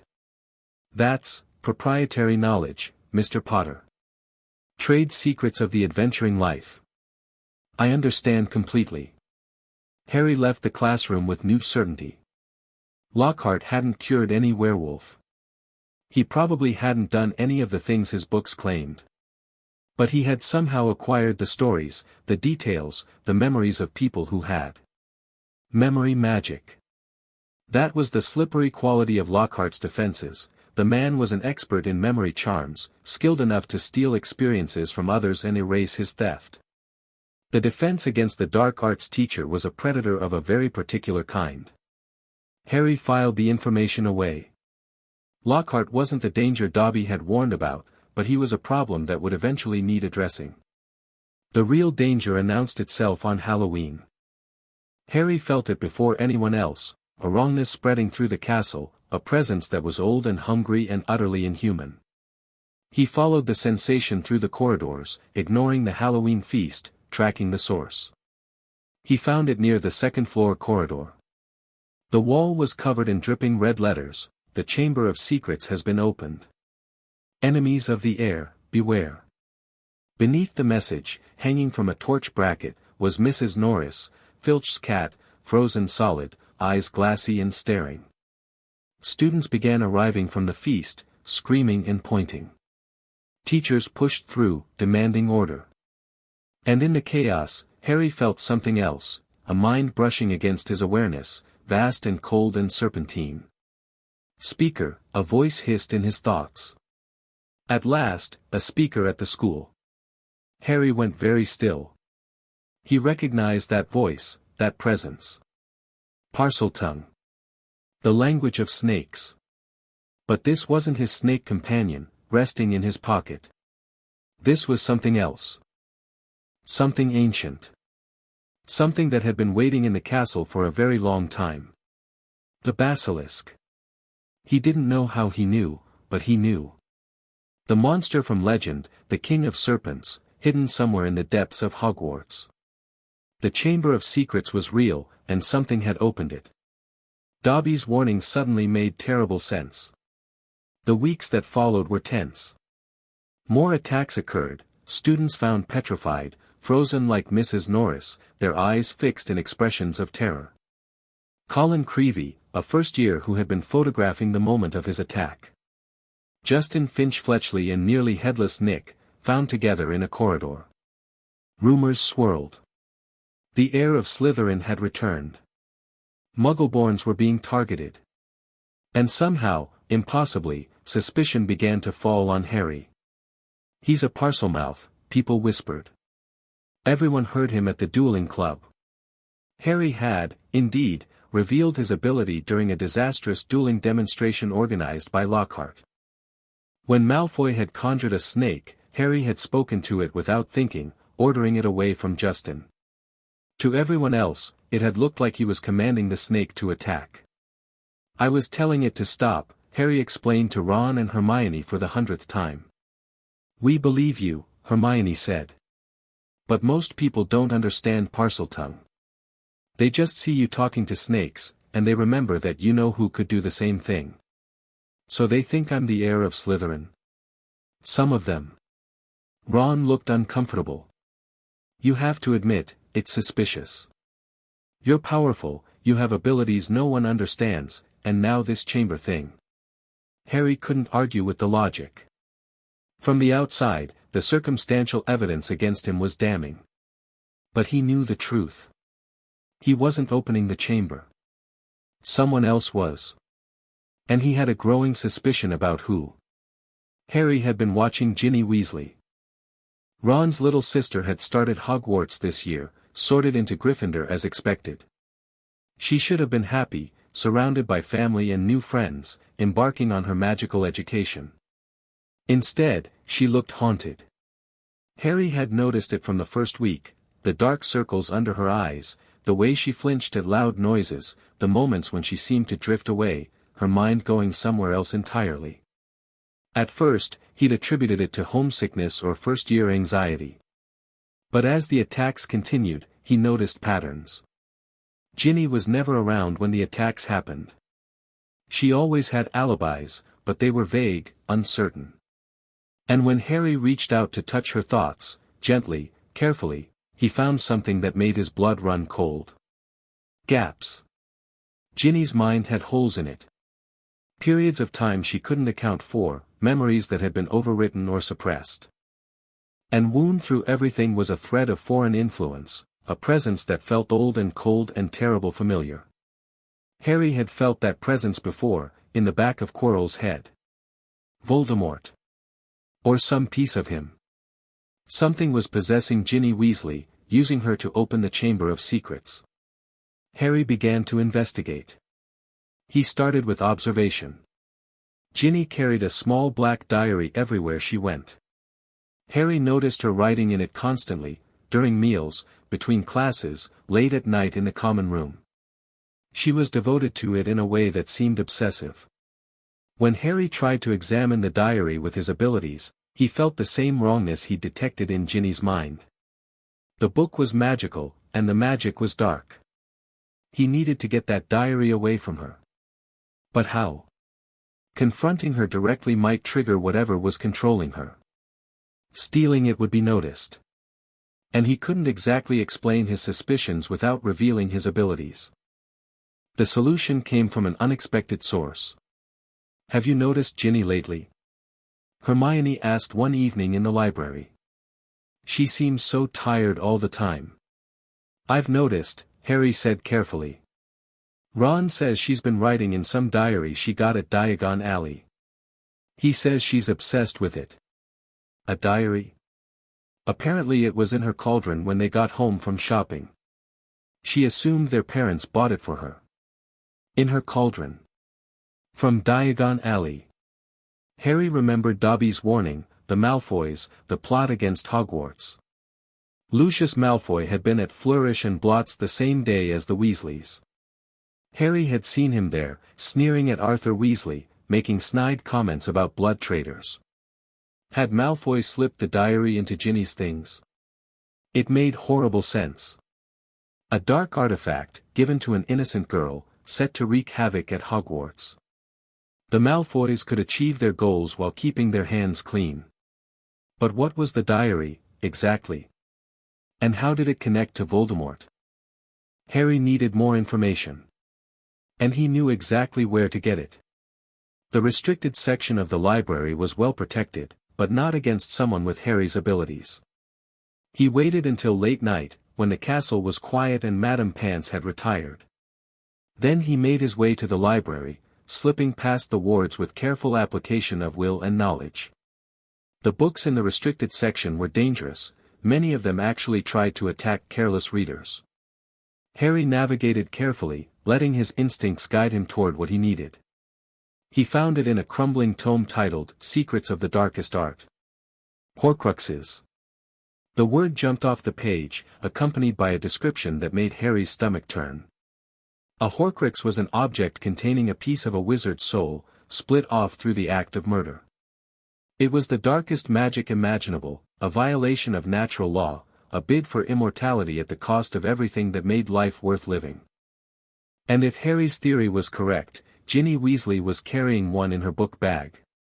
The diary wasn't just a dark artifact. It was a piece of Voldemort's soul. Harry went to Dumbledore. The headmaster listened to Harry's theory with growing alarm, his usual twinkle completely absent. "You're certain of this, Harry? A Horcrux? It fits everything I've observed. The possession, the attacks, the foreign presence in Ginny's mind.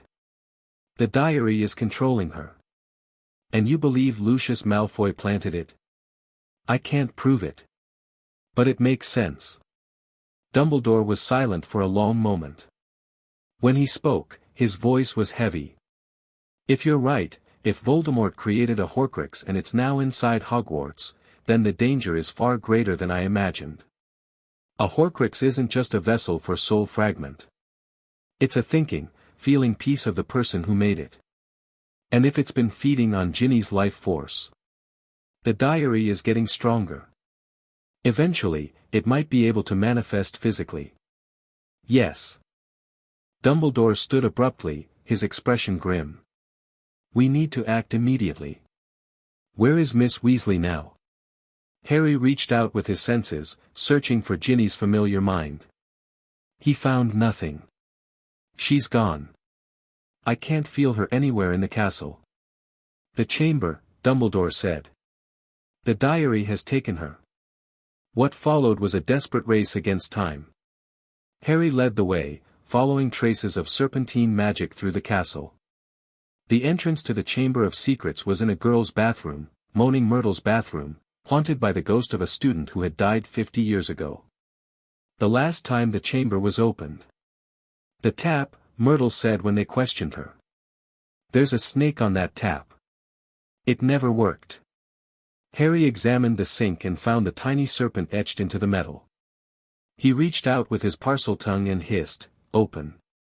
The sink slid apart, revealing a gaping pipe that descended into darkness. "I should go alone," Harry said. "Absolutely not." Dumbledore's voice was firm. "I've made the mistake of letting you face Voldemort without backup before. Not again." They descended together, the elderly headmaster and the 12-year-old student, sliding down into the depths beneath Hogwarts.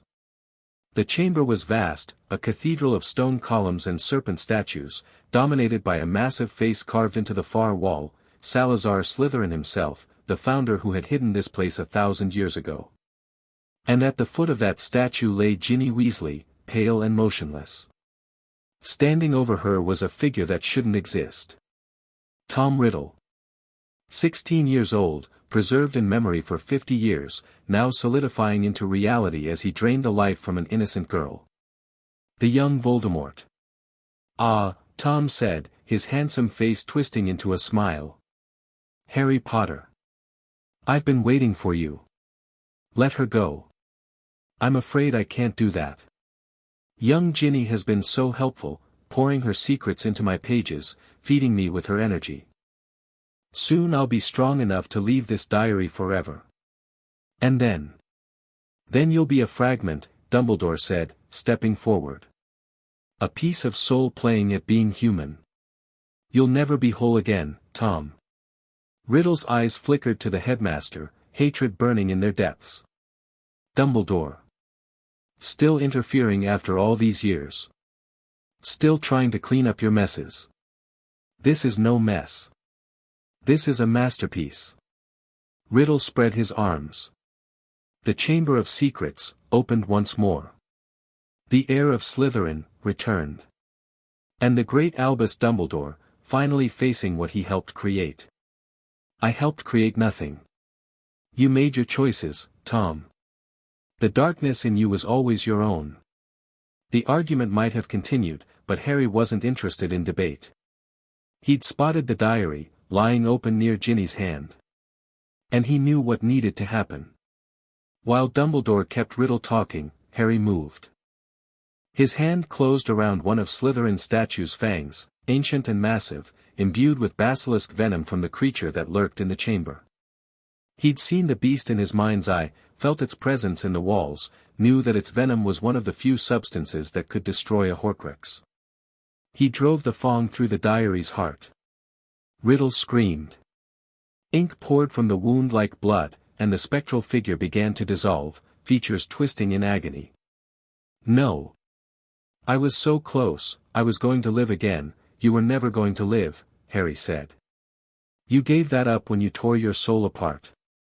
Tom Riddle vanished, and the diary crumbled to dust. Ginny gasped and opened her eyes. The aftermath was complicated.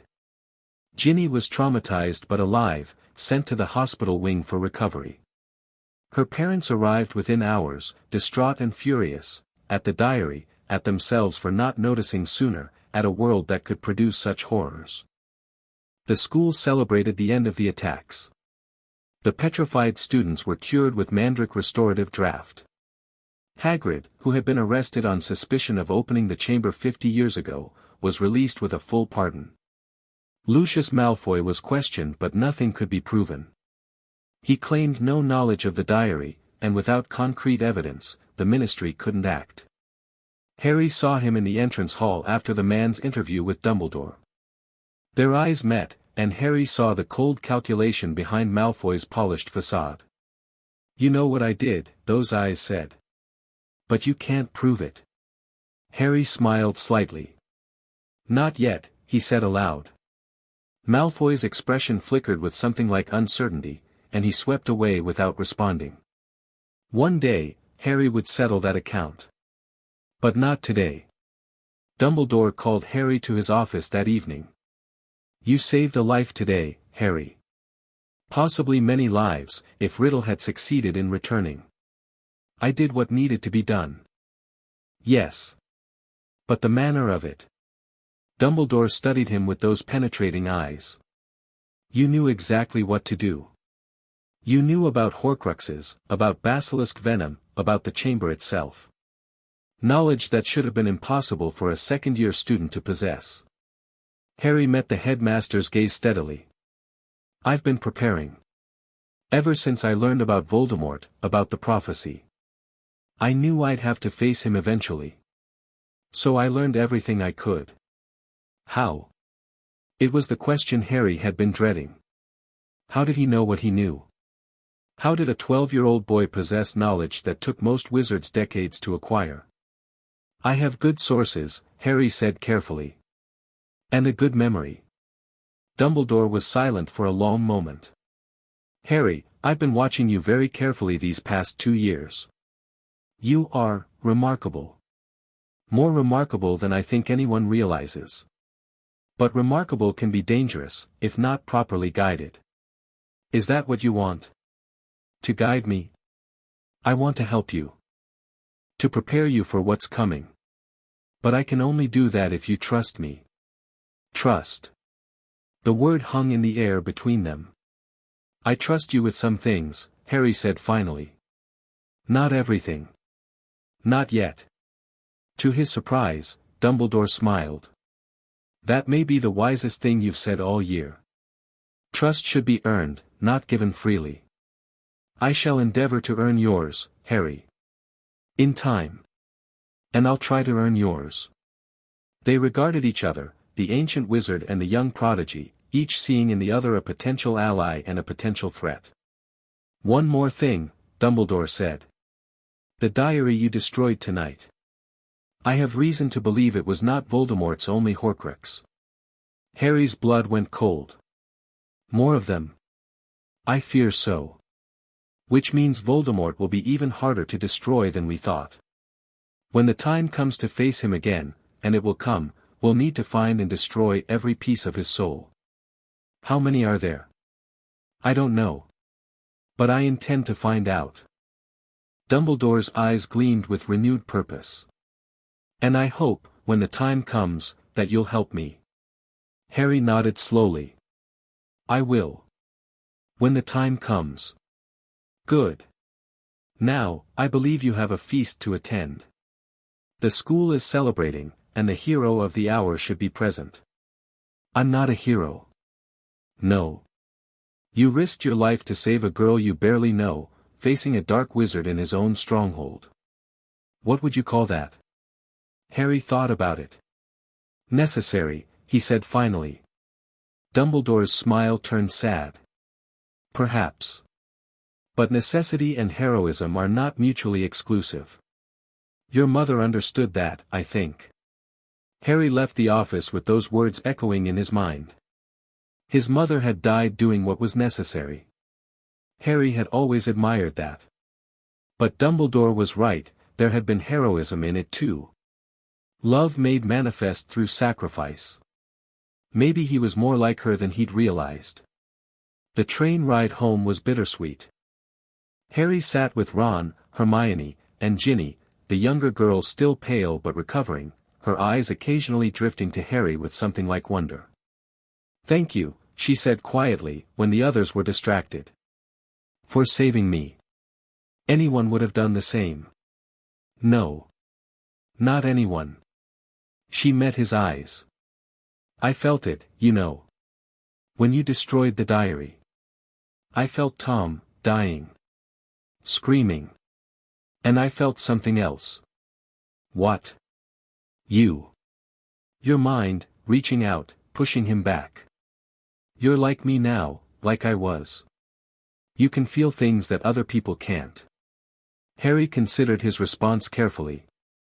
Ginny had been possessed by a piece of Voldemort's soul. She might have gained some sensitivity to mental magic, some awareness of things beyond normal perception. I've always been able to feel things, he admitted. It's just part of who I am. I know. I think I always knew, somehow. She looked down at her hands. The diary showed me things. Memories, visions. I saw you in some of them. Fighting Tom, fighting other dark things. You were always, bright. Like a fire in the darkness. Harry didn't know what to say to that. Thank you, he managed. For telling me. Thank you for being what you are. She went back to her brothers, and Harry was left alone with his thoughts. A fire in the darkness. It was a strange image, but somehow fitting. He'd spent years cultivating control, discipline, cold calculation. But underneath all that, something burned. Determination. Purpose. The will to protect those who needed protecting. Maybe that was what his mother had seen in him. Maybe that was what Dumbledore saw too. A fire that could warm, or consume. Harry looked out the window at the passing countryside and made a silent promise. He would be the fire. He would burn away the darkness that threatened the people he cared about. But he would not let himself be consumed. That was, he suspected, the hardest part. King's Cross arrived, and with it, the familiar rituals of goodbye. Hermione hugged him fiercely. Write to us. Every week. I will. Ron clapped him on the shoulder. Come to the Burrow this summer. Mum's already planning meals. I'll try. Harry collected his trunk and made his way through the barrier, back into the Muggle world. The Dursleys were waiting, Petunia alone this time, Vernon apparently too busy to attend. How was school? She asked as they walked to the car. Eventful. I heard rumors. Something about a monster in the school. It's been dealt with. Petunia glanced at him sidelong. By you? Partly. She was quiet for a long moment. Your mother faced a monster once, she said finally. When we were children. A dog that had gone mad, attacking people in the park. She walked right up to it and did something. Made it calm down. Everyone said it was a miracle. What do you think it was? I think it was magic. And I think she was braver than anyone knew. They drove in silence for a while. You're becoming like her, Petunia said. Brave. Powerful. The kind of person who walks toward danger when everyone else runs away. Is that a bad thing? No. Petunia's voice was strange, soft, almost proud. No, I don't think it is. Harry looked at his aunt, the woman who had hated him for so long, who had tried to stamp out his magic, who had slowly, painfully learned to accept what he was. Thank you, he said. For telling me about her. Petunia nodded. She would have been proud of you, Harry. Whatever else I know about my sister, I know that much. They drove the rest of the way in comfortable silence. 2 years of Hogwarts complete. Voldemort's return delayed twice. A piece of his soul destroyed forever. But the war was just beginning, and Harry knew it. The Watcher had become the watched. The hunter had become the hunted. And somewhere in the darkness, a shattered wizard plotted his return. Harry Potter would be ready. Whatever it took. Chapter 5 End. Chapter 6, The Mind Unbound. The summer before Harry's third year began with a letter that changed everything. He sat at his desk in the smallest bedroom of number 4, Privet Drive, reading the parchment for the third time. The words hadn't changed, but their implications kept expanding in his mind. Dear Mr. Potter, it is my duty to inform you that Sirius Black has escaped from Azkaban prison. Black was convicted of the murder of 13 people, including your parents' close friend Peter Pettigrew, and of betraying your parents' location to he who must not be named. Given your history and Black's known obsession with your family, the Ministry of Magic has assigned additional security measures to your residence. You are advised to remain vigilant and report any unusual activity immediately. Cornelius Fudge, Minister for Magic. Sirius Black. The name stirred memories Harry had extracted from various minds over the years, fragments of information about his parents' circle of friends, the war against Voldemort, the betrayals that had led to their deaths. Black had been his parents' secret keeper. He had given their location to Voldemort.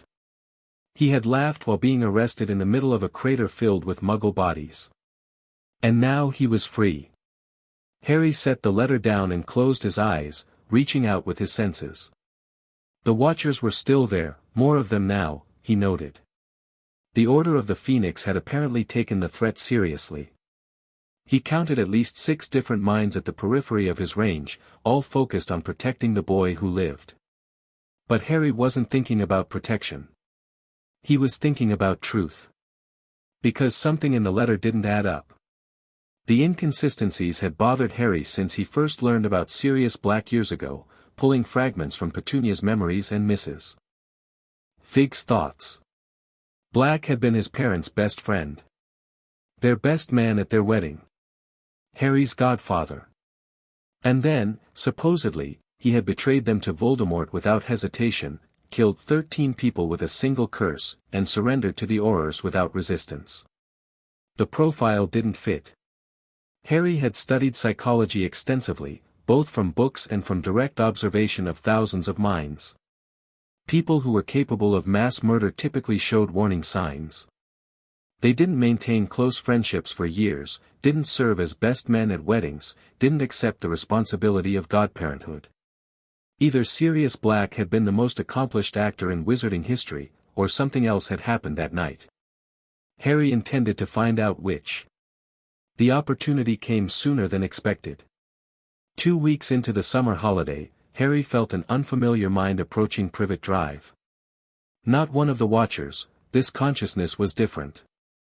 Ragged, desperate, burning with single-minded purpose. And it was coming directly toward him. Harry slipped out of the house and into the back garden, positioning himself where he could observe the approaching presence without being seen. The summer night was warm, the streetlights casting pools of orange light along the empty road. A dog appeared at the end of the street. It was massive, black as the shadows it emerged from, gaunt from hunger, eyes glinting with an intelligence that seemed wrong for an animal. Harry watched it approach, his senses extended, probing. The dog's mind was strange. More complex than any animal he'd encountered, with layers that felt almost human. And threading through those layers was something familiar, a pattern of thought he'd seen before in certain magical individuals. An animagus. A wizard who could transform into an animal. Harry stepped out of hiding. "Sirius Black," he said quietly. "I've been wanting to meet you." The dog froze. For a long moment, nothing happened. Then, in a blur of motion, the dog transformed. Where the animal had stood, a man now crouched, emaciated, filthy, his face a mask of desperate intensity. "Harry." The voice was hoarse, cracked from disuse. "I need you to listen to me." "I'm listening." "I didn't betray your parents. I would never, I loved them. James was my brother in everything but blood." "Then who did?" "Peter. Peter Pettigrew. He was the secret keeper, not me. We switched at the last moment. I thought it was clever, thought no one would suspect Peter. But he was the spy all along." Harry reached out with his abilities, touching the ragged edges of Black's mind. The man's shields were nearly non-existent, shattered by years of Azkaban. His thoughts poured out in a torrent of guilt and grief and desperate hope. And underneath it all, Harry found truth. Sirius Black wasn't lying. He genuinely believed what he was saying. More than that, his memories supported the claim. Harry saw fragments, a desperate conversation with James Potter, a plan to switch secret keepers, the belief that Peter was too weak and insignificant to be suspected. "I believe you," Harry said. Black's face crumpled. Tears streamed down his gaunt cheeks. "Thank God. Thank God. I was afraid you'd hate me, that you'd believe what everyone else believes. I believe in evidence. And your mind tells me you're innocent." Black stared at him. "My mind? What do you mean?" Harry considered how much to reveal. This man was his godfather, but also a stranger. Could he be trusted with Harry's greatest secret? Trust should be earned, Dumbledore had said. But sometimes, trust had to be extended first. "I can read thoughts," Harry said simply. "I've been able to since I was 5. I can see your memories, your emotions, your truth. And I can see that you didn't betray my parents." Black's expression shifted through several emotions, shock, disbelief, wonder, and finally a bark of laughter that sounded almost like a sob. "Lily's boy. Of course you'd have some impossible gift. She always said you were special. She knew. About my abilities? Not specifically. But she knew you were different. Even as a baby, you'd look at people like you understood everything. Gave the Death Eaters the creeps." Another laugh, this one bitter. "Gave everyone the creeps, really. Except Lily. She thought it was beautiful." Harry filed this information away. His mother had noticed his potential even before it manifested. "We need to prove your innocence," Harry said, focusing on the practical. "Your word won't be enough, even with my testimony. We need evidence. Peter is still alive. He's been hiding as a rat for 12 years, an animagus, like me.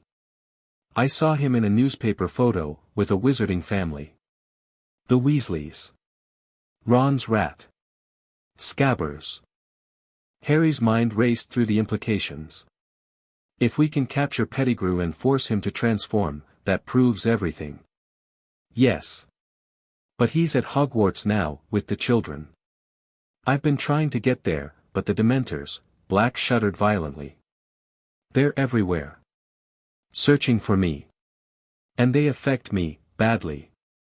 Harry had read about Dementors. Dark creatures that fed on human happiness, used as guards at Azkaban. If they were hunting Black, his escape had prompted an extreme response. "Go to ground," Harry said. "Find somewhere safe to hide. I'll handle Pettigrew." you. Harry, you're 13 years old, I'm also a natural Legilimens who's already faced Voldemort twice and won. I can handle a rat. Black stared at him for a long moment. Then, slowly, he nodded. You're different than I expected. Different than any 13-year-old I've ever met. I've had an unusual life. That you have. Black hesitated. Your father would be proud of you. And Lily, she'd be amazed. I hope so. They parted ways, Black slipping back into the shadows, Harry returning to the house. Neither of them noticed the figure watching from the end of the street, concealed by magic too subtle for even Harry's senses to detect. The Watcher noted everything. September 1st brought the familiar chaos of Platform 9 3/4, but this year was different. Harry boarded the Hogwarts Express with a mission: identify and capture Peter Pettigrew, clear Sirius Black's name, and unravel the truth about his parents' betrayal. He found Ron and Hermione in their usual compartment, already deep in conversation about their summers. Scabbers was there too, curled in Ron's lap, the rat that was really a man, the traitor who had condemned Harry's parents to death. Harry looked at the animal and felt cold fury rise in his chest. He suppressed it. Emotions were tools, not masters. He needed Pettigrew alive and capable of confession, not destroyed in a moment of rage. Harry. Hermione jumped up to embrace him. We were so worried, the letters about Sirius Black. I'm fine. Well protected.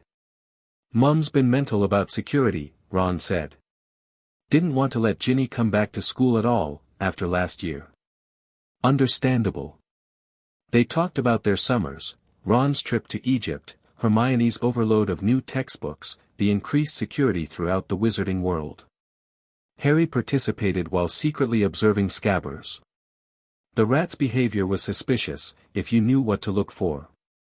He was more alert than a normal rat, his eyes tracking conversations, his body language suggesting comprehension rather than animal instinct. Peter Pettigrew was listening. Learning. Probably preparing to flee if danger approached. Harry wasn't going to give him the chance. The train journey was interrupted by Dementors. Harry felt them before anyone else, a creeping cold that seeped into the compartment, a darkness that had nothing to do with the clouded sky outside. The lights flickered and died. Frost crept across the windows. And then the things themselves appeared. They were nightmares given form, tall, shrouded figures that seemed to absorb the light around them. Harry felt their hunger like a physical force, reaching for him, searching for the happiness they craved. His shields held, but barely. The Dementors were attacking his mind in ways he'd never experienced, bypassing his occlumency, targeting something deeper than thought. His soul. A woman's scream echoed in his ears. His mother's voice, pleading, "Not Harry, please not Harry." Harry forced himself to focus. He couldn't let the Dementors overwhelm him, couldn't let them access his deepest memories. He needed to fight back. Light. The word surfaced from somewhere deep, accompanied by a technique he'd read about but never practiced. The Patronus Charm, a defensive spell that created a guardian of pure positive emotion, capable of driving back Dementors. Harry raised his wand and reached for the brightest memory he possessed, the morning he discovered he was a wizard, the realization that magic was real, that he belonged to a world of wonder and possibility. Expecto Patronum. Silver mist erupted from his wand tip, swirling and solidifying. It wasn't a full Patronus, Harry had never cast the spell before, but it was enough. The Dementors recoiled from the light, their hunger momentarily thwarted. The compartment door slid open, and an adult wizard entered, casting his own Patronus, a large four-legged creature that drove the Dementors fully away. Is everyone all right? The wizard was shabby, his robes patched and worn, his face prematurely lined. But his eyes were kind, and his Patronus work had been masterful. I'm fine, Harry said. Thank you for the assist. You cast a Patronus. The wizard's tone was surprised. At 13. Without proper instruction. I've read about the theory. Theory doesn't usually translate to practice that quickly. The wizard extended his hand. Remus Lupin. I'm the new defense against the dark arts teacher. Harry shook the offered hand, and as he did, he brushed against Lupin's thoughts. What he found made him go very still. Lupin knew Sirius Black. Had known James Potter. Was, in fact, the third member of a close-knit group that had once called themselves the Marauders. And he was a werewolf. Harry saw it all in a flash, the monthly transformations, the careful concealment, the silver scars hidden beneath shabby clothing. Lupin had spent years hiding his condition, struggling to find work in a society that feared and ostracized his kind. But there was more. Lupin believed Sirius was guilty. Believed his old friend had betrayed James and Lily. The belief caused him tremendous pain, but he held to it with grim certainty. He didn't know about Pettigrew. Didn't know the truth. Interesting technique, Harry said carefully, releasing Lupin's hand. I look forward to your classes, Professor. And I look forward to teaching you, Mr. Potter. They regarded each other, the werewolf and the Legilimens, each carrying secrets the other couldn't see. Then Lupin distributed chocolate to the compartment's occupants and returned to his seat, leaving Harry with much to think about. Hogwarts loomed against the night sky, beautiful and familiar. Harry disembarked with the other students, but his attention was elsewhere. Pettigrew was still with Ron, the rat tucked safely in its cage. Capturing him would require careful planning. He also needed to consider Lupin. The professor could be a valuable ally if he learned the truth about Black. But revealing that truth meant explaining how Harry knew it, and Harry wasn't ready to expose his abilities to the entire faculty. The sorting feast was its usual spectacle. Dumbledore welcomed the students, introduced the new teacher, and warned about the Dementor presence around the school grounds. They are not our friends, the headmaster said gravely. They will not distinguish between the guilty and the innocent. I urge you all to avoid attracting their attention. Harry noted that Dumbledore's eyes lingered on him during this warning. After the feast, Harry made his way to Gryffindor Tower. But before he reached the fat lady's portrait, he felt a familiar presence approaching. Mr. Potter. Professor McGonagall's voice was crisp. The headmaster would like to see you. Harry followed her to Dumbledore's office, unsurprised by the summons. Dumbledore was waiting behind his desk, Fawkes the Phoenix dozing on his perch. The headmaster's expression was grave. Harry. Please, sit. Harry sat, keeping his shields tight. He had a feeling this conversation would require careful navigation. You encountered the Dementors on the train. I did. And you cast a Patronus. An incomplete one, but remarkable nonetheless. I've been studying defense. Given my history, it seemed prudent. Prudent, yes. Dumbledore leaned forward. Harry, I must ask you something, and I need you to answer honestly. Have you had any contact with Sirius Black? Harry considered his options. Lying to Dumbledore was risky, the headmaster was extraordinarily perceptive, and might detect deception even without legilimency. But revealing the truth would require explaining Harry's abilities, which he still wasn't ready to do. He chose a middle path. I've had a dream about him. The night after I received the ministry's letter. It wasn't quite a lie. He had dreamed about Black, after meeting him in person. A dream. Dumbledore's eyes sharpened. What happened in this dream? He told me he was innocent. That someone else betrayed my parents. Someone who's been hiding for 12 years. And do you believe this dream? I believe it warrants investigation. Dumbledore was silent for a long moment. Harry, I've known Sirius Black since he was 11 years old. I watched him grow from a rebellious boy into a dedicated member of the Order of the Phoenix. When I heard what he had done, what he was accused of doing, I was shocked. Heartbroken. But the evidence was overwhelming. What evidence? I've researched the case. There was no trial. The statement clearly surprised Dumbledore. No trial. Black was sent directly to Azkaban. No formal proceedings, no examination of evidence, no opportunity to present a defense. The Ministry decided he was guilty and imprisoned him without due process. I was not aware of that. Dumbledore looked troubled. The chaos after Voldemort's fall, there were many irregularities, so it's possible he's innocent. Possible, yes. But Harry, even if the trial was improper, the facts seemed clear. Peter Pettigrew confronted Black. 13 Muggles died. Peter's body was never found, only a finger. Which is exactly what you'd expect if Peter staged his own death and framed someone else. Dumbledore stared at him. You've given this considerable thought. I have. Harry met the headmaster's eyes. Professor, I'm not asking you to believe Black is innocent. I'm asking you to consider the possibility and help me investigate.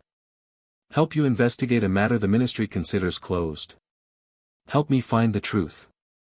Whatever that truth is. Dumbledore was quiet for a long time. When he finally spoke, his voice was measured. I will make inquiries. Discreetly. But Harry, I must insist that you not pursue this yourself. If Black is guilty, he is extremely dangerous. And if he is innocent, then there's someone else who's dangerous. I know. Do you?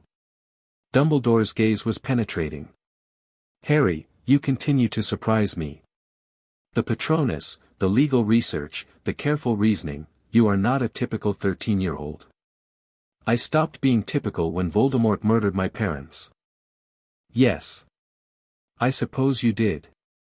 Dumbledore sighed. Very well.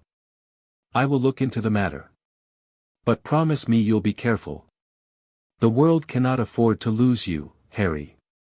Not when so much depends on your survival. I'm always careful, Professor. It wasn't quite a promise. But Dumbledore seemed to accept it. The next few weeks were a delicate balance of investigation and normalcy. Harry attended classes, maintained his friendships, continued to excel academically. Lupin's defense against the dark arts lessons were excellent, the professor clearly knew his subject, and taught with a passion that Harry appreciated. But he also kept watch on Pettigrew. The rat was becoming nervous. Harry could tell from its behavior, the way it flinched at sudden noises, the constant scanning of its environment, the tendency to hide whenever unfamiliar people approached. Pettigrew knew something was wrong. He just didn't know what. Harry waited for the right moment. It came in November, during a Hogsmeade weekend.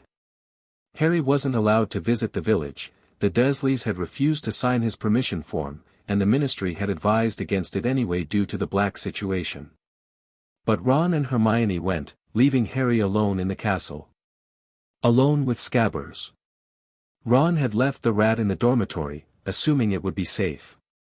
Harry waited until the castle was nearly empty, then made his move. He found the rat huddled in its cage, beady eyes watching the door. Hello, Peter, Harry said quietly. The rat went absolutely still. I know what you are. I know what you did. And I know you've been hiding here for 12 years, waiting for your master to return. Scabbers began to tremble. You have two choices. Transform and confess, and I'll make sure you get a fair trial. Or stay a rat, and I'll expose you anyway, but much more painfully. For a moment, nothing happened. Then the rat exploded outward, flesh and fur reshaping, bones extending, until a small, balding man stood where the animal had been. Peter Pettigrew was exactly as Harry had glimpsed in Sirius's memories, mousy features, watery eyes, the unmistakable look of someone who had spent his life being overlooked and underestimated. Please, Pettigrew whimpered. Please, you don't understand, I understand perfectly. You betrayed my parents to Voldemort. You killed 13 Muggles to cover your escape. You let an innocent man rot in Azkaban for crimes you committed. I had no choice. The Dark Lord, he would have killed me, and instead, he killed my parents. Harry's voice was ice. Because you told him where they were hiding. Pettigrew fell to his knees. I was afraid. I've always been afraid. Sirius and James and Remus, they were brave, powerful, but I was just Peter. Just useless Peter who couldn't do anything right, so you chose to serve the wizard who was destroying everything they fought for. He promised me protection. He said I'd be rewarded when he won, he lost. But he's coming back. Pettigrew's eyes were wild. The Dark Lord is never truly gone. His servants are still out there, waiting. And when he returns, he'll reward those who stayed faithful, like you. A rat who's spent 12 years hiding from both sides. Pettigrew's face crumpled. I had nowhere else to go. If I revealed myself, the ministry would have killed me. If I went to the Dark Lord's followers, they would have punished me for failing him. The only safe place was here, hidden, waiting. Waiting for what? For things to change. For a chance to prove myself again. Harry regarded the pathetic creature before him, the man who had destroyed his family, who had let an innocent friend suffer unspeakable horrors, who had lived a coward's existence rather than face the consequences of his choices. He could kill Pettigrew right now. No one would know. The man deserved death 100 times over. But that wasn't who Harry wanted to be. You're going to confess, Harry said. To Dumbledore, to the ministry, to everyone. You're going to clear Sirius Black's name. They'll execute me. Probably. But at least you'll die having done one right thing in your miserable life. Pettigrew's eyes darted around the room, looking for escape. But there was nowhere to go.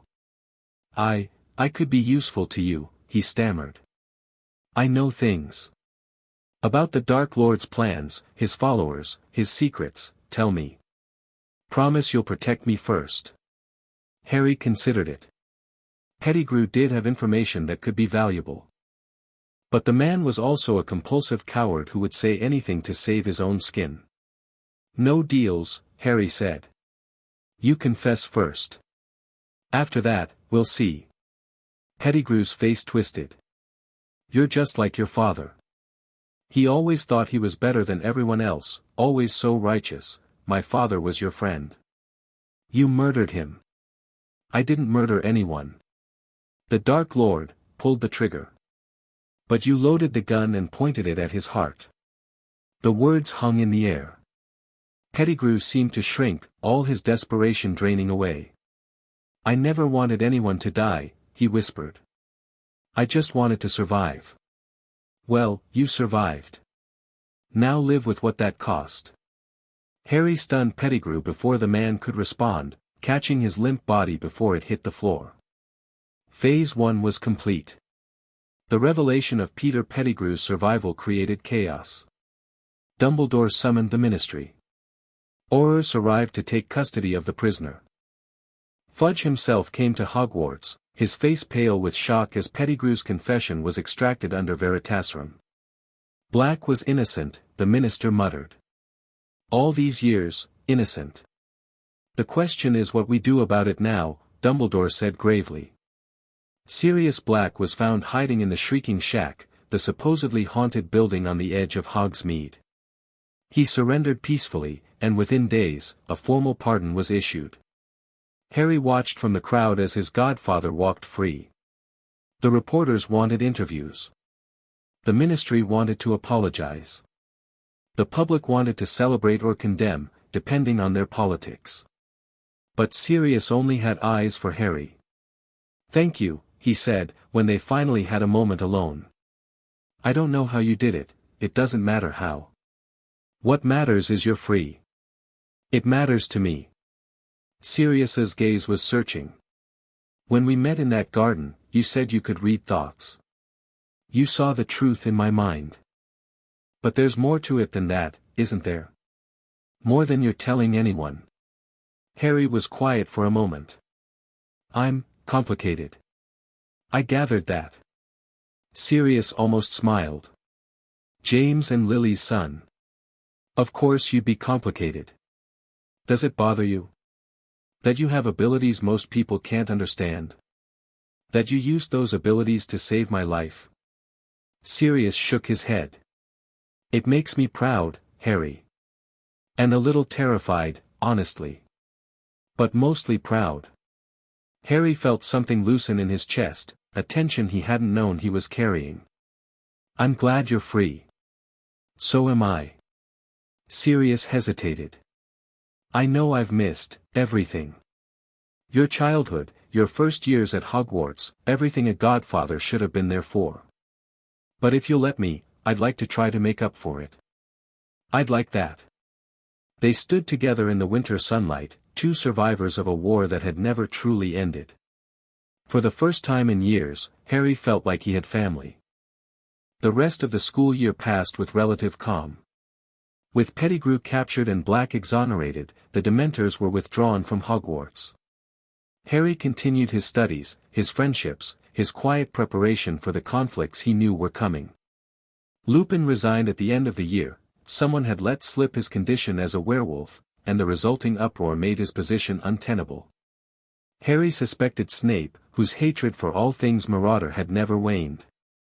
"It's not fair," Harry said, during their final meeting. "Life rarely is." Lupin smiled tiredly. "But I got to teach for a year I never thought I'd have. And I got to know you, Harry. That's worth something. Will you stay in touch?" "Of course. You and Sirius are all the family I have left." He paused. "Your father would be proud of you, you know. The way you pursued the truth, the way you never gave up on Sirius even when everyone else had. That was very James. And my mother? Lily would be proud too. But she'd also be worried. She always said you were destined for great things, and great dangers." She was probably right. She usually was. They parted with promises to write, and Harry returned to his preparations. The summer before Harry's fourth year brought change on many fronts. Sirius, now a free man with access to his family's considerable fortune, purchased a house in London and invited Harry to live with him. The Dursleys, to Harry's surprise, agreed without much resistance. "You're not really ours anyway," Vernon said gruffly. "Never were." "No," Harry agreed. "But thank you for the years you gave me."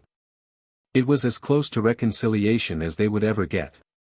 Grimmauld Place was dark and grim, filled with the remnants of the Black family's dark wizarding history. But Sirius was determined to make it into a proper home, and Harry found himself helping with the renovation. They worked side by side, cleaning and sorting and occasionally destroying particularly nasty magical artifacts. "You know," Sirius said one afternoon, wrestling with a set of cursed curtains, "I never asked how you knew. About Peter, about everything. You said you could read minds, but there's more to it than that." Harry considered his godfather. They'd grown close over the past months, close enough that Harry was beginning to trust him in ways he'd never trusted anyone. "I've been different since I was 5, Harry said. "The fall that awakened my abilities, it changed everything. I can read thoughts, influence emotions, see memories. I've been practicing for years, getting stronger. And you've kept it secret all this time?" "From most people, yes. Dumbledore suspects something, but I've never confirmed it. The Department of Mysteries knows, they approached me before Hogwarts. And now you. Why tell me?" "Because you're family. And because I'm tired of carrying it alone." Sirius was quiet for a long moment. When he spoke, his voice was rough with emotion. "Your mother, Lily, she told me once that you were special. Not the kind of special everyone says about babies, but really special. She said she could see it in your eyes, even before you could talk. Like you understood more than anyone around you. She was right. She usually was." Sirius dropped the curtains and turned to face Harry fully. "I don't pretend to understand what you can do. But I know you've used it to help people, to save me, to stop Voldemort, to protect your friends. That's what matters. Even if it's dangerous." Even if it could be used for terrible things. Everything powerful can be used for terrible things.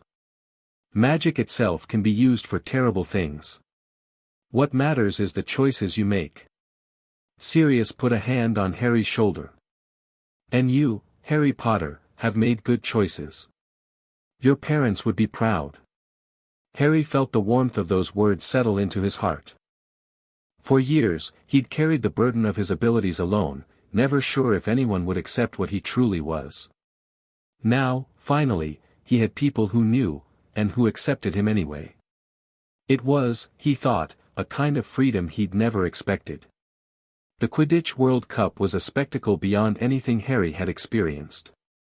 The massive stadium, the international teams, the sea of supporters from every nation, it was overwhelming in the best way. Harry attended with Sirius, the Weasleys, and Hermione, all of them swept up in the excitement.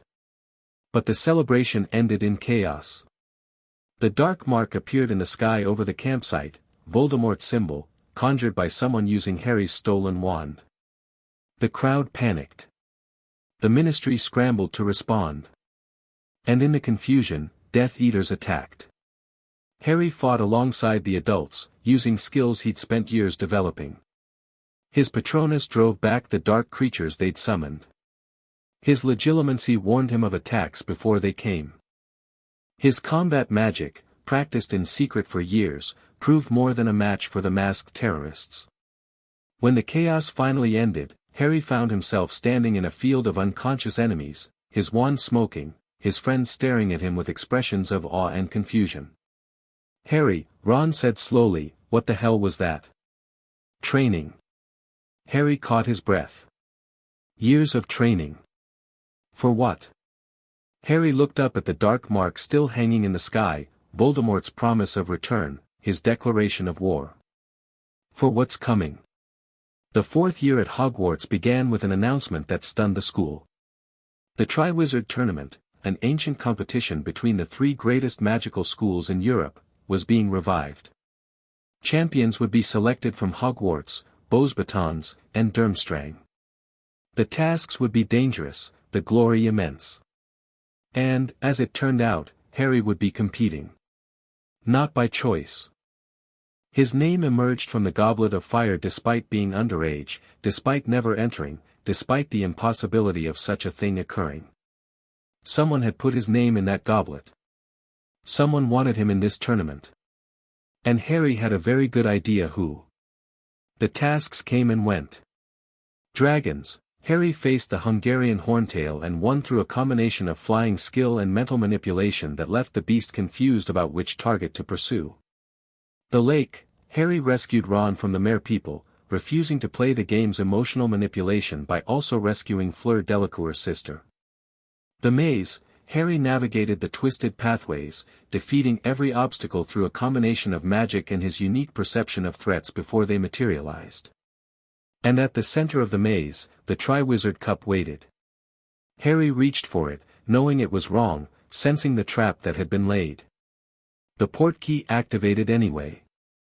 The graveyard was cold and dark, filled with ancient tombstones and the smell of death. Harry landed hard, his senses immediately reaching out, identifying threats. There, a figure approaching, carrying something that felt like condensed malevolence. Pettigrew. Somehow free from Ministry custody, carrying a bundle that could only be one thing.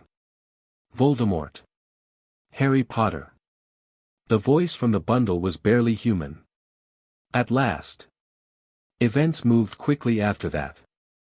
A ritual, dark magic, blood taken against Harry's will. And then, emerging from a cauldron of foul substances, Lord Voldemort, reborn. He was tall and skeletal, his skin white as bone, his eyes red as blood. Power radiated from him like heat from a furnace, the accumulated darkness of 50 years of murder and soul-splitting. "You see, Harry." Voldemort spread his arms, drinking in the night air. "I told you I would return. I told you this day would come. You're not complete." Harry's voice was steady despite his terror. "You're missing pieces. Soul fragments scattered across the world, slowly degrading. Voldemort's eyes narrowed. What do you know of such things? I know you made Horcruxes. I know I destroyed one, the diary. And I know there are others. You'll never truly die until they're all gone. For a moment, genuine surprise flickered across Voldemort's face. Then it transformed into rage. Dumbledore has been talking. Or perhaps you've been digging where you shouldn't. I've been preparing. For this moment.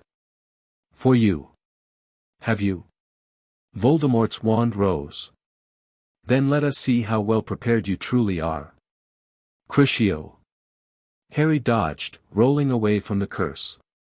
His own wand came up, firing stunning spells and binding hexes that Voldemort deflected with contemptuous ease. They dueled through the graveyard, magic flying between them, the air crackling with power. Harry was outmatched, he knew it, Voldemort knew it, but he refused to die easily. Your mother begged for her life, Voldemort taunted, circling like a predator. At the end, she wept and pleaded, she never begged. Harry's voice cut through the lies. She offered herself instead. She died with her eyes open, casting the spell that would protect me. How do you? I can see it in your mind. The memory is still there, buried deep. She frightened you, even at the end. A Muggle-born witch, standing against the most powerful dark wizard in history, and she never flinched. Voldemort's face twisted with fury. Avada Kedavra. The killing curse rocketed toward Harry. He raised his wand on instinct, and something impossible happened. The spells connected. Gold and green light merged, lifting both wizards off the ground, trapping them in a dome of swirling energy. Priori incantatem. Brother wands, forced to battle. Harry poured everything he had into the connection, not just magical power, but mental force, the accumulated strength of 8 years of practice. He pushed against Voldemort's will, forcing the bead of light toward his enemy's wand. And then, figures began to emerge from Voldemort's wand. Ghosts of his victims, echoes of the murders he had committed. An old man Harry didn't recognize. A woman and her husband, Muggle, by their confusion. And then, Harry. His mother's voice. Lily Potter stepped from the swirling magic, her form translucent but her eyes the same green as his own. You're doing so well, darling. So brave. So strong. Mum, you need to hold on. When the connection breaks, run for the port key. Get back to Hogwarts. Tell Dumbledore what happened. I can't leave you, I'm already gone, Harry. But I'll always be with you.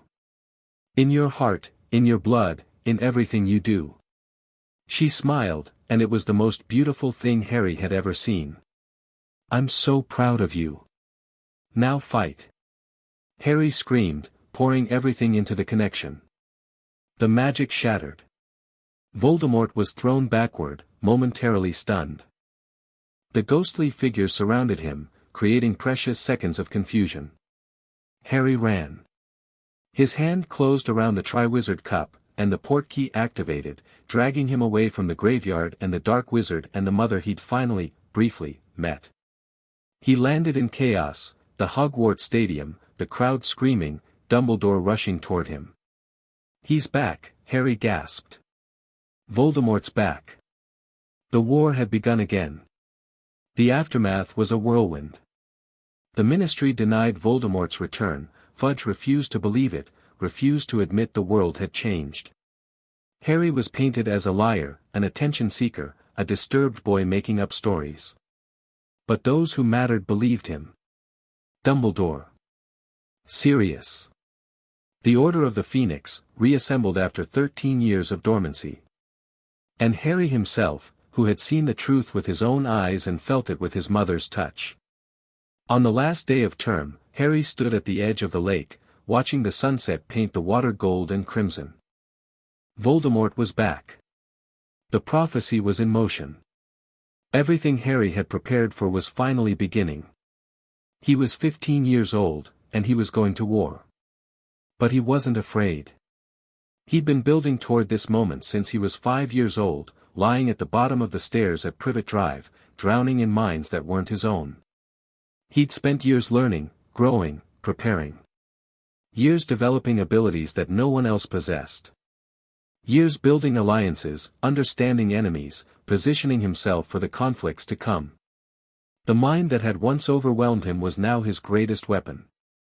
Harry closed his eyes and reached out, touching the familiar presences around the castle, his friends, his teachers, his allies. Then he reached further, sensing the distant minds of enemies and strangers and the countless ordinary people who didn't know the danger that was coming. They were all counting on him. Whether they knew it or not. Be brave, his mother had written. Be kind. Be true to yourself. He would be all those things. And he would be something else, too, something that Voldemort had never anticipated, that Dumbledore had only glimpsed, that even Harry himself was still discovering. He would be the one who saw everything. And he would use that vision to save them all. The sun dipped below the horizon, and darkness began to fall. Harry opened his eyes and walked back toward the castle. The future was uncertain. The war would be brutal. Many would die before it ended. But Harry Potter had faced the darkness before, and he was still standing. He would face it again.